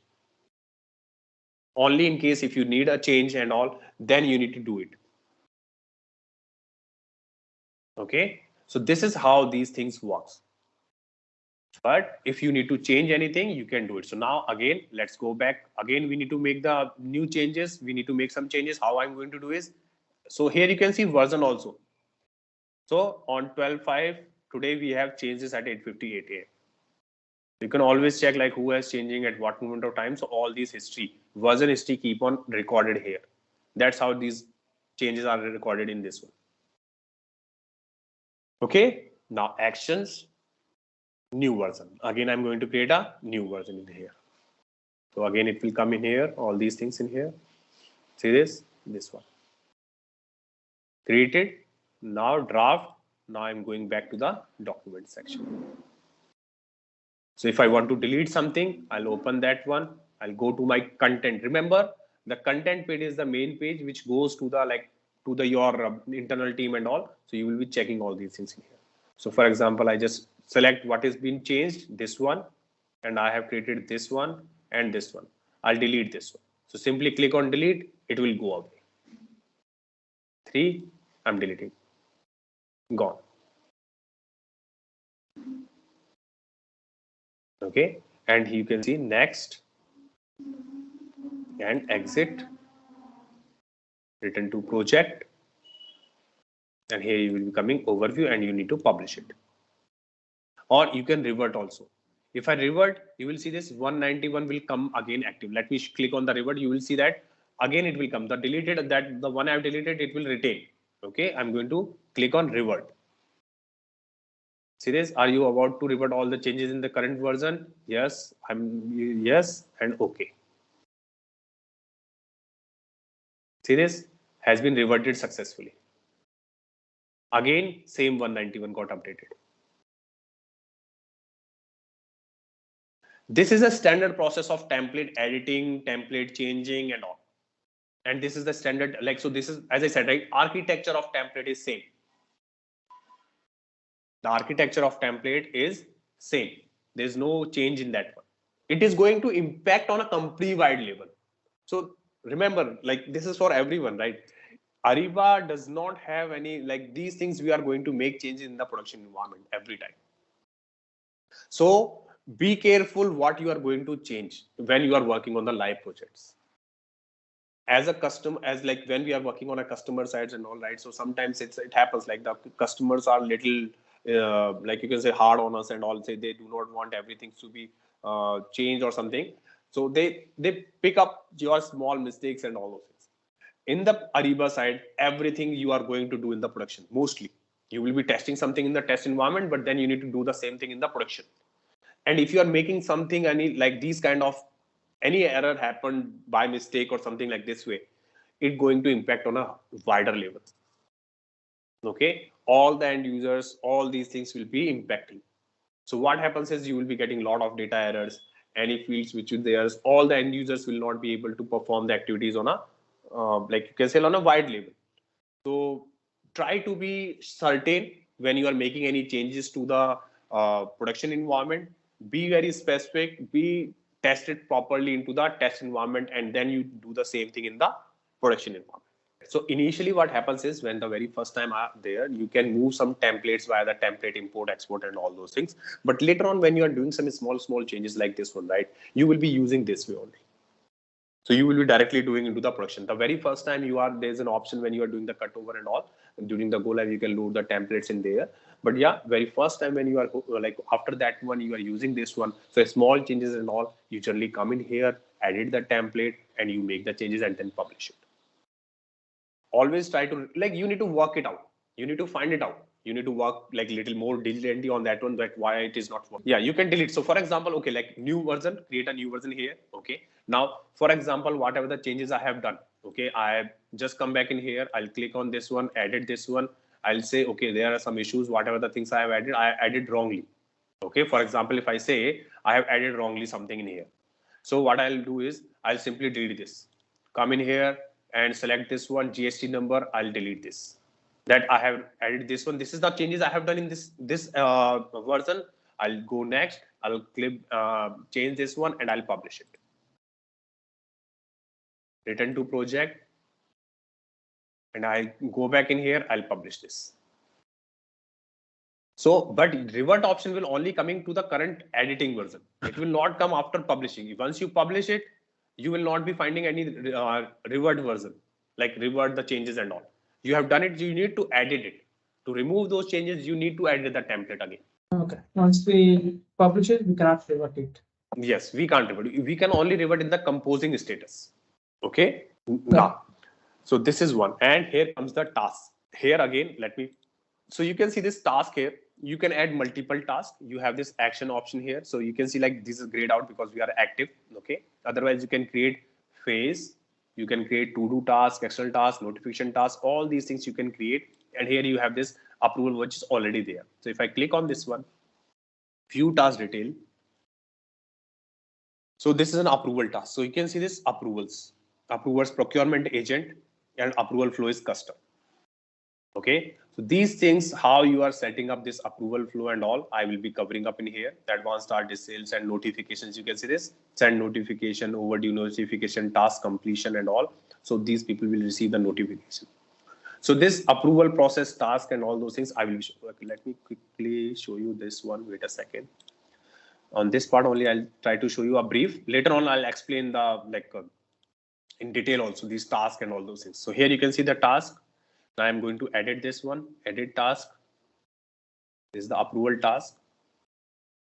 So you can see this allow auto approval, external, and here this is the approval process.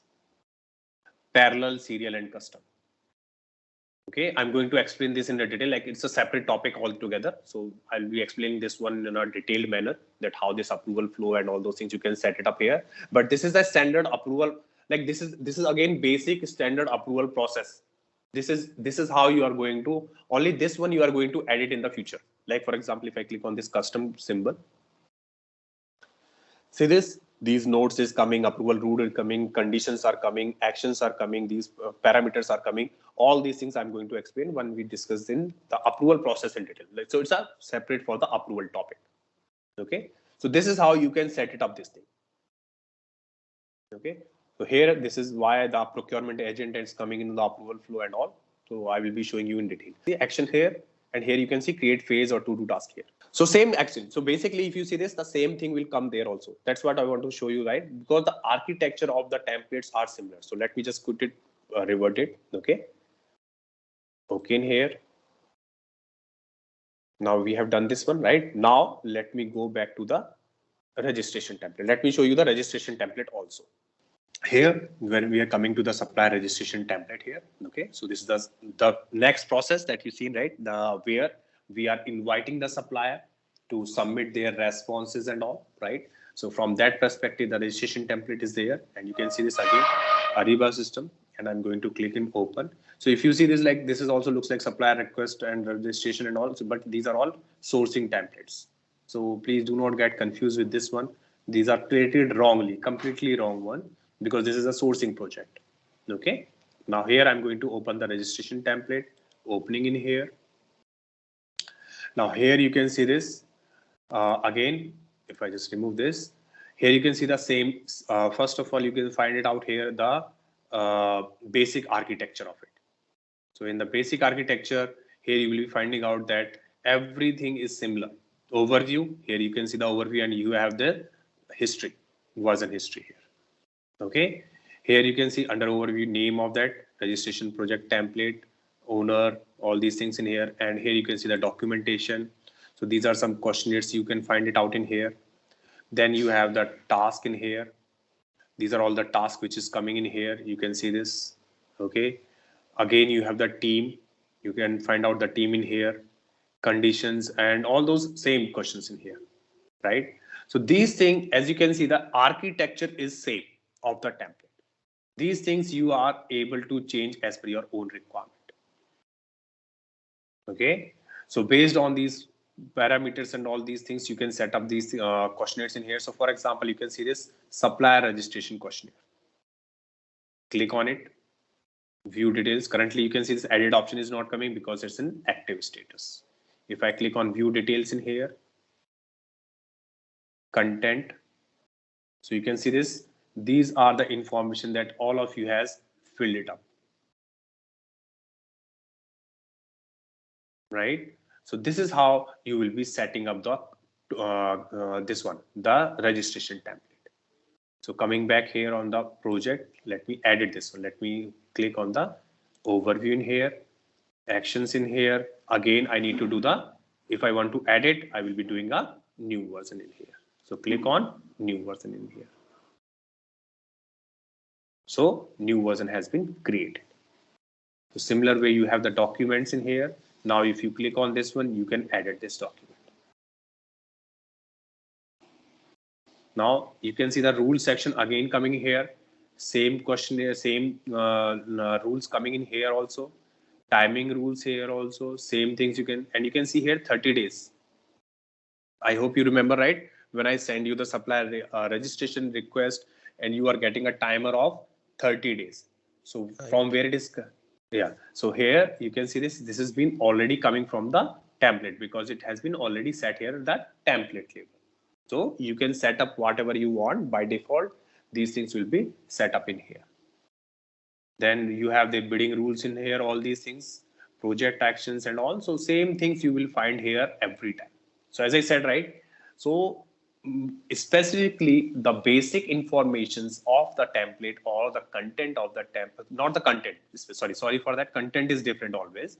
The basic architecture, if I say architecture, rules, participant, content, section, 4 tabs you have seen in the request also. Now you are seeing in the registration also, and you will be seeing the same in the sourcing also. Okay, so this architecture is same.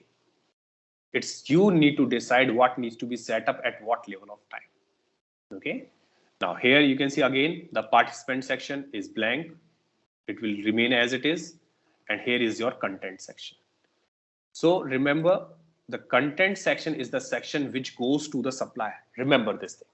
Supplier, as you guys filled it up, right, in the registration, you are not aware whether it's a what kind of process it is, who's going into for the approval, or what type of template or sourcing project, or sorry, SLP project they have created. The supplier is only able to see what you have written in this section, in this content section. Okay, so whatever you are going to set up in here will be going for the supplier. You will be setting up these information to send to the supplier. Okay, so this information, again, you can see this like these are all sections created by someone. First section, top 5 customers and all those things in here. You can find it out, and based on that, you can answer these questions. Now, if you see this, some questions here, I think edit, ABCD's legacy. So here, I think, yeah. So you can see this editability condition has been applied by someone. So is legacy. So this is the condition has been applied. This question, I don't think so. You have seen this question, right? This question will be coming only when you have this condition met, that is legacy condition. So these things you can set up as the condition level. So let me go back in there. So return to the project. So first I'll show you these things. So here you can see the setup of the conditions in here is legacy. Okay. So these things you can create, you can set it up, these things, you can create these conditions in here. I will be explaining these things again. So for example, okay, let me show you here one condition, so how you can create a condition. So when you add condition here, you can name any condition like test condition. Okay. In the test, you are creating a new condition, here. You are putting some test condition in here, expression you are going to select in here.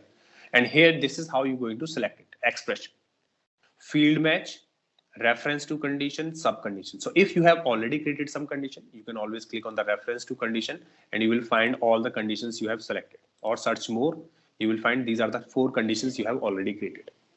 But you want to create your own, you want to create something new in your system. So let me click in here and cancel here, click in here, field match.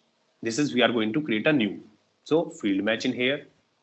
Field match is basically nothing but you can click on this one and you will see this more fields.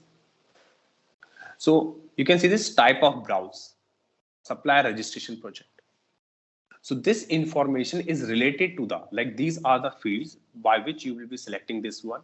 And these are the conditions that is based on the particular scenario it will be coming in the system. Okay. So this is how you will be selecting this one. So for example, if I say like, if I take something, maybe like something like department or something, like if you are choosing something, I think this data is not set correctly, but if I'm just giving you an example, like how it will happen is you selected as a department is equal to, if I select value, let me see this, admin, for example, admin. So what you can do is you can set up some questionnaire in the system. Based on that, if that value has been match, like if you are selecting any department as admin into the in the questions or something in there, right, then this condition will be applicable. So let me click OK here, test condition, I'll just keep it in here. So you can see this test condition is coming here. Okay, so any task, for example, any task you want to. So for example, you say like any task. So for example, this procurement process, it should come only in case you are selecting the condition as a, like in case the department is selected as a admin. So you can choose here the condition, none. Okay, other conditions. And you have all the 4 conditions you want to choose it. So if you, for example, I'm just showing for an example perspective here, if you put it here, so now the test condition. So this condition will be applicable on this one. So these things I can explain a little bit much about, because the SLP is a process which is like something within just to onboard the supplier. Okay, whereas in the sourcing and all those things will get more implemented or more effective, I can say, in a better manner Same way, you will be able to create the conditions also in there, but have better examples to present in front of you. Okay, so this is how you can create these things. I will be explaining this in more detail in the sourcing projects, so that you can understand in the better examples are there, and I'll show you that. But this is how you can do this, how to add a task in this one, right? So here, if you simply click in here, actions option. Okay, so for example, you can see this, these are all the tasks are all there, task and phases. Let me create here action. See this, create phase, to do task, external task, notification task. So let me create a phase one. Let me create first a phase. So phase is basically nothing but like it's a like multiple tasks can be clubbed in one phase. Okay, multiple tasks can be clubbed in a one phase. So for example, I just put like phase 3. I'm just putting randomly here like phase 3. Okay, now click OK in this one. I'm just simply clicking this one here, phase 3. So you will see that the phase came here somewhere in the down. Okay, now either you create a task from here, to do task, or you can directly create the task under this phase. So here, create a to do task. So what is a to do task? What is a to do task? Is nothing but you can say like a activity you need to perform. To do task in a simple manner, if I say, is system is defined something that you need to perform this activity. That is a to do task. So for example, here, click on the to do task in here. Now this to do task, you can give any name, talk to supplier, have a negotiation with the, or something like discussion with the supplier, something, anything you can put it here. Like visited the supplier facility, visited the supplier manufacturing facility, something like anything. You can ask any question, right? Manufacturing facility, something like that. Okay. So from this perspective, you created this task. So have you completed or not? So here you can set it up in here. Okay. And then simply click OK in here. I'll explain other things like owner and all those things later. So you can see now, this is the phase and you have the task inside it. This way you can create different types. So here are different types of tasks. So these tasks, you will see this, you have particular task in here that is to do external notification. Okay, like external is something you have to external notification just for the notification. And on the document section, you can have the approval task. So if you're seeing here, these approval tasks are coming from where? These approval tasks are coming, like you need to create either via the document. So this is a question kind of like, can you create an approval task without a document? Can you create an approval task without a document? No, I'm just asking like, can you have it this one? I'm asking like, can you create an approval task without a document? Without a document? Yes, please. So that's a straightforward. Like, so I'm just, that is the question. Like, can you create the approval task? So if you see this, like I just showed you, right? This is the task which is there in this one. So what I'm asking is, can you see here? If I show here, you can see this approval. So you need an approval task, right, on this one. So how can you create an approval task without document? So you can see here, that is what I'm see here. You are not getting any option to create approval here. See here, approval task. No, you cannot create an approval task here, right? If you create anything here, you are getting any approval task creation. No, you cannot create an approval task from here. You will be able to create the approval task via document. When you click on a document, you will get an option. You simply see here, like see the system itself showing here. Yeah, it is approval. Okay, so these things. So why I'm just ask this one, right? See, these are some tricky things are there in Ariba. Okay, it's not a something very rocket science in here, but yes, these things are something tricky, and people generally, when you go for something to the clients and all, they try to test your knowledge and all. From that perspective, these things can be asked. Okay, but these are some simple things on there, and if you get an opportunity, so you can like this way. So remember, always you can create the approval task with a reference to documentation only. Okay, so once you create an approval task with the documentation, then you will be setting up all these informations in here. So for example, if I just let me just show you an example. So for example, I just click on this one and I click an approval task here. So this is how. So you can see this document already is coming in here. You are getting this owner. So project owner is the owner. So whenever you are creating any task, So you will find a project owner. Okay, so owner basically like the person who's taking responsibility to complete this task. Complete this task, like if he needs to get an approval with this person, he will be following up. The owner of the task. You can change it. By default, when you are creating the task in here, the person who creates the task or the project owner becomes the owner of that task also. But you can change that if you want. You want to put someone else, so search more and you can use the name of that person. Okay, any other group from the template. You can use that also. Right?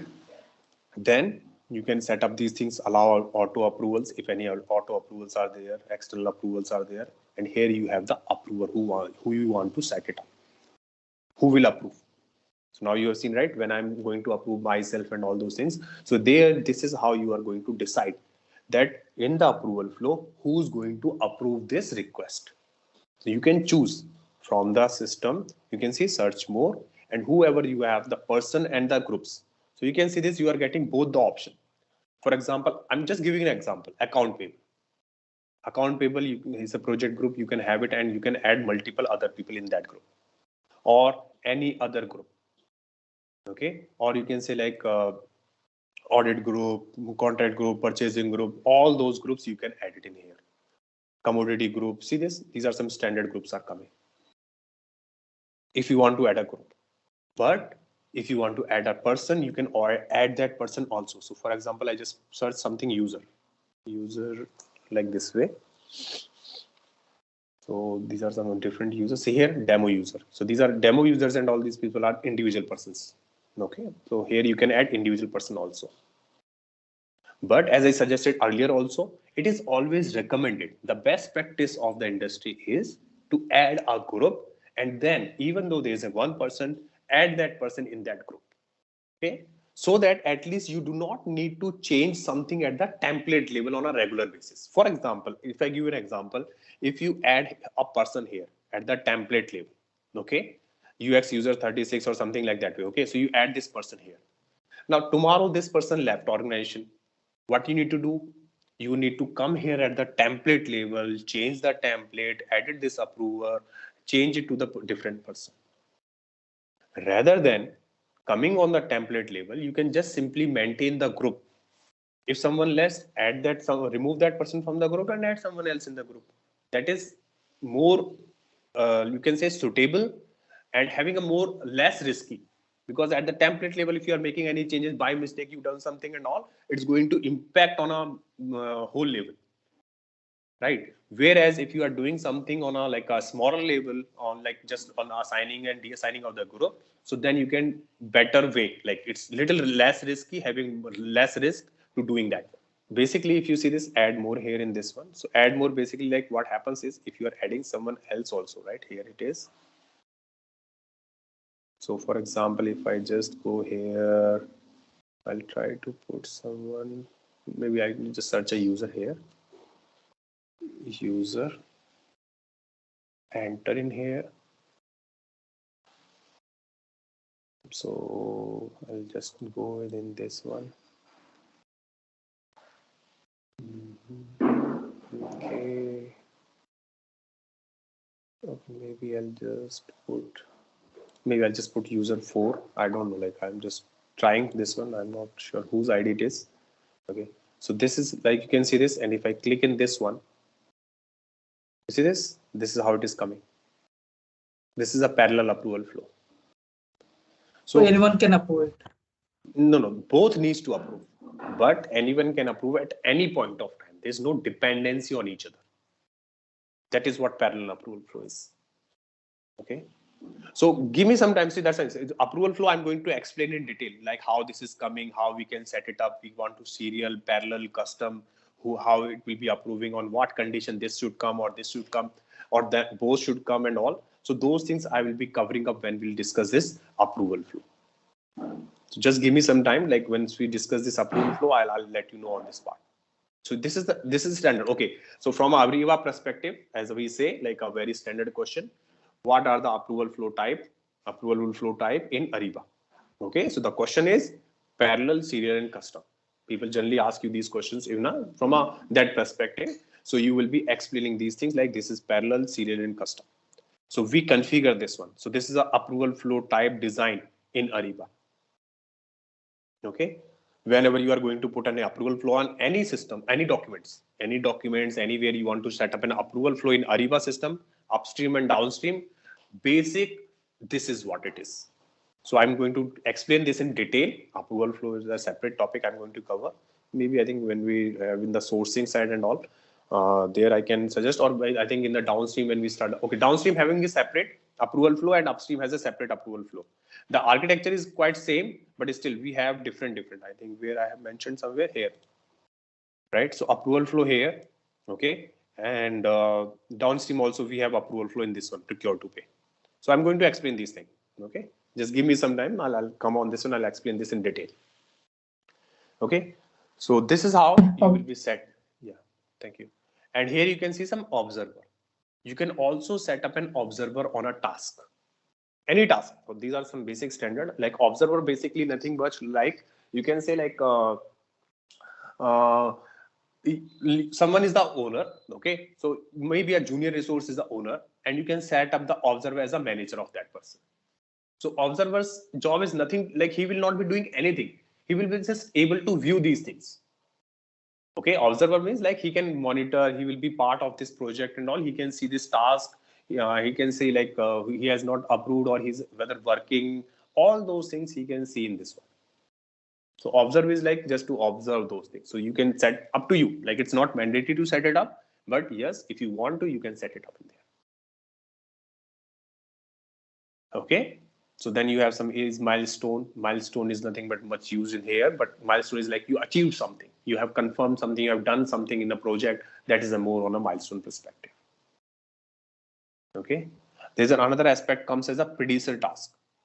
If you select this one, this is important. Sometimes like the people will ask you the condition that before completing this task, you need to complete some other task. You can choose. Like before completing this task, approval for supplier registration, you need to complete maybe registration update, maybe this or that. So you need to choose it. So this kind of a producer, it will become a producer. Producer like the older one, right? The earlier one. So producer task, it will become a producer task. So basically the system will be set up a condition with that before you want to do this, you need to first complete this task also.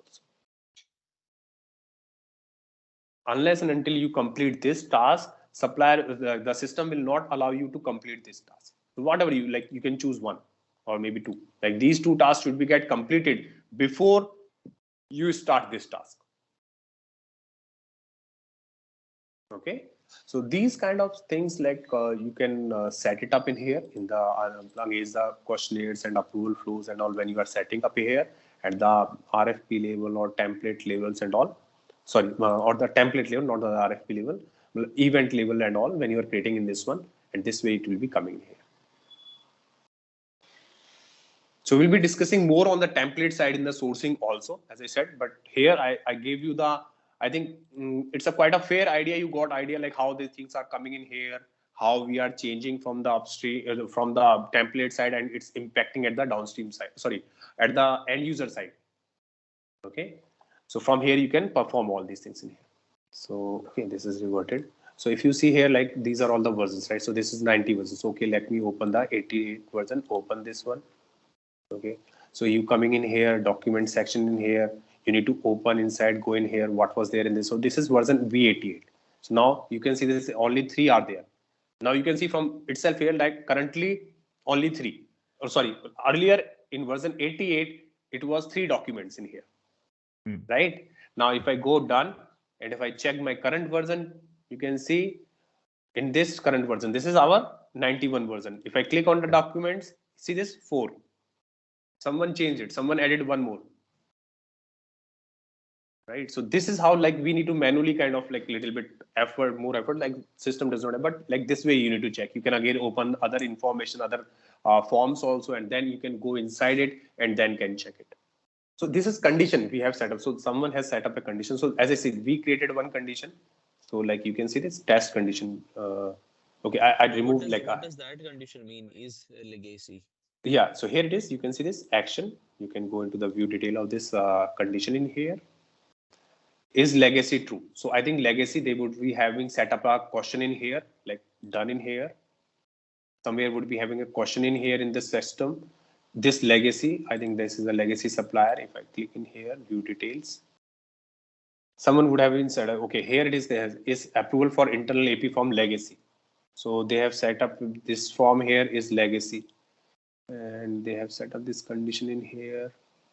So here is the condition they have set up in here. So they have put it something like is legacy yes, then you will be putting up these questions in here, and these questions will be coming in here. So like everyone having set up these conditions on their own, we need to check this one, how they have done it and all. So everyone is practicing on it. So they are doing it on this slide. So whatever the condition we are setting up, so here you can see this is the condition. Okay, I deleted that one, but we created also one condition, right? I just showed you. So similar way, you can create multiple conditions in here, and based on that condition, it will reflect. Like I'll give you, as I said, right? See, I'll give you better examples when we be discussing the sourcing.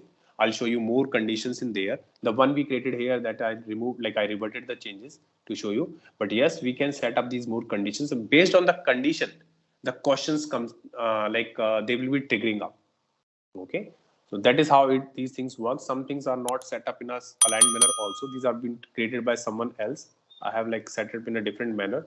So people are practicing on the same template because this is the single template that we need to work it on. So that's how it is. Okay. So I'll show you the conditions and all those things in a more detailed manner in the sourcing side when we discuss the sourcing projects. Fair enough. Okay. So this is one part. Okay. And apart from this one, let me show you one more thing in here. Let me go back in here, core admin perspective. Yeah, I want to quickly show you that, like if you are loading the data into the here, I think that thing I'm not explained in detail. Let me show you that one also. So here, if you have something like loading into the system, so supplier, if you want to load from directly from here also, so that part also you can cover from this side. Like here, you can see this import suppliers.